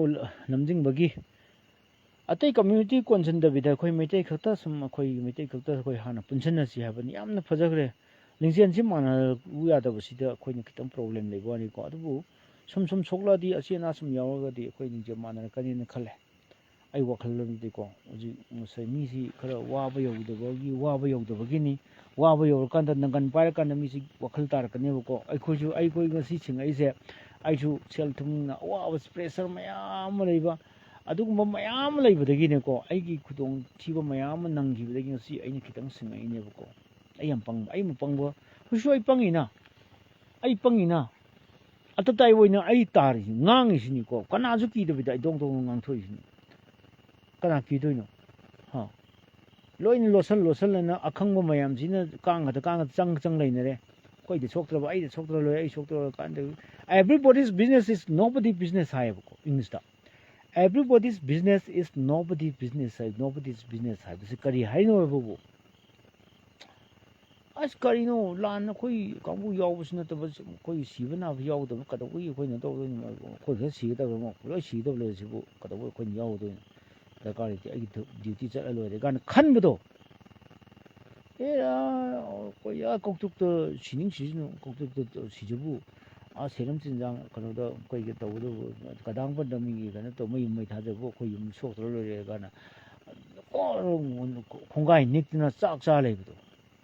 ꯀꯣ ꯑꯗꯨꯝ ꯃꯥꯅ ꯊꯣꯛꯄ ꯇꯧ ꯂꯩꯕꯗꯣ ꯍꯤꯗꯥꯛ ꯊꯛꯇꯅ ꯄꯥꯔꯇꯤ ꯇꯧꯗꯅ ꯅꯨꯡꯉꯥꯏꯊꯣꯛ ꯂꯩꯕꯗꯣ ꯃꯗꯨꯅꯤ everybody's business is nobody's business ꯍꯥꯏꯁꯦ ꯃꯗꯨꯒꯤ ꯃꯍꯩ ꯑꯩꯈꯣꯏ ꯐꯪꯒꯗꯕ ꯀꯨꯏꯗ꯭ꯔꯕꯅꯤ ꯀꯣ ꯑꯗꯨꯅ ꯑꯩꯅꯕꯨ ꯍꯥꯏꯖꯧ ꯍꯥꯏꯔꯒꯗꯤ ꯕꯟ ꯇꯧꯕꯅ ꯁꯠ ꯗꯥꯎꯟ ꯇꯧꯕꯅ ꯇꯣꯇꯦꯜ ꯁꯠ ꯗꯥꯎꯟ ꯇꯧꯕꯅ ꯏꯐꯦꯛꯇꯤꯞ ꯀꯌꯥ ꯑꯣꯏꯅꯤ ꯍꯥꯏꯕ ꯊꯥꯖꯗꯦ ꯑꯩꯈꯣꯏ ꯁꯨꯔꯒ ꯅꯣꯝꯃꯒ ꯆꯥꯕ ꯀꯥꯡꯕꯨꯅꯤ ꯑꯩꯈꯣꯏꯗꯤ ꯅꯣꯡꯃꯒꯤ ꯂꯥꯟ ꯃꯅꯨꯡꯒ ꯑꯣꯏꯔꯦ ꯄꯣꯠ ꯃꯃꯜꯅꯒ ꯇꯥꯡꯉꯦ ꯅꯣꯡꯃ ꯁꯨꯍꯧꯗ꯭ꯔꯗꯤ ꯑꯩꯈꯣꯏꯁꯤ ꯌꯥꯝ ꯋꯥꯒꯗꯕꯅꯤꯅ ꯑꯩꯈꯣꯏꯒꯤ ꯏꯍꯧꯁꯨ ꯑꯗꯨꯝ ꯍꯧꯕ ꯅꯣꯔꯃꯦꯜ ꯊꯕꯛꯁꯨ ꯑꯗꯨꯝ ꯇꯧꯍꯟꯕ ꯑꯗꯨꯒꯅꯦ ꯇꯥꯏꯅꯒꯗꯕ ꯑꯩꯈꯣꯏꯒꯤ ꯃꯥꯒꯤ ꯀꯦꯟꯗ꯭ꯔꯒꯤ MLAꯁꯤꯡꯗꯨꯗ ꯃꯥꯒꯤ ꯀꯦꯟꯗ꯭ꯔꯒꯤ ꯃꯤꯌꯥꯝꯗꯨꯅ ꯑꯀꯟꯕ ꯄ꯭ꯔꯦꯁꯔ ꯑꯃ ꯄꯤꯔꯕ ꯑꯗꯨ ꯑꯣꯏꯇꯥꯔꯗꯤ ꯑꯩ ꯈꯔ ꯏꯐꯦꯛꯇꯤꯞ ꯑꯣꯏꯅꯦꯅ ꯈꯜꯂꯤꯌꯦ ꯑꯩꯅ ꯑꯃꯨꯛꯀꯁꯨ ꯍꯥꯏꯖꯒꯦꯀꯣ ꯁꯣꯂꯨꯁꯟꯅꯤꯀꯣ ꯑꯩꯅ ꯄꯣꯂꯤꯇꯤꯀꯦꯜ ꯁꯣꯂꯨꯁꯟ ꯅꯠꯇ꯭ꯔꯗꯤ ꯌꯥꯔꯣꯏꯅ ꯑꯩꯅ ꯍꯥꯏꯖꯩꯗꯅ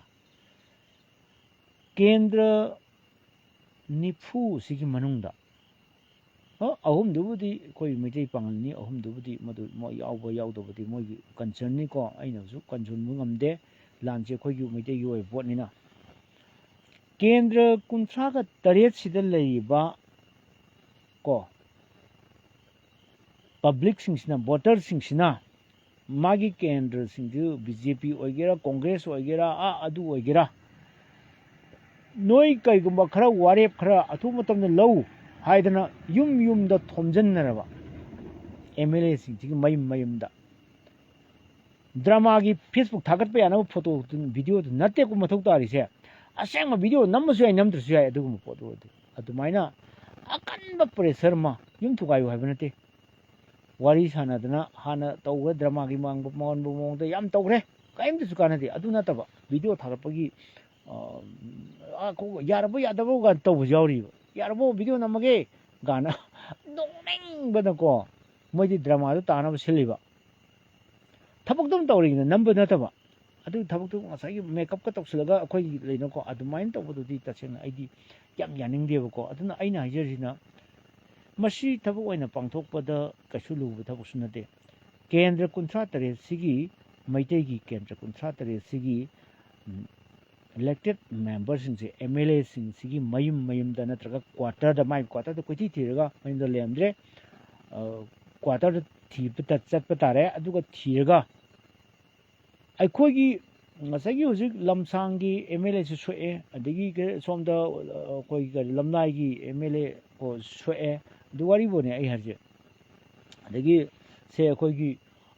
saiton gi aidi kumbi kendra gi MLA soe ko moi asokpa singsu sokta singsu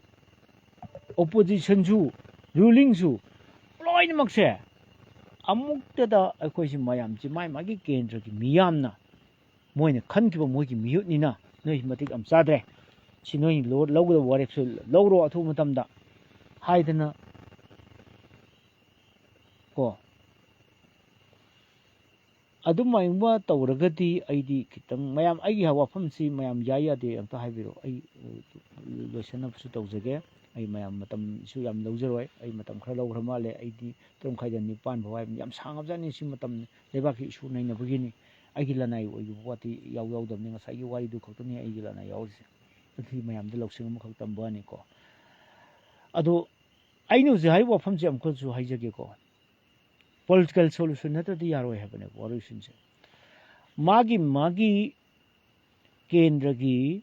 MLA sing da drama gi mawong natabada reality da ko yum thugaiba non violence da yum thugaiba yaudana kaimta adumba pressure kaim yaudabida nakhoi numi mangan sinungda numi humni sinungda chapchaba nogi MLA gi power do sinerga assembly famgera ai kai togi noina tawnumba anogi kaigumba kharadi taw noi nei power sino army ga noi ga mukhaina gera MLA mayam sinna jangal ga army sing thausilaga ngangna badu ho arka gargi army paina cheloidro MLA fudugi squad fu kano duga gogi kunsa tare dugi lan thoi phom da jangal ga ha MLA mayam duna army sing takhai namtam du ngang that nawa matam du MLA du army na ga usita thoide yabro yamthi chawrjani MLA ga je adumaina tawhaning aidi o lan thokum famda kendra dugi ma gi concern kano du khata nadana atai MLA sing ju jangal ga yawsan madabu karigi nang si lambi thingyabra nang napan pu lamlaga na ngang bangamba MLA khar mathau tai ko si nang lambi thingjanjabra ha kesper phajal si kaigino chalo chingda kana tawso tanau so si mayam ji kapthai si keno drone bom taw yabra yimai tha yabra kana lauthat pangamba MLA khara mathau tai aini MLA warang ba ai tawni he somdam yepa ko changsan gani he ai wadi ai gi scott ka si law changslaw na tawji an masi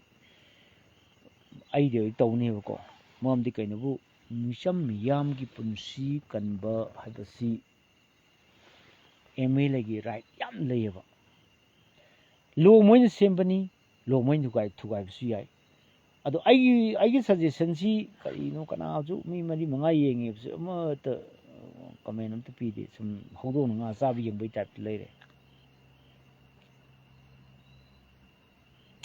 ai ma sangjelu bidadi at kari nang kari khangge na ai ngon se pasu yai ba dugu migi lam amagi kendra amagi mute oina miyam na khanki ba ko mihut ama elected member haba se yam tin chawre MLA ama ko se wangre ko aruna makhoi da aikhoigi kendra dugi miyam na pressure piraga aidi ngasagi noi lan tawom famda noi loi thomjang gadamni gana ngasai moije thabuk chingera si loigera ꯂꯥꯟ ꯇꯧꯕ ꯃꯐꯝꯁꯤꯡꯁꯤꯗ ꯁꯤꯐꯥꯏꯅ ꯂꯝ ꯍꯦꯜꯂꯅꯤ ꯁꯤꯐꯥꯏꯗꯨ ꯉꯥꯡꯅꯕ ꯇꯥꯔꯦ ꯀꯨꯀꯤꯅ ꯂꯝ ꯍꯦꯜꯂꯦ ꯀꯨꯀꯤ ꯃꯌꯥꯝ ꯇꯧꯔꯒ ꯉꯁꯥꯏ ꯀꯃꯥꯏꯅ ꯇꯧꯒꯦꯕ ꯄꯨꯂꯤꯁꯁꯤꯡꯁꯨ ꯂꯣꯏꯅ ꯁꯤꯟꯅꯍꯟꯕ ꯀꯣ ꯀꯩꯅꯣꯅ DGPꯅ ꯑꯣꯔꯗꯔ ꯄꯤꯒꯦꯔꯥ ꯄꯤꯔꯣꯏꯒꯦꯔꯥ ꯃꯗꯨ ꯀꯔꯤꯒꯤ ꯂꯣꯏꯅ ꯑꯣꯔꯗꯔ ꯉꯥꯛꯎꯁꯨ ꯊꯥꯔꯛꯏꯕ ꯄꯨꯂꯤꯁꯄꯨ ꯑꯗꯨꯗ ꯂꯣꯏꯅ ꯑꯣꯔꯗꯔ ꯉꯥꯛꯄ ꯃꯤꯒꯤ ꯃꯌꯨꯝ ꯃꯩ ꯊꯥꯔꯒ ꯂꯩꯍꯜꯂꯤꯕ ꯑꯗꯨꯒ ꯂꯥꯟ ꯊꯣꯛꯈ꯭ꯔ ꯃꯇꯨꯡꯗ ꯑꯩꯈꯣꯏꯗꯤ ꯑꯗꯨ ꯇꯧꯕꯅꯤ ꯑꯗꯥ ꯇꯧꯕꯅꯤ ꯑꯗꯨ ꯇꯧꯅꯤ ꯀꯥꯟꯅ ꯍꯨꯔꯥꯟ ꯃꯇꯨꯡ ꯃꯩꯔꯤꯡꯕꯁꯦ ꯑꯩꯈꯣꯏꯅ ꯃꯋꯥ ꯂꯧꯗꯦ ꯇꯥꯅꯤꯡꯗꯦ ꯀꯣ ꯑꯗꯨꯅ ꯑꯩꯁꯨ ꯋꯥꯁꯣꯏ ꯇꯥꯔꯕ꯭ꯔꯥ ꯀꯃꯦꯟ ꯑꯝꯇ ꯂꯥꯛꯇꯦ ꯁꯤꯗ ꯉꯁꯥꯏꯒꯤꯗꯤ ꯈꯔ ꯄꯤꯔꯝꯃꯦ ꯄꯥꯕ ꯅꯪꯍꯧꯗꯦ ꯖꯔ ꯄꯤꯔꯝꯃꯦ ꯍꯧꯖꯤꯛꯇꯤ ꯑꯝꯇ ꯇꯧꯗꯦ ꯑꯗꯨꯅ ꯑꯩꯈꯣꯏꯒꯤ ꯃꯩꯇꯩꯒꯤ MLA 38ꯁꯦꯈꯤꯇꯪ ꯃꯊꯤꯕꯣꯡ ꯊꯣꯛꯍꯟꯅꯤꯡ ꯃꯊꯤꯕꯣꯡ ꯄꯥꯜꯍꯟꯅꯤꯡꯉꯤ ꯍꯥꯏꯕꯗꯤ khitang thona lehanning ko ai dukan mai thana thanba talab ti leitre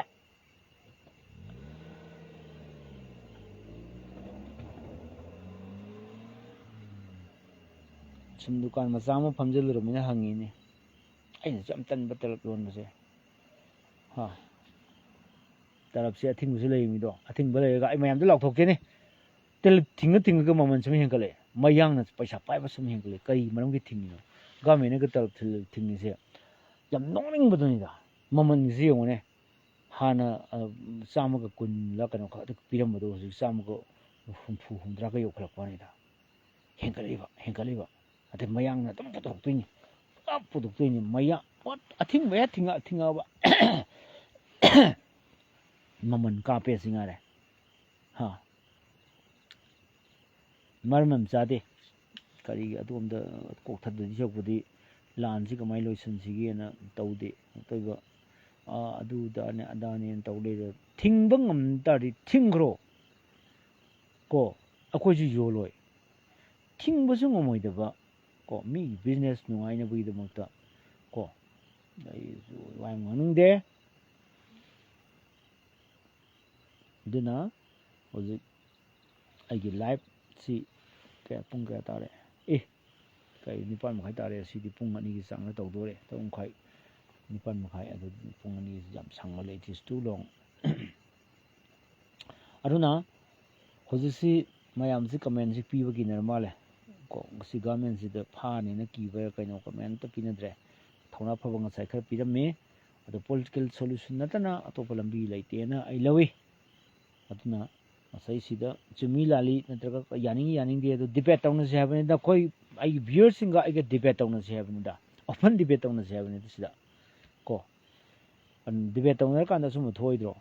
to aina lalamosu ai lale dum haike ko ai ngang basin loi chumen haya panate ko aduna langi paudi araibani lan se loisan haning da kangbu ama lan ji loisan ba kangbu pa loisan ba pam kangbu ama aduga lan ki tika taw su yawri ba aduna ni lan ji pak lo yadri lan ki tika taw ba popi ka mari eta leinaramba pam su pam na hamale popi je ko ahing amda crorepati oiba yaba business oibanina adu da ko thadari da kai re na amda khangde suk yamna pha gi ba drug mayam drug ki lot ko mayam pha gi du tok da thadok ki kaino ai ko ngawi ha airport ka pha ri drug mayam plane ka pha ri drug yam grab drug ni ko na tawro nang thok ba tawro ai pholam lai ko khoi lani pawri ngatang da ba kai ko phone am khak lai do langi pawni sabung khulom gi pawng tamjage ko hojik mi ahum yang mi di yam haning bdo ngasai loi chana re thau tu leina male police na hai re ye ngarang la e ngasi lakte ye lodu keme hai ba loina krem keme loina makha da loi tar uchi ni chare lodu no mi humni yang nem dri bodi lo yeiba ya hairoi hai oh my god kari no to ji Karino tauris mo!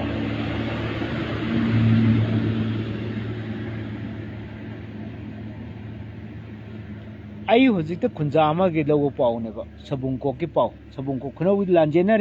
ꯂꯥꯟꯖꯦꯟꯅꯔꯒ ꯍꯧꯖꯤꯛ ꯁꯕꯨꯡꯀꯣꯛꯇ ꯁꯕꯨꯡꯀꯣꯛ ꯈꯨꯟꯖꯥꯎꯗ ꯍꯧꯖꯤꯛ ꯂꯥꯟꯖꯦꯟꯅꯔꯒ ꯁꯥꯊꯨꯞꯄꯒ ꯂꯩꯔꯤ ꯍꯧꯖꯤꯛ ꯍꯧꯖꯤꯛꯀꯤ ꯄꯥꯎꯅꯦ ꯀꯔꯦꯟꯅꯤ phone ꯂꯥꯛꯏꯗꯣ ꯑꯩ ꯉꯁꯥꯏ phone ꯇꯧꯕꯗꯣ ꯄꯥꯏꯔꯛꯇꯕꯅꯦꯕꯀꯣ ꯑꯗꯣ ꯀꯩꯅꯣꯒꯤꯁꯨ ꯄꯥꯏꯔꯛꯇꯦꯕꯀꯣ ꯑꯩꯈꯣꯏꯒꯤ ꯀꯔꯤꯕ ꯀꯩꯅꯣ ꯃꯣꯏ ꯂꯝꯗꯣ ꯐꯨꯝꯂꯧꯒꯤꯁꯨ ꯄꯥꯏꯔꯛꯇꯦꯕꯀꯣ ꯃꯣꯏ ꯋꯥꯔꯤ ꯋꯦꯇꯤꯡ ꯑꯗꯨꯝ ꯂꯩꯔꯕꯀꯣ ꯉꯁꯤꯗꯤ ꯃꯣꯏꯒꯤ ꯂꯥꯟꯒꯤ ꯋꯥꯔꯤ ꯈꯔ ꯂꯩꯔꯝꯗꯧ ꯃꯥꯜꯂꯤ ꯑꯗꯣ ꯍꯧꯖꯤꯛ ꯁꯕꯨꯡꯈꯣꯛ ꯈꯨꯅꯧꯗ ꯍꯥꯏꯔꯛꯏꯁꯦ ꯄꯨꯂꯤꯁꯅ ꯃꯅꯤꯄꯨꯔ ꯄꯨꯂꯤꯁꯅ MP ꯅ ꯅꯨꯃꯤꯠ 6ꯅꯤ ꯂꯧꯗꯣ ꯆꯪꯕ ꯃꯅꯨꯡ ꯆꯤꯡ ꯃꯅꯨꯡꯗ ꯈꯔ ꯆꯪꯕꯅꯤꯅ ꯀꯨꯀꯤꯔꯣꯝꯗ ꯅꯛꯁꯟꯕꯅꯤꯅ ꯅꯨꯃꯤꯠ ꯏꯔꯥꯡ ꯅꯦꯝꯗ꯭ꯔꯤꯐꯥꯎꯗꯤ ꯆꯪꯉꯨ ꯍꯥꯏꯅꯨ ꯏꯔꯥꯡ ꯅꯦꯝꯃꯀꯥꯟꯗ ꯆꯪꯉꯨ ꯍꯥꯏꯌꯦ ꯂꯣꯏ ꯑꯩꯈꯣꯏ ꯉꯥꯛꯀꯦꯁꯦ ꯂꯥꯛꯑꯣ ꯂꯧ ꯈꯥꯎ ꯂꯥꯛꯑꯣ ꯀꯥꯟꯗ ꯍꯥꯏꯕ ꯅꯠꯇꯦꯕ ꯏꯔꯥꯡ ꯀꯩꯗꯧꯉꯩ ꯅꯦꯝꯗꯣꯏꯅꯣꯁꯨ ꯈꯪꯗꯕꯗꯨ ꯏꯔꯥꯡ ꯅꯦꯝꯃꯀꯥꯟꯗ ꯂꯧ ꯌꯩꯕ ꯆꯠꯂꯨ ꯍꯥꯏꯌꯦ ꯈꯨꯟꯖꯥ ꯑꯃꯒꯤ ꯔꯤꯄꯣꯔꯠꯅꯤꯀꯣ ꯁꯦ ꯀꯣ ꯑꯗꯨꯅ ꯐꯣꯟ ꯇꯧꯔꯛꯏꯗꯣ ꯑꯩ ꯀꯨꯏꯅ ꯋꯥꯔꯤ ꯁꯥꯒꯗꯕꯗꯨ ꯑꯩꯈꯣꯏꯒꯤ ꯁꯣꯝꯗ ꯐꯦꯁꯕꯨꯛ ꯂꯥꯏꯚ ꯂꯩꯍꯧꯕꯅꯤꯅ ꯐꯔꯛ ꯇꯥꯒꯅꯤꯅ ꯑꯩ ꯁꯥꯗꯕꯅꯦꯕꯀꯣ ꯑꯗꯨ ꯑꯣꯏꯇꯥꯔꯗꯤ ꯂꯨꯗ꯭ꯔ ꯐꯤꯕꯝꯁꯦ ꯁꯤ ꯔꯤꯌꯦꯂꯤꯇꯤꯅꯤ ꯑꯩꯗꯤ ꯔꯤꯌꯦꯂꯤꯇꯤ ꯌꯥꯝ ꯄꯥꯝꯕ ꯔꯤꯌꯦꯂꯤꯇꯤ ꯌꯥꯝ ꯄꯥꯝꯃꯦꯕꯀꯣ ꯑꯩꯗꯤ ꯇꯧꯁꯤꯟꯅꯕ ꯍꯩꯇꯦ ꯑꯗꯨꯝ ꯑꯁꯦꯡꯕ ꯑꯗꯨꯝ ꯂꯥꯎꯊꯣꯛꯏꯁꯤꯅꯤ ꯐꯣꯟ ꯍꯦꯛ ꯂꯥꯛꯄꯒ ꯇꯥꯞ ꯄꯥꯏꯈꯠꯂꯒ ꯀꯔꯤ ꯂꯩꯔꯦ ꯏꯕꯦꯝꯃ ꯁꯨꯃꯥꯏꯅ ꯇꯧꯔꯦ ꯂꯥꯟ ꯀꯃꯥꯏꯅ ꯇꯧꯏ ꯍꯥꯏ ꯉꯁꯥꯏ ꯅꯨꯡꯊꯤꯟ ꯀꯥꯞꯄꯝꯃꯤ ꯑꯗꯨ ꯍꯧꯖꯤꯛꯇꯤ ꯇꯨꯃꯤꯟ ꯂꯩꯅꯔꯦ ꯍꯥꯏ ꯃꯣꯏꯅ ꯀꯥꯞꯄꯛꯇ꯭ꯔꯕꯅꯤꯅ ꯑꯩꯈꯣꯏ ꯈꯨꯟ ꯉꯥꯛꯄꯁꯨ ꯀꯥꯞꯄ ꯌꯥꯗ꯭ꯔꯦꯅ ꯑꯗꯨꯕꯨ ꯂꯝꯕꯤꯗꯤ ꯀꯃꯥꯏꯅ ꯇꯧꯕ ꯂꯝꯕꯤꯗꯤ ꯀꯦꯁꯄꯔ ꯂꯣꯏ ꯊꯤꯡꯖꯤꯟ ꯊꯝꯃꯦ ꯂꯝꯕꯤꯗꯤ ꯀꯅꯥꯝ ꯆꯠꯍꯟꯗꯦ ꯂꯣꯏꯔꯦ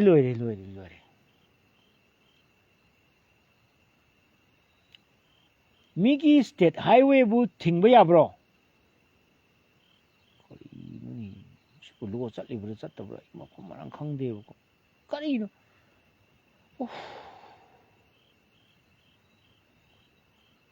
ꯑꯩꯁꯦ ꯏꯆꯝ ꯆꯝꯕ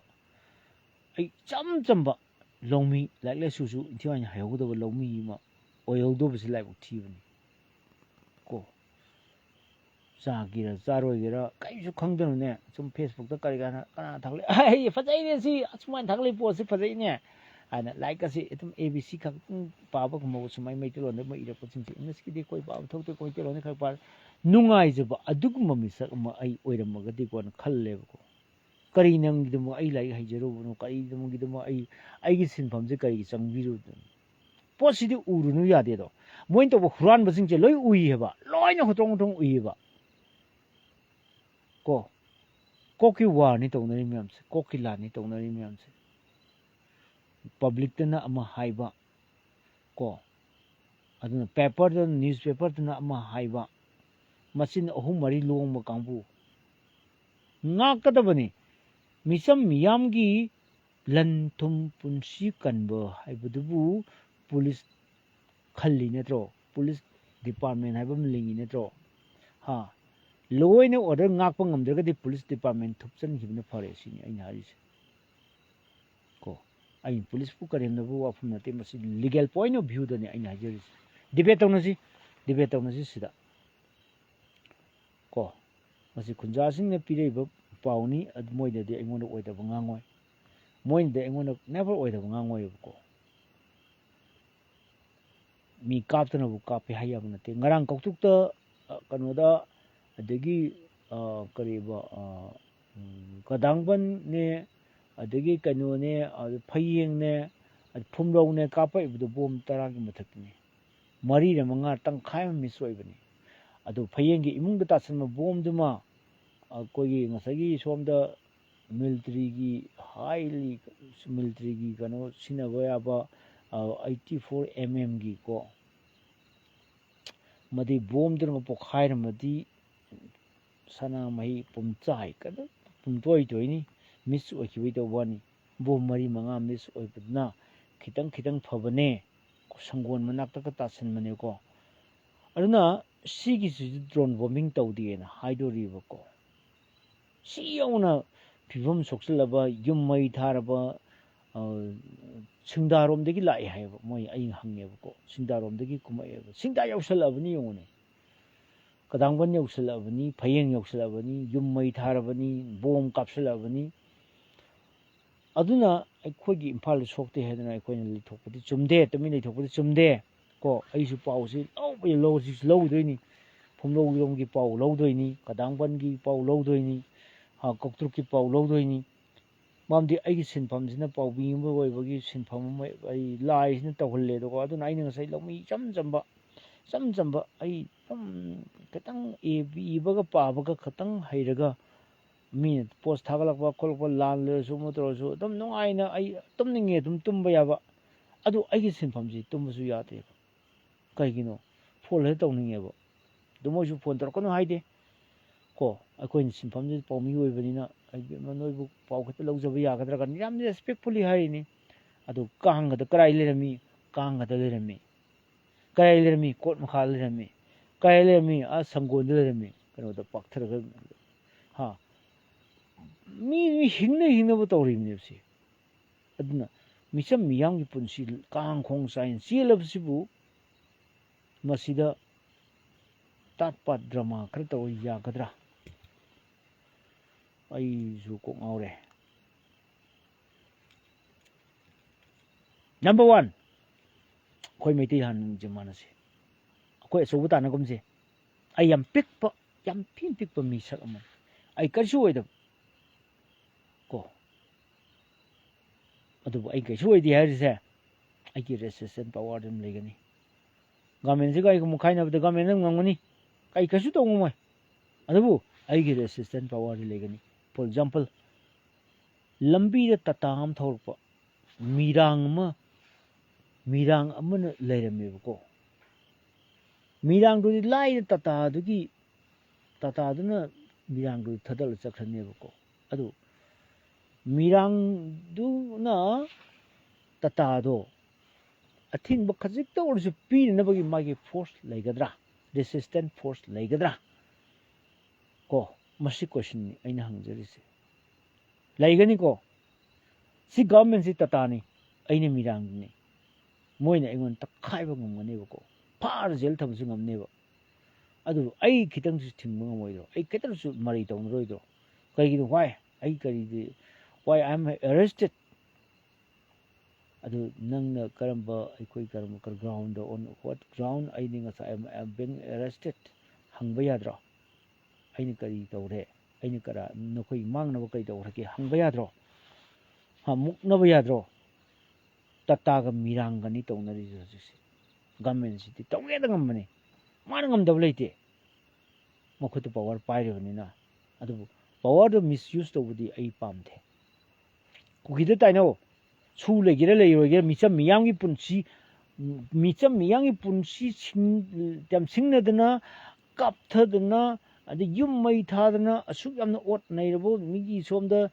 ꯂꯥꯟꯖꯦꯟꯅꯔꯒ ꯂꯩꯔꯤꯕ ꯑꯁꯨꯛ ꯋꯥꯅ ꯂꯩꯖꯔꯤꯕ ꯑꯗꯨꯐꯥꯎꯗ ꯁꯨꯝ ꯇꯧꯔꯛ ꯇꯥꯔꯗꯤ ꯃꯤꯒꯤ ꯃꯩ ꯊꯥꯗꯣꯛꯇꯅ ꯅꯍꯥꯟ ꯊꯥꯈꯤꯕꯅꯤ ꯑꯅꯧꯕꯁꯨ ꯊꯥꯗꯅ ꯇꯧꯔꯤꯁꯤꯕꯨ ꯑꯗꯨꯗ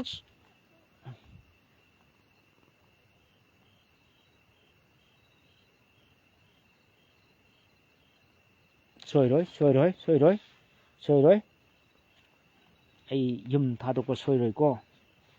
ꯁꯤꯗ ꯑꯩ ꯗꯨꯀꯥꯟ ꯃꯆꯥꯁꯤ ꯁꯪꯍꯧꯅꯕ ꯂꯩꯔꯣꯏ ꯏꯆꯥꯅꯨꯄꯤ ꯑꯃꯨꯛ ꯆꯔꯥꯏ ꯏꯆꯥꯅꯨꯄꯤ ꯑꯃꯨꯛ ꯀꯞꯐꯧꯅꯤꯅ ꯇꯧꯔꯤꯁꯦ ꯑꯩ ꯏꯆꯥꯅꯨꯄꯤꯒꯤ ꯄꯩꯁꯥꯁꯦ ꯈꯖꯤꯛ ꯊꯥꯖꯔꯒ ꯑꯩꯁꯨ ꯏꯆꯥꯅꯨꯄꯤ ꯅꯦꯁꯅꯦꯜ ꯄ꯭ꯂꯦꯌꯔ ꯑꯃꯈꯛ ꯁꯦꯝꯒꯠꯆꯔꯤꯕꯅꯦꯕ ꯑꯁꯤꯅꯀꯣ ꯅꯣꯡꯃꯩꯗꯤ ꯌꯥꯝ ꯄꯥꯏꯅꯤꯡꯉꯦ ꯑꯩꯁꯨ ꯀꯥꯞꯅꯤꯡꯉꯦ ꯑꯩ ꯍꯥꯏꯔꯕꯅꯤ ꯃꯣꯏ ꯂꯥꯟ ꯀꯥꯞꯄꯁꯤꯡꯗꯣ ꯑꯗꯣ ꯏꯌꯥꯝꯕ ꯂꯥꯛꯀꯦꯔ ꯅ ꯅꯣꯡꯃꯩ ꯑꯆꯧꯕꯗꯣ ꯑꯃꯨꯛꯇ ꯀꯥꯞꯀꯦꯕ ꯑꯩ ꯑꯗꯣ ꯇ꯭ꯔꯦꯅꯤꯡꯁꯨ ꯃꯣꯏꯅ ꯄꯤꯍꯟꯗꯣꯏꯅꯤ ꯑꯃꯨꯛꯇ ꯀꯣ ꯁꯤꯒꯦꯔ ꯆꯪꯒꯦꯔ ꯃꯣꯏꯗ ꯀꯩꯅꯣꯝꯃ ꯋꯥꯏꯔꯅꯤ ꯑꯩꯅ ꯒꯟ ꯄ꯭ꯔꯨꯐꯇꯨꯃ ꯇꯧꯔꯅꯤ ꯑꯗꯨꯒ ꯑꯩꯈꯣꯏꯗꯤ ꯍꯥꯟꯅ ꯆꯣꯡ ꯐꯟꯕꯁꯨ ꯌꯥꯝ ꯍꯩꯖꯩꯌꯦꯕꯀꯣ ꯄꯥꯛꯊꯔꯒ ꯆꯠꯄꯒꯗꯣ ꯑꯩꯈꯣꯏ ꯍꯩꯖꯩꯌꯦꯕ ꯅꯣꯡꯃꯩ ꯄꯥꯏꯔꯒ ꯁꯨꯃꯥꯏꯅ ꯄꯥꯛꯊꯔꯒꯗꯣ ꯑꯩꯈꯣꯏꯒꯤ ꯀꯩꯅꯣꯗꯣ ꯇꯧꯕꯗ ꯑꯩ ꯁꯨꯝ ꯐꯤꯂꯝꯗ ꯇꯧꯕꯅꯤꯀꯣ ꯀ꯭ꯔꯤꯁꯅ ꯑꯂꯥꯖꯦꯁꯤꯁꯀꯤꯗ ꯁꯨꯝ ꯑꯩꯈꯣꯏꯅ ꯑꯗꯨꯝ ꯇꯧꯕꯗꯣ ꯑꯗꯨ ꯅꯣꯛꯄꯅꯤ ꯃꯌꯥꯝꯗꯣ ꯀꯃꯥꯏꯅ ꯇꯧꯕ ꯅꯪ ꯍꯩꯔꯤꯅꯣꯅ ꯀꯣ ꯋꯥꯔ ꯄꯤꯛꯆꯔꯗꯤ ꯈꯔ ꯇꯝꯃꯤꯅꯦꯍꯦ ꯀꯥꯏꯅ ꯐꯥꯒꯤ ꯇꯧꯔꯤꯕ ꯑꯗꯣ ꯑꯩ ꯍꯩꯒꯅꯦꯕꯀꯣ ꯁꯨꯝ ꯈꯜꯂꯛꯏꯅꯤ ꯐꯦꯁꯕꯨꯛ ꯂꯥꯏꯚ ꯁꯨꯝ ꯇꯧꯕꯁꯤꯅꯗꯤ ꯂꯩꯕꯥꯛ ꯀꯟ ꯉꯝꯕ ꯅꯠꯇꯦ ꯑꯗꯨꯕꯨ ꯁꯨꯝ ꯄ꯭ꯂꯦꯠꯐꯣꯝ ꯈꯛꯇꯤ ꯑꯩꯅ ꯊꯝꯖꯩ ꯑꯩꯒꯤ ꯄ꯭ꯂꯦꯠꯐꯣꯝꯁꯤꯗ ꯃꯌꯥꯝ ꯂꯥꯛꯄꯤꯌꯨ ꯗꯤꯁꯀꯁꯟ ꯇꯧꯁꯤ ꯑꯄꯨꯟꯕꯒꯤ ꯑꯣꯏꯅ ꯑꯩꯈꯣꯏ ꯀꯥꯡꯂꯨꯞꯁꯤꯗ ꯑꯩꯈꯣꯏꯒꯤ ꯃꯩꯇꯩꯁꯤꯗ ꯑꯩꯈꯣꯏꯒꯤ ꯑꯗꯨ ꯂꯥꯏꯅꯤꯡ ꯃꯥꯟꯅꯗꯦ ꯑꯗꯨ ꯃꯥꯟꯅꯗꯦ ꯑꯗꯥ ꯃꯥꯟꯅꯗꯦ ꯅꯪꯅ ꯑꯗꯨꯅꯤ ꯑꯗꯥꯅꯤ ꯊꯤꯅꯗꯕꯤꯗ ꯑꯩꯈꯣꯏꯁꯦ ꯄꯨꯟꯁꯤꯜꯂꯒ ꯀꯩꯗꯧꯕ ꯌꯥꯒꯦ ꯌꯥꯝ ꯅꯣꯛꯅꯤꯡꯕ ꯇꯣꯄꯤꯛꯁꯨ ꯃꯌꯥꯝ ꯂꯩꯒꯅꯦꯕꯀꯣ ꯍꯥꯟꯅ ꯃꯦꯒꯤ ꯇꯥꯡ 3ꯗ ꯊꯣꯛꯈꯤꯕ ꯑꯗꯨꯒꯤ ꯑꯗꯨ ꯊꯧꯗꯣꯛꯇꯨꯕꯨ ꯉꯔꯥꯡ ꯅꯨꯡꯗꯥꯡ ꯍꯦꯛꯇ ꯏꯅꯛ ꯅꯛꯄꯗ ꯑꯗꯨꯁꯨ ꯆꯨꯔꯆꯥꯟꯄꯨꯔꯗ ꯅꯠꯇꯕ ꯀꯤꯂꯣꯃꯤꯇꯔ 10 ꯂꯟꯁꯤꯜꯂꯒ ꯂꯩꯕ ꯑꯗꯨꯗ ꯃꯩꯇꯩꯒꯤ ꯌꯨꯝ ꯑꯃꯇ ꯀꯟꯕ ꯉꯝꯗꯕ ꯍꯥꯏꯕꯁꯤ ꯁꯤꯗ ꯍꯦꯟꯅ ꯏꯀꯥꯏꯅꯤꯡꯉꯥꯏ ꯂꯩꯇꯦ ꯀꯣ ꯍꯧꯖꯤꯛꯀꯤ ꯄꯥꯎ ꯍꯥꯏꯕꯁꯤ ꯑꯩ ꯁꯣꯝꯒꯤ ꯄꯥꯎ ꯂꯧꯔꯦ ꯁꯣꯝꯒꯤꯗꯤ ꯉꯪꯈꯠꯅꯔꯤ ꯈꯔ ꯇꯧꯅꯔꯤ ꯑꯩꯈꯣꯏꯒꯤ ꯁꯥꯏꯇꯣꯜꯂꯣꯝꯒꯤꯗꯤ ꯈꯔ ꯀꯦꯀꯨ ꯂꯣꯠꯄꯤ ꯈꯔ ꯁꯥꯟꯅꯔꯤ ꯈꯔ ꯑꯃꯅ ꯂꯣꯠ ꯂꯩꯕ ꯈꯔ ꯑꯃꯅ ꯀꯦꯀꯨ ꯐꯣꯡꯕ ꯂꯥꯛꯄ ꯑꯗꯨꯒꯨꯝꯕ ꯑꯩꯈꯣꯏꯒꯤ ꯉꯁꯥꯏꯒꯤ ꯑꯃꯅ ꯆꯦꯟꯕ ꯑꯃꯅ ꯇꯥꯟꯅꯕ ꯑꯩꯅ ꯑꯃꯨꯛ ꯆꯦꯜꯂꯨ ꯑꯩ ꯑꯃꯨꯛ ꯇꯥꯟꯅꯔꯛꯀꯦ ꯍꯥꯏꯕ ꯄꯣꯠ ꯈꯔ ꯂꯩꯅꯔꯤ ꯁꯣꯝꯒꯤꯅ ꯌꯥꯝ ꯁꯝꯅ ꯍꯥꯏꯔꯕꯗ ꯑꯗꯨꯒ ꯁꯣꯝꯒꯤꯗꯤ ꯂꯝꯕꯤꯁꯤ ꯑꯔꯥꯡ ꯇꯨꯔꯥꯡꯕꯅ ꯂꯣꯏꯅ ꯑꯩꯈꯣꯏꯒꯤ ꯊꯤꯡꯉ ꯂꯩꯈ꯭ꯔꯦ ꯂꯝꯕꯤꯁꯤ ꯀꯅꯥꯝꯇ ꯐꯥꯎꯍꯟꯗ꯭ꯔꯦ ꯆꯠꯍꯟꯗ꯭ꯔꯦ ꯑꯗꯨꯒ ꯄꯨꯂꯤꯁꯅ ꯂꯧ ꯃꯇꯝ ꯈꯔ ꯂꯦꯞꯄꯨ ꯂꯧ ꯌꯩꯕ ꯌꯥꯍꯩꯔꯣꯏ ꯏꯔꯥꯡ ꯐꯠꯇ꯭ꯔꯤ ꯀꯨꯀꯤ ꯁꯥꯎꯔꯤ ꯍꯥꯏꯔꯝꯃꯦꯌꯦ ꯀꯣ ꯄꯨꯂꯤꯁꯅ ꯀꯨꯀꯤ ꯃꯩ ꯍꯧꯔꯤ ꯑꯗꯨ ꯀꯨꯀꯤꯁꯤꯡ ꯂꯥꯛꯑꯁꯨ ꯑꯩꯈꯣꯏ ꯊꯦꯡꯒꯥꯏꯅꯒꯦ ꯑꯩꯈꯣꯏ ꯇꯥꯟꯅꯒꯦ ꯃꯣꯏ ꯆꯤꯡꯗ ꯀꯣꯏꯇꯥꯟ ꯇꯥꯟꯅꯒꯦ ꯀꯔꯤꯒꯤ ꯀꯥꯞꯍꯟꯗꯣꯏꯅꯣ ꯂꯧꯁꯨ ꯀꯥꯏꯅ ꯃꯍꯧꯁꯥꯗꯤ ꯑꯗꯨꯃꯥꯏꯅ ꯁꯣꯛꯍꯟꯕꯅꯦꯕꯀꯣ ꯍꯟꯗꯛꯀꯤꯁꯤꯅ ꯀꯔꯝꯃꯥꯏꯅ ꯇꯧꯔꯤꯕ ꯑꯦꯡꯒꯜꯅꯣ ꯑꯩ ꯈꯪꯗ꯭ꯔꯦ ꯍꯟꯗꯛꯀꯤ ꯆꯍꯤꯁꯤꯗꯤ ꯂꯧ ꯂꯣꯛꯄ ꯉꯥꯏꯀꯣ ꯑꯗꯨ ꯍꯧꯖꯤꯛꯇ ꯍꯥꯏꯔꯛꯏꯕ ꯄꯥꯎꯅ ꯑꯩ ꯃꯤꯅꯤꯠ 2ꯒꯤ ꯃꯃꯥꯡꯗ ꯇꯧꯕ ꯃꯣꯏꯅ ꯐꯣꯟ ꯇꯧꯔꯛꯄꯅꯤ ꯑꯩꯅ ꯄꯥꯏꯈꯠꯄꯅꯤ ꯌꯥꯝ ꯀꯨꯏꯅ ꯋꯥꯔꯤ ꯁꯥꯗ꯭ꯔꯦ ꯑꯩ ꯂꯥꯏꯞ ꯂꯩꯍꯧꯕꯅꯤꯅ ꯂꯧ ꯀꯦꯝꯃꯦ ꯇꯥꯃꯣ ꯂꯧ ꯀꯦꯝꯃꯦ ꯄꯨꯡ ꯀꯦꯝꯃꯦ ꯑꯩꯈꯣꯏ ꯂꯧꯁꯦ ꯃꯥꯡꯉꯅꯤ ꯑꯗꯣ ꯃꯣꯏꯅ ꯅꯨꯃꯤꯠ 2, 3, 4 ꯉꯥꯏꯔꯣꯅ ꯍꯥꯏꯔꯦ ꯏꯔꯥꯡ ꯐꯠꯇ꯭ꯔꯤ ꯅꯣꯏ ꯆꯪꯉꯨ ꯍꯥꯏꯅ ꯍꯥꯏꯔꯝꯃꯦ ꯁꯤꯅꯤ ꯄꯥꯎ ꯂꯦꯇꯦꯁꯅꯤ ꯍꯧꯖꯤꯛꯀꯤ ꯄꯥꯎ ꯃꯤꯅꯤꯠ 2ꯒꯤ ꯃꯃꯥꯡꯒꯤ ꯇꯦꯂꯤꯐꯣꯅꯤꯛ ꯁ꯭ꯇꯣꯔꯤꯅꯤ ꯀꯣ ꯑꯗꯣ ꯀꯧꯇ꯭ꯔꯨꯛꯂꯣꯝꯒꯤ ꯄꯥꯎ ꯑꯁꯤ ꯑꯩ ꯇꯦꯂꯤꯐꯣꯟ ꯄꯥꯏꯔꯛꯇꯕꯅ ꯃꯔꯝ ꯑꯣꯏꯔꯒ ꯑꯩ ꯄꯥꯎꯁꯤ ꯂꯧꯕ ꯉꯝꯗ꯭ꯔꯦ ꯑꯗꯨꯕꯨ ꯉꯥꯏꯍꯥꯛꯇꯪ ꯂꯩꯔꯒ ꯄꯥꯎꯁꯤ ꯑꯩ ꯑꯞꯂꯣꯗ ꯇꯧꯖꯔꯛꯀꯦ ꯄꯥꯎ ꯌꯥꯝ ꯁꯦꯟꯁꯤꯇꯤꯞ ꯑꯣꯏꯕ ꯑꯣꯏꯔꯝꯃꯒꯗꯤ ꯑꯩ ꯑꯞꯂꯣꯗ ꯇꯧꯔꯛꯀꯦ ꯀꯣ ꯑꯗꯨꯅ ꯖꯒꯦ ꯈꯥꯡꯍꯟꯕ thank you for joining with me ꯑꯗꯨꯅ ꯑꯩꯅ ꯍꯥꯏꯖꯗꯣꯏꯁꯤ ꯑꯩꯈꯣꯏ ꯃꯩꯇꯩꯁꯤ ꯑꯃꯨꯛꯇꯪ ꯑꯩꯒꯤ ꯄ꯭ꯂꯦꯠꯐꯣꯝꯗ ꯄꯨꯟꯕ ꯉꯝꯗꯕ ꯍꯥꯏꯁꯤ ꯑꯩ ꯃꯇꯤꯛ ꯆꯥꯗꯕꯩꯅꯤ ꯑꯩ ꯁꯦꯡꯅ ꯍꯥꯏꯒꯦ ꯑꯩꯒꯤ ꯄ꯭ꯂꯦꯠꯐꯣꯝꯗ ꯑꯩꯅ ꯃꯇꯤꯛ ꯆꯥꯕ ꯃꯤ ꯁꯦꯂꯦꯕ꯭ꯔꯤꯇꯤꯒꯨꯝꯕ ꯑꯣꯏꯔꯝ ꯇꯥꯔꯗꯤ ꯑꯩꯒꯤ ꯄ꯭ꯂꯦꯠꯐꯣꯝꯁꯤꯗ ꯃꯤ ꯆꯥꯎꯅ ꯌꯥꯝꯒꯗꯕ ꯂꯩꯕꯥꯛꯀꯤ ꯏꯁꯨ ꯈꯟꯅ ꯅꯩꯅꯁꯤ ꯍꯥꯏꯕꯁꯤꯗ ꯌꯥꯅꯤꯡꯗ꯭ꯔꯤꯁꯦ ꯑꯩ ꯃꯇꯤꯛ ꯆꯥꯗꯕꯩꯅꯦꯕ ꯃꯔꯝꯗꯤ ꯑꯩ ꯍꯩꯕ ꯌꯥꯝ ꯋꯥꯠꯄ ꯈꯪꯕ ꯌꯥꯝ ꯋꯥꯠꯄ ꯑꯗꯨꯒ ꯔꯤꯁꯣꯔꯁꯐꯨꯜ ꯑꯣꯏꯗꯕ ꯀꯣ ꯔꯤꯁꯣꯔꯁ ꯄꯥꯔꯁꯟ ꯑꯃ ꯑꯣꯏꯔꯝ ꯇꯥꯔꯒꯗꯤ ꯑꯣꯖꯥ ꯙꯔꯃꯤꯒꯨꯝꯅ ꯑꯩꯁꯨ ꯃꯥꯗꯧꯅ ꯔꯤꯁꯣꯔꯁ ꯄꯥꯔꯁꯟ ꯑꯣꯏꯔꯝ ꯇꯥꯔꯒꯗꯤ ꯑꯩ ꯃꯤꯁꯤ 1Kꯒꯤ ꯃꯊꯛꯇ ꯑꯗꯨꯝ ꯌꯦꯡꯒꯅꯦꯕꯀꯣ ꯃꯤ 5, 10, ꯃꯤ 10, 10 ꯌꯥꯝꯃꯕꯗ ꯃꯤ 10 ꯁꯤꯗꯩ ꯁꯣꯏ ꯍꯦꯟꯗ꯭ꯔꯤꯁꯤ ꯀꯩꯒꯤꯅꯣꯕꯨ ꯑꯩꯒꯤ ꯋꯥꯈꯜꯂꯣꯟꯗꯨ ꯌꯥꯅꯤꯡꯗꯕꯒꯤꯅꯦꯕ ꯅꯠꯇ꯭ꯔꯥ ꯃꯥꯅꯤꯀꯣ ꯑꯗꯨꯅ ꯑꯩꯁꯤ ꯀꯟꯅꯗꯤ ꯍꯣꯠꯅꯕꯅꯤ ꯃꯩꯇꯩꯁꯤ ꯄꯨꯟꯁꯤꯟꯅꯕꯅꯤ ꯑꯩꯅ ꯉꯁꯤ ꯇꯧꯔꯤꯁꯤ ꯑꯩꯒꯤ ꯄꯥꯟꯗꯝ ꯉꯁꯤ ꯍꯥꯏꯗꯣꯛꯆꯔꯛꯀꯦ ꯑꯩꯒꯤ ꯅꯨꯡꯗꯥꯡ ꯄꯨꯡ 6:30ꯗꯒꯤꯅ ꯄꯨꯡ 9 ꯐꯥꯎꯁꯤꯗꯤ ꯃꯤꯋꯥ ꯇꯥꯕꯗ ꯂꯣꯏꯔꯕꯅꯦꯕꯀꯣ ꯏꯆꯥꯅꯨꯄꯤꯅ ꯅꯪ ꯕꯕꯥ ꯅꯪ ꯂꯥꯏꯐꯁꯦ ꯂꯨꯕ꯭ꯔꯣ ꯑꯩ ꯍꯌꯦꯡ ꯁꯥꯟꯅꯒꯗꯕ ꯈꯟꯅꯒꯗꯕ ꯑꯩ ꯀꯩꯒꯤ ꯗꯥꯏꯠ ꯆꯥꯔꯤ ꯀꯩꯒꯤ ꯇꯧꯔ ꯈꯟꯅꯒꯗꯕꯗꯨ ꯅꯪꯅ ꯗꯨꯀꯥꯟꯗꯁꯨ ꯂꯩꯊꯣꯛꯑꯦ ꯂꯥꯏꯐ ꯊꯥ ꯂꯩꯔꯦ ꯑꯩ ꯏꯆꯥꯅꯨꯄꯤꯅ ꯑꯩꯉꯣꯟꯗ ꯉꯥꯡꯉꯤꯕꯅꯦꯕꯀꯣ ꯑꯩꯒꯤ ꯃꯇꯝ ꯌꯥꯝ ꯆꯤꯟꯖꯩꯌꯦꯕ ꯑꯩꯁꯦ ꯃꯇꯝ ꯌꯥꯝ ꯊꯤ ꯆꯤꯟꯖꯩꯌꯦꯕ ꯑꯩꯁꯦ ꯗꯨꯀꯥꯟ ꯃꯆꯥꯁꯤꯃ ꯁꯨꯝ ꯂꯝꯕꯤ ꯃꯄꯥꯟꯁꯦ ꯐꯝꯖꯔꯒ ꯍꯣꯔꯦꯟ ꯆꯥꯛ ꯆꯥꯔꯨꯈꯤꯗꯣꯏꯅꯤ ꯑꯗꯨꯝ ꯀꯥꯔꯒ ꯂꯦꯛꯇꯣꯏꯅꯤ ꯀꯣ ꯑꯍꯤꯡꯗ ꯃꯤꯅ ꯍꯧꯗꯣꯔꯛꯑꯦ ꯑꯗꯨꯝ ꯍꯧꯒꯠꯂꯒ ꯄꯣꯠ ꯑꯃꯨꯛ ꯇꯝꯗꯣꯏꯅꯤ ꯊꯥꯎ ꯀꯣꯟꯅꯗ꯭ꯔꯦ ꯑꯗꯨꯝ ꯇꯧꯗꯣꯏꯅꯤ ꯄ꯭ꯔꯤꯌꯥ ꯁꯨꯂꯥꯟꯀꯤ ꯋꯦꯌꯔ ꯑꯥꯔ ꯌꯨ ꯐ꯭ꯔꯣꯝ ꯀꯔꯤꯅꯣ ꯑꯁꯤꯅ ꯃꯔꯣꯟ ꯑꯃ ꯐꯦꯛ ꯑꯦꯀꯥꯎꯟ ꯑꯣꯏꯔꯝꯗꯣꯏꯅꯤꯀꯣ ꯅꯨꯄꯤꯒꯤ ꯃꯃꯤꯡ ꯐꯣꯇꯣ ꯑꯃ ꯍꯥꯞꯆꯤꯜꯂꯒ ꯅꯨꯄꯥꯗ ꯑꯣꯏꯔꯝꯗꯣꯏꯅꯤ ꯐꯨꯅꯤꯡꯕꯅꯅꯦ ꯃꯌꯥꯡ ꯃꯆꯥꯁꯤꯡꯒꯤ ꯃꯔꯣꯟ ꯑꯃ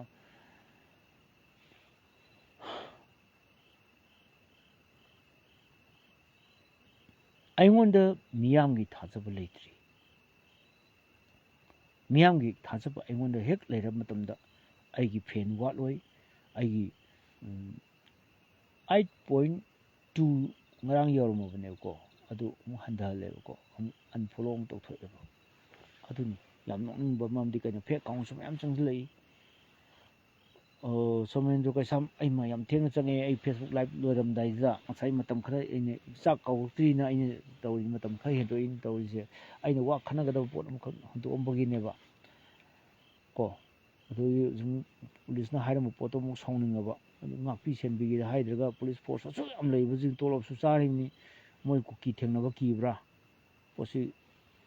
ꯂꯥꯛꯑꯒ ꯀꯔꯤꯅꯣ ꯅꯣꯏ ꯂꯧ ꯀꯨꯝꯕ ꯌꯥꯔꯣꯏꯅ ꯀꯅꯥꯅ ꯊꯤꯡꯗꯣꯏꯅꯣ ꯅꯪ ꯄꯨꯂꯤꯁꯅ ꯊꯤꯡꯉꯝꯕꯅꯦꯅ ꯍꯥꯏꯔꯦ ꯑꯗꯨꯗꯤ ꯀꯔꯤꯅꯣ ꯇꯧꯒꯗꯕ ꯂꯧꯗꯨ ꯃꯥꯡꯕ ꯇꯥꯔꯦ ꯁꯤꯅꯤ ꯉꯁꯥꯏ ꯚꯤꯗꯤꯑꯣꯗ ꯎꯕꯗ ꯂꯧ ꯇꯪꯈꯥꯏ ꯑꯃ ꯍꯦꯟꯅ ꯂꯣꯛꯇ꯭ꯔꯤꯕ ꯁꯣꯝꯒꯤ ꯃꯥꯏꯀꯩꯁꯦ ꯁꯅꯥ ꯁꯥꯕꯤ ꯀꯔꯤ ꯃꯣꯏ ꯀꯩꯅꯣ ꯃꯌꯥꯝꯗꯣ ꯀꯩꯀꯩ ꯃꯣꯏꯅ ꯑꯗꯨꯅ ꯑꯩꯈꯣꯏ ꯑꯣꯖꯥ ꯈꯨꯔꯨꯝꯖꯔꯤ ꯁꯣꯃꯦꯟꯗ꯭ꯔꯣ ꯑꯩꯁꯨ ꯇꯔꯥꯝꯅ ꯑꯣꯛꯆꯔꯤ ꯀꯣ ꯑꯩꯁꯨ ꯇꯔꯥꯝꯅ ꯑꯣꯛꯆꯔꯤ ꯁꯨꯃꯥꯏꯅ ꯋꯦꯜꯀꯝ ꯇꯧꯒꯦ ꯄꯣꯂꯤꯇꯤꯁꯤꯌꯥꯟ ꯇꯥꯏꯞꯇ ꯑꯩꯈꯣꯏ ꯀꯩꯗꯧꯁꯤꯒꯦ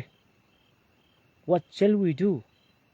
where are you ꯑꯩ ꯉꯁꯥꯏ ꯑꯩꯒꯤ psychological teaching ꯐꯖꯅ ꯇꯥꯛꯄꯗꯣ where are you and what you are doing what shall you do ꯅꯪ ꯀꯔꯥꯏ ꯂꯩꯔꯤ ꯅꯪ ꯀꯩꯗꯧꯔꯤ ꯅꯪ ꯀꯔꯤ ꯇꯧꯒꯅꯤ ꯀꯣꯏꯁꯟ ꯑꯍꯨꯝꯁꯦ ꯉꯁꯥꯏ ꯄꯣꯠꯇꯣ ꯑꯩꯈꯣꯏ ꯂꯥꯟ ꯊꯦꯡꯅꯔꯤ ꯑꯩꯈꯣꯏ ꯇꯝꯄꯥꯛ ꯂꯝꯗ ꯂꯩꯔꯤ ꯀꯣ ꯑꯩꯈꯣꯏꯅ ꯍꯧꯖꯤꯛ ꯇꯧꯒꯗꯕꯁꯦ ꯀꯨꯀꯤꯁꯤꯡꯁꯦ ꯀꯃꯥꯏꯅ ꯇꯥꯟꯊꯣꯛꯁꯤꯒꯦꯅ ꯑꯩꯈꯣꯏ ꯈꯟꯅꯕ ꯀꯃꯥꯏꯅ ꯇꯧꯅ ꯃꯣꯏꯁꯤ ꯂꯥꯛꯁꯤꯟꯁꯤ ꯈꯟꯅꯕ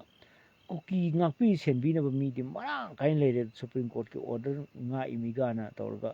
ꯀꯨꯀꯤꯁꯤꯡꯁꯤ ꯉꯥꯛꯅꯕꯒꯤ ꯃꯣꯏ ꯄ꯭ꯂꯥꯟꯁꯤ ꯇꯧꯈ꯭ꯔꯕꯅꯦꯕꯀꯣ ꯃꯩꯇꯩꯗ ꯆꯥꯔꯖ ꯇꯧ ꯃꯩꯇꯩꯅ ꯑꯩꯈꯣꯏ ꯃꯣꯏꯗ ꯍꯥꯠꯄꯤꯔꯦ ꯇꯨꯞꯄꯤꯔꯦꯅ ꯍꯦꯛꯇ ꯔꯤꯄꯣꯔꯠ ꯄꯤꯁꯜꯂꯤꯅꯦꯕ ꯄ꯭ꯔꯣꯄꯒꯦꯟꯗꯥ ꯋꯥꯔꯐꯤꯌꯔꯁꯤꯗ ꯍꯩꯈ꯭ꯔꯕ ꯃꯣꯏꯁꯦ ꯁꯤ ꯃꯅꯨꯡꯗ ꯂꯨꯔꯤꯁꯦ ꯃꯩꯇꯩ ꯂꯤꯡꯖꯦꯜ ꯃꯥꯟꯅꯕ ꯉꯝꯗꯕꯁꯤꯅꯤ ꯃꯁꯤ ꯑꯩꯅꯗꯤ ꯐꯦꯁꯕꯨꯛꯇ ꯂꯥꯎꯊꯣꯛꯅꯤꯡꯗꯕꯅꯤ ꯃꯁꯤ ꯇꯉꯥꯏ ꯐꯗꯅ ꯂꯥꯎꯊꯣꯔꯛꯏꯁꯤ ꯀꯩꯅꯣ ꯑꯆꯨꯝꯕꯗꯣ ꯈꯔ ꯍꯥꯏꯗꯕ ꯌꯥꯗꯕꯅꯤ ꯀꯨꯀꯤꯁꯤꯡ ꯇꯥꯁꯅꯨ ꯃꯩꯇꯩꯁꯤ ꯂꯤꯡꯖꯦꯜ ꯃꯥꯟꯅꯗꯦꯁꯦ ꯈꯪꯕꯅꯤ ꯃꯣꯏꯅ ꯍꯦꯟꯅ ꯈꯪꯕꯅꯤ ꯀꯩꯒꯤꯅꯣ ꯃꯩꯇꯩ ꯃꯆꯥ ꯃꯌꯥꯝ ꯑꯃ ꯃꯣꯏꯒꯤ ꯃꯤꯆꯪ ꯆꯪꯉ ꯂꯩꯔꯤ ꯍꯧꯖꯤꯛꯁꯦ ꯀꯣ ꯇꯦꯂꯤꯐꯣꯟ ꯐꯥꯎꯅꯕꯁꯨ ꯃꯌꯥꯝ ꯂꯩꯔꯤ ꯀꯌꯥ ꯑꯃꯁꯨ ꯆꯩ ꯆꯥꯟꯅꯔꯦ ꯑꯗꯨꯒ ꯆꯤꯟꯖꯥꯛ ꯊꯤꯟꯕꯤꯕꯁꯨ ꯂꯩꯔꯤ ꯗ꯭ꯔꯒ ꯀꯔꯕꯥꯔ ꯇꯧꯃꯤꯟꯅꯕꯁꯨ ꯑꯗꯨꯝ ꯂꯩꯔꯤ ꯑꯩꯈꯣꯏ ꯃꯩꯇꯩ ꯃꯔꯛꯇ ꯑꯗꯨꯅꯗꯤ ꯃꯣꯏꯒꯗ ꯀꯩꯁꯨ ꯑꯣꯟꯁꯤꯜꯂꯨ ꯌꯥꯔꯣꯏꯕ ꯑꯗꯨꯅ ꯑꯩꯈꯣꯏ ꯃꯩꯇꯩꯗꯤ ꯑꯣꯟꯁꯤꯜꯂꯛꯀꯅꯦꯕ ꯑꯆꯨꯝꯕ ꯉꯥꯡꯕ ꯃꯤꯗ ꯑꯩꯒꯨꯝꯕꯗ ꯂꯣꯏꯅ ꯑꯣꯟꯁꯤꯜꯂꯛꯀꯅꯦꯕ ꯈꯔ ꯈꯨꯟ ꯄꯥꯡꯒꯟꯗꯕ ꯁꯪꯒ ꯂꯩꯖꯗꯕ ꯑꯩꯈꯣꯏꯒꯨꯝꯕꯗ ꯑꯣꯟꯁꯤꯟ ꯆꯥꯔꯛꯀꯅꯦꯕ ꯈ꯭ꯋꯥꯏꯗꯒꯤ ꯐꯕꯗꯤꯅꯦ ꯗꯣꯛꯇꯔꯅ ꯗꯣꯛꯇꯔꯒꯤ ꯁꯤꯟꯐꯝ ꯐꯖꯅ ꯇꯧꯈ꯭ꯔꯕ ꯄꯨꯂꯤꯁꯅ ꯄꯨꯂꯤꯁꯀꯤ ꯂꯣ ꯑꯦꯟ ꯑꯣꯔꯗꯔ ꯐꯤꯕꯝꯁꯦ ꯐꯖꯅ ꯉꯥꯛ ꯁꯦꯜꯂꯕ ꯀꯣ ꯁꯤꯐꯥꯏꯁꯤꯅ ꯑꯥꯔꯃꯤꯁꯤꯅ ꯂꯥꯟꯒꯤ ꯃꯇꯝꯁꯤꯗ ꯆꯪꯁꯤꯜꯂꯒ ꯂꯥꯟꯒꯤ ꯃꯊꯧ ꯐꯖꯅ ꯇꯧꯔꯕ ꯃꯥꯒꯤ ꯑꯣꯖꯥ ꯁꯤꯟꯐꯝꯁꯤꯅ ꯁꯥꯇ꯭ꯔ ꯃꯍꯩꯔꯣꯏꯁꯤꯡꯁꯤ ꯐꯖꯅ ꯇꯥꯛꯄꯤꯔꯕ ꯀꯣ ꯏꯟꯖꯤꯅꯤꯌꯔꯁꯤꯡꯁꯤꯅ ꯂꯝꯕꯤ ꯊꯣꯡꯁꯦ ꯐꯖꯅ ꯁꯦꯝꯕꯤꯔꯕ ꯀꯣ ꯑꯗꯒꯤ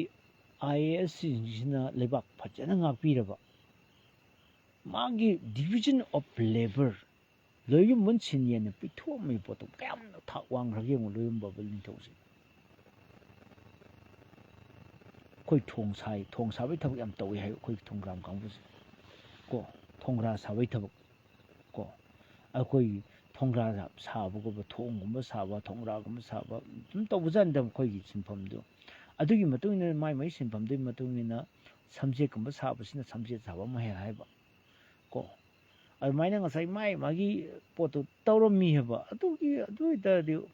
ꯍꯧꯖꯤꯛꯁꯨ ꯉꯥꯏ ꯂꯥꯟꯃꯤꯅ ꯂꯥꯟꯃꯤꯒꯤ ꯃꯊꯧ ꯇꯧꯔꯛꯇꯕꯗꯅꯦꯕ ꯄꯨꯂꯤꯁꯅ ꯄꯨꯂꯤꯁꯀꯤ ꯃꯊꯧ ꯇꯧꯔꯛꯇꯕꯗꯅꯦꯕ ꯋꯥ ꯀꯥꯏꯔꯤꯁꯦ ꯑꯩ ꯄꯨꯟꯁꯤ ꯂꯥꯜꯂꯕ꯭ꯔꯣ ꯃꯤꯆꯝ ꯃꯤꯌꯥꯝꯒꯤ ꯄꯨꯟꯁꯤ ꯉꯥꯛꯄꯤ ꯁꯦꯟꯕꯤꯔꯒ ꯃꯣꯏ ꯂꯟ ꯊꯨꯝꯁꯨ ꯉꯥꯛꯄꯤꯔꯒ ꯂꯧꯁꯤ ꯑꯩꯈꯣꯏ ꯂꯩꯔꯒꯕꯨ ꯀꯩꯗꯧꯕꯒꯤ ꯅꯣꯏ ꯂꯧ ꯂꯣꯏꯗꯣꯏꯅꯣ ꯀꯩꯗꯧꯕꯒꯤ ꯅꯁꯥꯅ ꯋꯥꯅ ꯊꯥꯖꯕ ꯂꯧꯕꯨ ꯀꯔꯤꯒꯤ ꯂꯣꯏꯗꯣꯏꯅꯣ ꯑꯩꯈꯣꯏ ꯉꯥꯛꯀꯦ ꯍꯥꯏꯅ ꯑꯣꯔꯗꯔ ꯐꯪꯒꯦꯔꯥ ꯐꯪꯉꯣꯏꯒꯦꯔꯥ ꯉꯥꯛꯄ ꯁꯦꯟꯕꯤ ꯇꯧꯕꯤꯒꯗꯕꯗꯨꯕꯨ ꯏꯔꯥꯡ ꯐꯠꯇꯦ ꯅꯣꯏ ꯂꯧ ꯀꯨꯝꯃꯣꯏꯅꯨ ꯉꯥꯏꯈꯣ ꯃꯇꯝ ꯈꯔ ꯌꯦꯡꯈꯣ ꯅꯨꯃꯤꯠ 2-3 ꯉꯥꯏꯈꯣꯅ ꯍꯥꯏꯔꯝꯃꯦ ꯑꯣ ꯃꯥꯏ ꯒꯣꯗ ꯁꯕꯨꯡꯈꯣꯛꯀꯤ ꯋꯥꯔꯤꯅꯤ ꯁꯤ ꯑꯇꯩꯁꯨ ꯑꯗꯨꯝ ꯂꯣꯏ ꯍꯥꯏꯔꯝꯃꯅꯤ ꯀꯣ ꯋꯥꯅ ꯆꯍꯤ ꯑꯃꯒꯤ ꯆꯥꯅꯅꯕꯅ ꯍꯥꯞꯆꯔꯤꯕ ꯐꯧꯗꯣ ꯑꯗꯨꯅ ꯐꯧ ꯂꯣꯛꯄ ꯌꯥꯍꯟꯗꯕꯅꯦꯕꯀꯣ ꯊꯤꯡꯕꯅꯦꯕ ꯑꯗꯨꯒꯤ ꯂꯝꯕꯤ ꯆꯠꯀꯦꯁꯨ ꯑꯥꯔꯃꯤꯅ ꯂꯣꯏ ꯊꯤꯡꯖꯤꯟ ꯊꯝꯃꯦ ꯍꯥꯏꯔꯦ ꯑꯩꯈꯣꯏꯒꯤ ꯐ꯭ꯔꯤꯗꯝ ꯑꯣꯐ ꯂꯥꯏꯐꯁꯤꯕꯨ ꯀꯗꯥꯏꯗ ꯐꯪꯉꯤꯒꯦ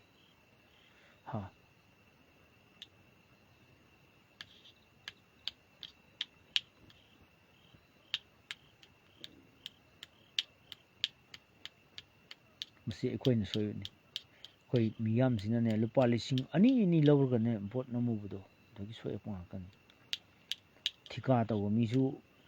MLA ꯑꯣꯏꯍꯜꯂꯦ ꯂꯩꯀꯥꯏꯗ ꯖꯨꯋꯥꯔ ꯁꯥꯟꯅꯔꯝꯕ ꯃꯤꯁꯨ MLA ꯑꯣꯏꯍꯜꯂꯦ ꯑꯦꯛꯖꯥꯝꯄꯜꯅꯤ ꯃꯣꯏ ꯑꯗꯨꯒꯨꯝꯕꯛꯇꯤ ꯑꯣꯏꯔꯝꯅꯣꯏ ꯑꯦꯛꯖꯥꯝꯄꯜꯅꯤ ꯑꯩꯅ ꯍꯥꯏꯔꯤꯁꯤꯗꯤ ꯀꯣ ꯁꯥꯎꯔꯛꯀꯅꯤ ꯑꯃꯨꯛ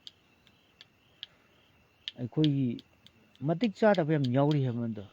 ꯏꯪꯂꯤꯁ ꯁꯦꯟꯇꯦꯟꯁ ꯑꯃꯕꯨ ꯉꯥꯡꯕ ꯉꯝꯗꯕ ꯏꯪꯂꯤꯁ ꯁꯦꯟꯇꯦꯟꯁ ꯑꯃꯁꯨ ꯐꯖꯅ ꯏꯕ ꯉꯝꯗꯕꯁꯨ ꯌꯥꯎꯔꯤ ꯀꯣ ꯀꯅꯥꯅꯣꯗꯤ ꯑꯩ ꯍꯥꯏꯔꯣꯏ ꯃꯁꯤ ꯐꯦꯁꯕꯨꯛꯇꯒꯤ ꯑꯩꯅ ꯂꯧꯊꯣꯛꯄꯅꯤ ꯐꯦꯁꯕꯨꯛꯇꯒꯤ ꯔꯤꯐꯔꯦꯟꯁ ꯂꯧꯕꯅꯤ ꯀꯣ ꯐꯦꯁꯕꯨꯛꯇꯒꯤ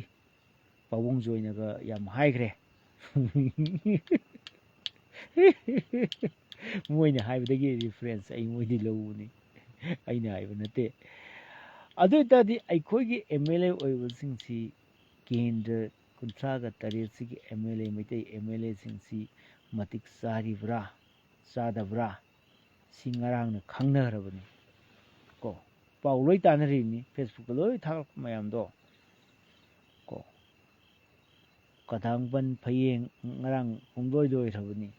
ꯀꯣ ꯌꯨꯝ ꯃꯩ ꯊꯥꯗꯅ ꯂꯥꯎ ꯈꯣꯡꯗꯅ ꯆꯦꯟꯁꯤꯟꯗꯅ ꯌꯨꯝ ꯊꯨꯒꯥꯏꯗꯅ ꯑꯁꯨꯛ ꯌꯥꯝ ꯇꯧꯔꯐꯥꯎꯗ ꯀꯣ ꯐꯌꯔ ꯕ꯭ꯔꯤꯒꯦꯗ ꯊꯥꯗꯦ ꯃꯗꯨꯒꯤ ꯔꯤꯑꯦꯟꯐꯣꯔꯁꯃꯦꯟ ꯊꯥꯗꯅ ꯃꯗꯨꯒꯤ ꯃꯌꯥꯝ ꯊꯦꯡꯅꯍꯟꯗꯅ ꯈꯣꯠꯇꯅ ꯇꯧꯗꯦ ꯍꯧꯗꯣꯡꯅ ꯉꯥ ꯆꯥꯕ ꯌꯦꯡꯉꯤ ꯇꯥꯁꯟꯅꯗꯦ ꯃꯃꯤꯠ ꯇꯥꯡꯁꯟꯅꯩ ꯃꯅꯥ ꯄꯪꯁꯟꯅꯩ ꯃꯊꯪꯒꯤ ꯏꯂꯦꯛꯁꯟꯁꯨ ꯑꯗꯨꯝ ꯃꯉꯥꯏꯔꯦ ꯑꯗꯨꯝ ꯗꯣꯔ ꯆꯥꯎꯈꯠꯂꯛꯇꯣꯏꯅꯤ ꯆꯥꯎꯈꯠꯂꯛꯇꯣꯏꯅꯤꯀꯣ ꯀꯦꯟꯗ꯭ꯔ ꯈꯔꯗ 3,000 ꯌꯦꯜꯂꯦ ꯗꯥꯏꯗ ꯑꯩ ꯃꯐꯝꯗꯤ ꯍꯥꯏꯗꯣꯛꯑꯔꯣꯏꯒꯦ ꯏꯝꯐꯥꯜ ꯃꯅꯨꯡꯗ 3,000 ꯌꯦꯜꯂꯦ ꯑꯁ ꯑꯗꯨꯗꯤ ꯃꯤ 10 ꯂꯩꯕ ꯏꯃꯨꯡꯗꯨꯗꯤ ꯍꯧꯔꯝꯃꯅꯤ ꯃꯤ ꯅꯣꯏꯒꯤ ꯏꯅꯦ ꯅꯣꯏꯒꯤ ꯃꯤ ꯀꯌꯥ ꯀꯩ ꯍꯥꯏꯒꯦ ꯑꯗꯣ ꯁꯅꯥꯇꯣꯝꯕ ꯑꯗꯨꯕꯨꯔꯣ ꯅꯦ ꯑꯁ ꯃꯤꯉꯣꯟꯗ ꯍꯥꯏꯗꯣꯛꯄ ꯅꯨꯡꯉꯥꯏꯇꯦꯗ ꯍꯥꯏꯌꯣ ꯍꯥꯏꯗ ꯌꯥꯔꯣꯏ ꯑꯗꯨꯕꯨꯔꯣ ꯑꯩꯈꯣꯏꯅꯦ ꯑꯩꯈꯣꯏ ꯃꯤ 9 ꯂꯩꯌꯦꯕꯀꯣ ꯑꯗꯨꯕꯨ ꯂꯤꯁꯤꯡꯗꯣ 3 ꯌꯦꯜꯂꯦ ꯍꯥꯏ ꯑꯗꯨꯗꯤ 3 8 19 ꯑꯗꯨꯗꯤ ꯂꯤꯁꯤꯡ ꯀꯌా ꯂꯩꯔꯦ 1,000 ꯌꯧꯒꯗꯕ 2 ꯈꯛꯇ ꯉꯥꯏꯔꯦꯕꯀꯣ 19,000 ꯄꯥꯏꯔꯒꯗꯤ ꯃꯤ 9 ꯂꯩꯕ ꯏꯃꯨꯡ ꯑꯃꯗ ꯃꯤ 19,000 ꯄꯥꯏꯔꯒꯗꯤ ꯕꯤꯖꯤꯅꯦꯁ ꯃꯆꯥ ꯑꯃ ꯍꯧꯗꯣꯛꯅꯕ ꯌꯥꯔꯦꯅ ꯈꯟꯅꯩꯌꯦꯕ ꯑꯗꯨꯅ ꯄꯩꯁꯥ ꯂꯧꯔꯤꯅꯦꯕ ꯑꯗꯨꯅ ꯃꯣꯏꯅ ꯈꯟꯈꯤꯕ ꯃꯤꯁꯛꯇꯨꯅ ꯀꯨꯀꯤꯁꯤꯡꯒ ꯕꯤꯖꯤꯅꯦꯁ ꯇꯧꯕ ꯃꯤꯅꯦꯕ ꯀꯌꯥꯝ ꯐꯔꯝꯗꯣꯏꯅꯣ ꯀꯣ ꯀꯩ ꯀꯥꯟꯅꯕ ꯑꯗꯨꯅ ꯑꯩꯈꯣꯏꯒꯤ MLAꯁꯤꯡꯁꯦ ꯁꯨꯝ ꯌꯦꯡꯕꯗ ꯑꯐꯕ ꯃꯌꯥꯝ ꯌꯥꯎꯔꯤ ꯑꯩꯉꯣꯟꯗ ꯍꯦꯟꯅ ꯀ꯭ꯋꯥꯂꯤꯐꯥꯏ ꯑꯣꯏꯕ ꯃꯌꯥꯝ ꯌꯥꯎꯔꯤ ꯑꯐꯕ ꯂꯩꯕꯥꯛꯀꯤ ꯈꯟꯕ ꯃꯌꯥꯝ ꯌꯥꯎꯔꯤ ꯊꯧꯅꯥ ꯐꯕ ꯃꯌꯥꯝ ꯌꯥꯎꯔꯤ ꯑꯗꯨꯕꯨ ꯈꯔ ꯑꯃꯗꯤ ꯃꯁꯥꯒꯤ ꯄꯔꯁꯣꯅꯦꯜ ꯏꯟꯇꯔꯦꯁꯇ ꯄꯔꯁꯣꯅꯦꯜ ꯕꯦꯅꯤꯐꯤꯠ ꯐꯪꯅꯕꯒꯤꯗꯃꯛꯇ ꯆꯪꯉꯛꯄ ꯑꯩꯒꯤꯃꯛꯇ ꯂꯩꯕꯥꯛ ꯃꯤꯌꯥꯝꯒꯤꯗꯃꯛꯇ ꯊꯕꯛ ꯇꯧꯔꯒꯦ ꯊꯧꯒꯜ ꯇꯧꯔꯒꯦꯅ ꯆꯪꯉꯛꯄꯗꯤ ꯌꯥꯎꯗꯕ ꯀꯣ ꯍꯥꯟꯅ ꯊꯤꯀꯥ ꯇꯧꯔꯝꯕ ꯀꯣ ꯑꯗꯨ ꯀꯣꯏꯂꯥꯒꯁꯦ ꯄꯥꯅ ꯆꯥꯏꯔꯒ ꯕꯤꯜꯗ ꯄꯨꯂꯞ ꯎꯊꯣꯛꯑꯒ ꯇꯧꯕ ꯀꯥꯡꯕꯨ ꯌꯥꯎꯔꯝꯕ ꯌꯥꯏ ꯑꯩꯁꯨ ꯈꯟꯕꯗ ꯑꯗꯨꯅ ꯈꯤꯇꯪ ꯑꯩꯈꯣꯏꯁꯤ ꯄꯣꯂꯤꯇꯤꯛꯁꯇ ꯈꯤꯇꯪ ꯐꯥꯔ ꯁꯥꯏꯇꯦꯠ ꯑꯣꯏꯕ ꯇꯝꯁꯤ ꯀꯣ ꯑꯩꯈꯣꯏꯁꯤ ꯈꯤꯇꯪ ꯅꯠꯇ꯭ꯔꯒꯗꯤ ꯍꯧꯖꯤꯛ ꯇꯧꯔꯤꯁꯤꯅꯤ ꯆꯔꯛ ꯆꯍꯤꯡ ꯅꯥꯏꯕ ꯄꯣꯠ ꯃꯌꯥꯝ ꯂꯩꯔꯦ ꯀꯣ ꯑꯗꯨꯕꯨ ꯖꯤꯔꯤꯗ ꯐꯥꯈꯤꯕ ꯃꯣꯏ 6ꯇꯨ ꯑꯍꯤꯡꯕ ꯑꯣꯏꯅꯗꯤ ꯐꯪꯕ ꯑꯣꯏꯁꯅꯨ ꯍꯥꯏꯕꯕꯨ ꯑꯩꯒꯤ ꯊꯥꯖꯕꯒꯤ ꯋꯥꯡꯃꯗꯗꯤ ꯂꯩꯔꯦ ꯑꯩ ꯁꯨꯡꯊꯥ ꯊꯥꯖꯗ꯭ꯔꯦ ꯀꯣ ꯑꯩꯒꯤ ꯂꯥꯟ ꯄꯥꯎ ꯂꯧꯅꯕ ꯍꯣꯠꯅꯒꯦ ꯑꯩ ꯂꯥꯟ ꯄꯥꯎ ꯂꯧꯔꯒ ꯃꯤꯌꯥꯝꯗ ꯑꯃꯨꯛ ꯑꯩ ꯄꯥꯎꯗꯝꯖꯒꯦ ꯂꯥꯏꯚꯇꯤ ꯑꯩ ꯊꯥꯔꯛꯑꯔꯣꯏꯀꯣ ꯉꯁꯤꯒꯤ ꯑꯗꯨꯕꯨ ꯌꯥꯝ ꯁꯦꯟꯁꯤꯇꯤꯞ ꯑꯣꯏꯕ ꯏꯁꯨ ꯂꯩꯔꯝꯃꯒꯗꯤ ꯑꯩ ꯑꯗꯨꯝ ꯈꯨꯗꯛꯇ ꯑꯗꯨꯝ ꯄꯥꯎ ꯄꯤꯔꯛꯀꯦ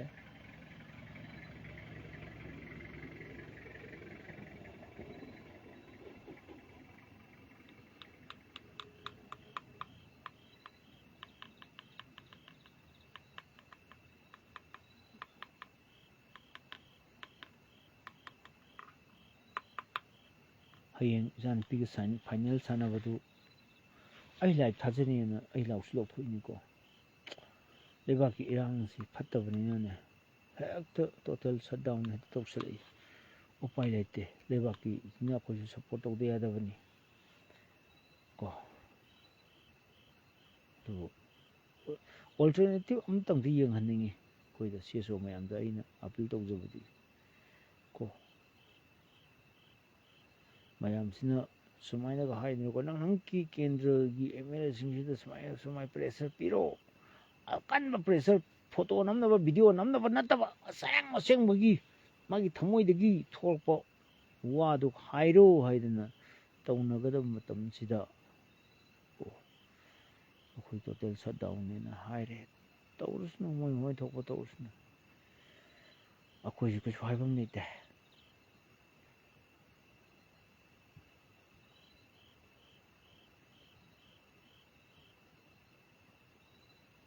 ꯕꯤꯖꯌꯥ ꯌꯥꯝ ꯊꯦꯡꯅ ꯆꯪꯉꯛꯑꯦ ꯑꯩ ꯉꯥꯡꯕ ꯌꯥꯝ ꯉꯥꯡꯈ꯭ꯔꯦ ꯉꯁꯥꯏ ꯁꯕꯅꯥ ꯑꯖꯃꯤ ꯀꯅꯥꯅꯣ ꯁꯤꯕꯨ ꯁꯕꯅꯥ ꯑꯖꯃꯤ ꯁꯤꯕꯨ ꯀꯩꯅꯣꯅꯤ ꯑꯩ ꯃꯌꯥꯡ ꯐꯥꯎꯕ ꯅꯨꯄꯤ ꯁꯕꯅꯥ ꯑꯖꯃꯤꯁꯦ ꯃꯁꯛ ꯌꯥꯝ ꯊꯤꯅ ꯐꯖꯕ ꯀꯩꯅꯣꯅꯤꯅꯤ ꯐꯤꯂꯝ ꯍꯤꯔꯣꯏꯟꯅꯤ ꯑꯔꯤꯕ ꯃꯃꯥꯡꯉꯩꯒꯤ ꯍꯤꯔꯣꯏꯟ ꯃꯃꯤꯡ ꯀꯧꯏ ꯁꯕꯅꯥ ꯑꯖꯃꯤꯁꯤ ꯃꯩꯇꯩꯗ ꯀꯅꯥꯅꯣ ꯁꯤꯕꯨ ꯁꯕꯅꯥ ꯑꯖꯃꯤꯁꯤ ꯀꯧꯕ ꯃꯩꯇꯩ ꯄꯥꯉꯜ ꯑꯣꯏꯗꯣꯏꯔꯥ ꯀꯩꯅꯣ ꯐꯣꯇꯣꯁꯤ ꯀꯅꯥꯏꯅꯣ ꯍꯥꯞꯆꯤꯜꯂꯤꯁꯤꯕꯨ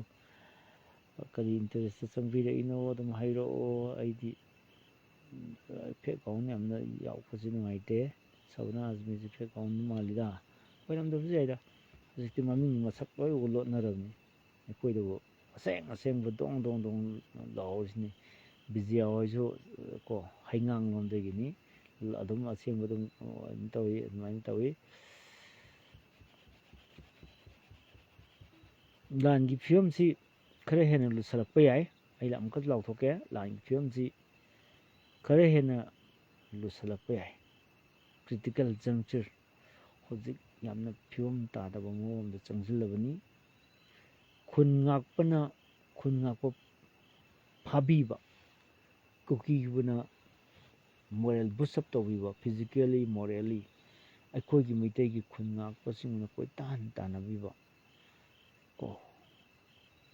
ꯐꯥꯗꯅꯕꯕꯨ ꯆꯦꯟꯒꯗ꯭ꯔꯥ ꯀꯥꯞꯅꯅꯕꯕꯨ ꯍꯣꯠꯅꯒꯗ꯭ꯔꯥ ꯊꯋꯥꯏ ꯌꯥꯝ ꯊꯤꯅ ꯋꯥꯕꯖꯥꯠꯅꯤ ꯆꯥꯅꯤꯡꯉꯥꯏꯁꯨ ꯂꯩꯇꯦ ꯆꯥꯕꯒꯤ ꯇꯥꯏꯃꯤꯡꯗꯣ ꯐꯪꯗꯕꯅꯤꯅ ꯃꯦꯒꯤ ꯆꯥꯔꯒ ꯂꯦꯜꯂꯦ ꯍꯥꯏꯔꯦ ꯂꯥꯟꯐꯝꯗ ꯊꯣꯛꯄꯁꯨ ꯌꯥꯗꯕꯅꯤꯅ ꯂꯣꯛꯅꯨꯡꯗ ꯑꯗꯨꯝ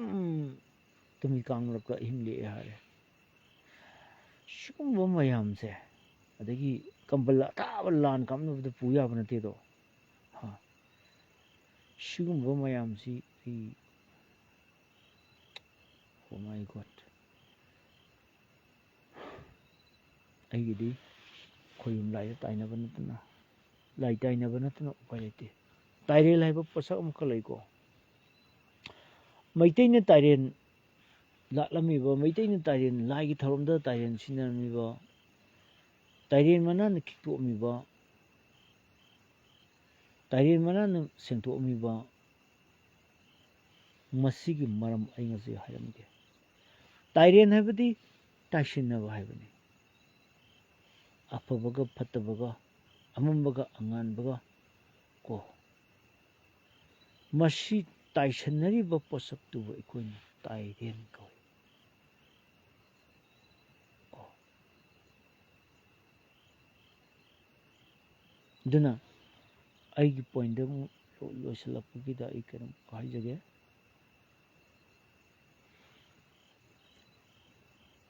ꯑꯩꯅ ꯇꯥꯏꯔꯦꯟ ꯌꯥꯎꯗ꯭ꯔꯁꯨ ꯁꯤꯅ ꯇꯥꯏꯔꯦꯟ ꯉꯥꯛꯇꯪ ꯁꯥꯔꯒ ꯇꯥꯏꯔꯦꯟꯁꯤ ꯏꯁꯤꯡ ꯆꯥꯏꯔꯒ ꯀꯣ ꯁꯤ ꯑꯉꯥꯎꯕꯅꯤ ꯈꯟꯒꯅꯨꯀꯣ ꯇꯥꯏꯔꯦꯟ ꯈꯤꯛꯀꯗꯕ ꯃꯤ ꯌꯥꯝ ꯌꯥꯎꯔꯤ ꯑꯩꯈꯣꯏꯒꯤ ꯃꯔꯛꯁꯤꯗ ꯂꯨꯆꯤꯡꯕꯁꯤꯡꯗ ꯇꯥꯏꯔꯦꯟ ꯈꯤꯛꯀꯗꯕ ꯌꯥꯝ ꯌꯥꯎꯔꯤ ꯅꯍꯥꯟꯐꯝꯗ ꯍꯜꯂꯣ ꯅꯠꯇꯦꯐꯝꯗ ꯇꯦꯔꯣ ꯅꯣꯏ ꯋꯥꯈꯜ ꯇꯥꯔꯣ ꯃꯤꯀꯞ ꯊꯣꯛꯑꯣꯅ ꯇꯥꯏꯔꯦꯟꯅꯒ ꯁꯨꯃꯥꯏꯅ ꯈꯤꯛꯀꯗꯕ ꯌꯥꯝ ꯌꯥꯎꯔꯤꯕꯀꯣ ꯑꯩ ꯈꯨꯗꯛꯇ ꯊꯣꯛꯂꯛꯄ ꯀꯣꯛꯅꯕꯁꯦ ꯇꯥꯏꯔꯦꯟꯅ ꯈꯤꯛꯀꯗꯕ ꯌꯥꯝ ꯌꯥꯎꯔꯤ ꯇꯥꯏꯔꯦꯟꯅ ꯄꯨꯡꯐꯥꯏꯅ ꯆꯥꯏꯒꯗꯕ ꯌꯥꯝ ꯌꯥꯎꯔꯤꯕꯀꯣ ꯑꯅꯝ ꯃꯍꯥꯁꯨ ꯂꯩꯔꯤꯕ ꯃꯣꯏꯁꯦ ꯃꯤꯀꯞ ꯊꯣꯛꯅꯕꯒꯤꯗꯃꯛꯇ ꯑꯃꯨꯛꯇꯪ ꯇꯥꯏꯔꯦꯟꯅ ꯆꯥꯏꯔꯒ ꯇꯥꯏꯔꯦꯟꯁꯦ ꯑꯩꯈꯣꯏ ꯇꯥꯏꯁꯟꯅꯍꯜꯂꯒ ꯀꯣ ꯇꯥꯏꯁꯟꯅꯕꯤꯔꯣ ꯇꯥꯏꯁꯟꯅꯍꯜꯂꯨ ꯂꯣꯏꯅꯃꯛ ꯑꯐꯕꯒ ꯐꯠꯇꯕꯒ ꯇꯥꯏꯁꯟꯅꯍꯜꯂꯨ ꯂꯥꯟꯁꯤ ꯂꯣꯏꯁꯤꯟꯅꯕꯒꯤꯗꯃꯛꯇ ꯋꯥꯈꯜ ꯊꯣꯛꯅꯕꯒꯤꯗꯃꯛꯇ ꯏꯕꯨꯙꯧ ꯄꯥꯈꯪꯕꯗ ꯑꯩ ꯂꯩꯇꯥꯏꯅꯔꯒꯦ ꯏꯕꯨꯙꯧ ꯅꯪꯒꯤ ꯅꯆꯥꯅꯁꯨ ꯃꯌꯥꯝꯁꯦ ꯀꯥꯡ ꯈꯣꯡ ꯆꯥꯏꯔꯦ ꯑꯃꯠꯇ ꯂꯤꯡꯖꯦꯜ ꯃꯥꯟꯅꯗ꯭ꯔꯦ ꯑꯃꯅ ꯑꯃꯨꯛ ꯉꯥꯡꯉꯤ ꯁꯦꯟ ꯇꯥꯅ ꯂꯩꯔꯦ ꯀꯣ ꯁꯦꯟ ꯇꯥ ꯂꯩꯔꯦ ꯁꯦꯟꯒꯤꯗꯃꯛꯇ ꯍꯤꯡꯅꯔꯦ ꯁꯦꯟꯒꯤꯗꯃꯛꯇ ꯃꯤ ꯍꯥꯠꯅꯔꯦ ꯁꯦꯟꯒꯤꯗꯃꯛꯇ ꯊꯕꯛ ꯇꯧꯅꯔꯦ ꯑꯆꯨꯝꯕꯁꯨ ꯑꯝꯇ ꯈꯪꯅꯗ꯭ꯔꯦ ꯃꯁꯤꯒꯤꯁꯦ ꯑꯃꯨꯛꯇꯪ ꯃꯤꯀꯞ ꯊꯣꯛꯍꯟꯕꯤꯔꯛꯎ ꯇꯥꯏꯔꯦꯟꯅ ꯄꯨꯡ ꯐꯥꯏꯅ ꯏꯕꯨꯙꯧꯅ ꯑꯃꯨꯛꯇ ꯈꯤꯛꯇꯣꯛꯑꯒ ꯃꯈꯣꯏꯒꯤ ꯃꯛꯏꯕ ꯃꯄꯨꯛꯅꯤꯡꯁꯦ ꯁꯦꯡꯍꯟꯕꯤꯔꯣ ꯑꯩꯈꯣꯏ ꯃꯩꯇꯩꯁꯦ ꯂꯣꯏꯕ ꯇꯥꯔꯦ ꯂꯥꯏꯒꯤ ꯃꯆꯥꯅꯤꯗꯤ ꯍꯥꯏꯕ ꯂꯥꯏꯒꯤ ꯃꯆꯥ ꯑꯣꯏꯔꯒꯁꯨ ꯂꯥꯏꯒꯤ ꯀꯔꯦꯛꯇꯔꯗꯤ ꯑꯃꯠꯇ ꯌꯥꯎꯗꯕ ꯑꯁꯤꯒꯨꯝꯕ ꯃꯩꯇꯩꯁꯤꯡꯁꯦ ꯃꯤꯀꯞ ꯊꯣꯛꯍꯟꯕꯤꯔꯣ ꯑꯗꯨꯅ ꯁꯤ ꯍꯥꯏꯔꯒ ꯑꯩ ꯂꯥꯏꯐꯁꯦ ꯂꯣꯏꯁꯤꯟꯅꯕ ꯇꯧꯒꯦ ꯈꯨꯌꯨꯝ ꯂꯥꯏꯗ ꯑꯩ ꯂꯩꯇꯥꯏꯅꯔꯕꯅꯤ ꯊꯦꯡꯛ ꯌꯨ ꯁꯣ ꯃꯆ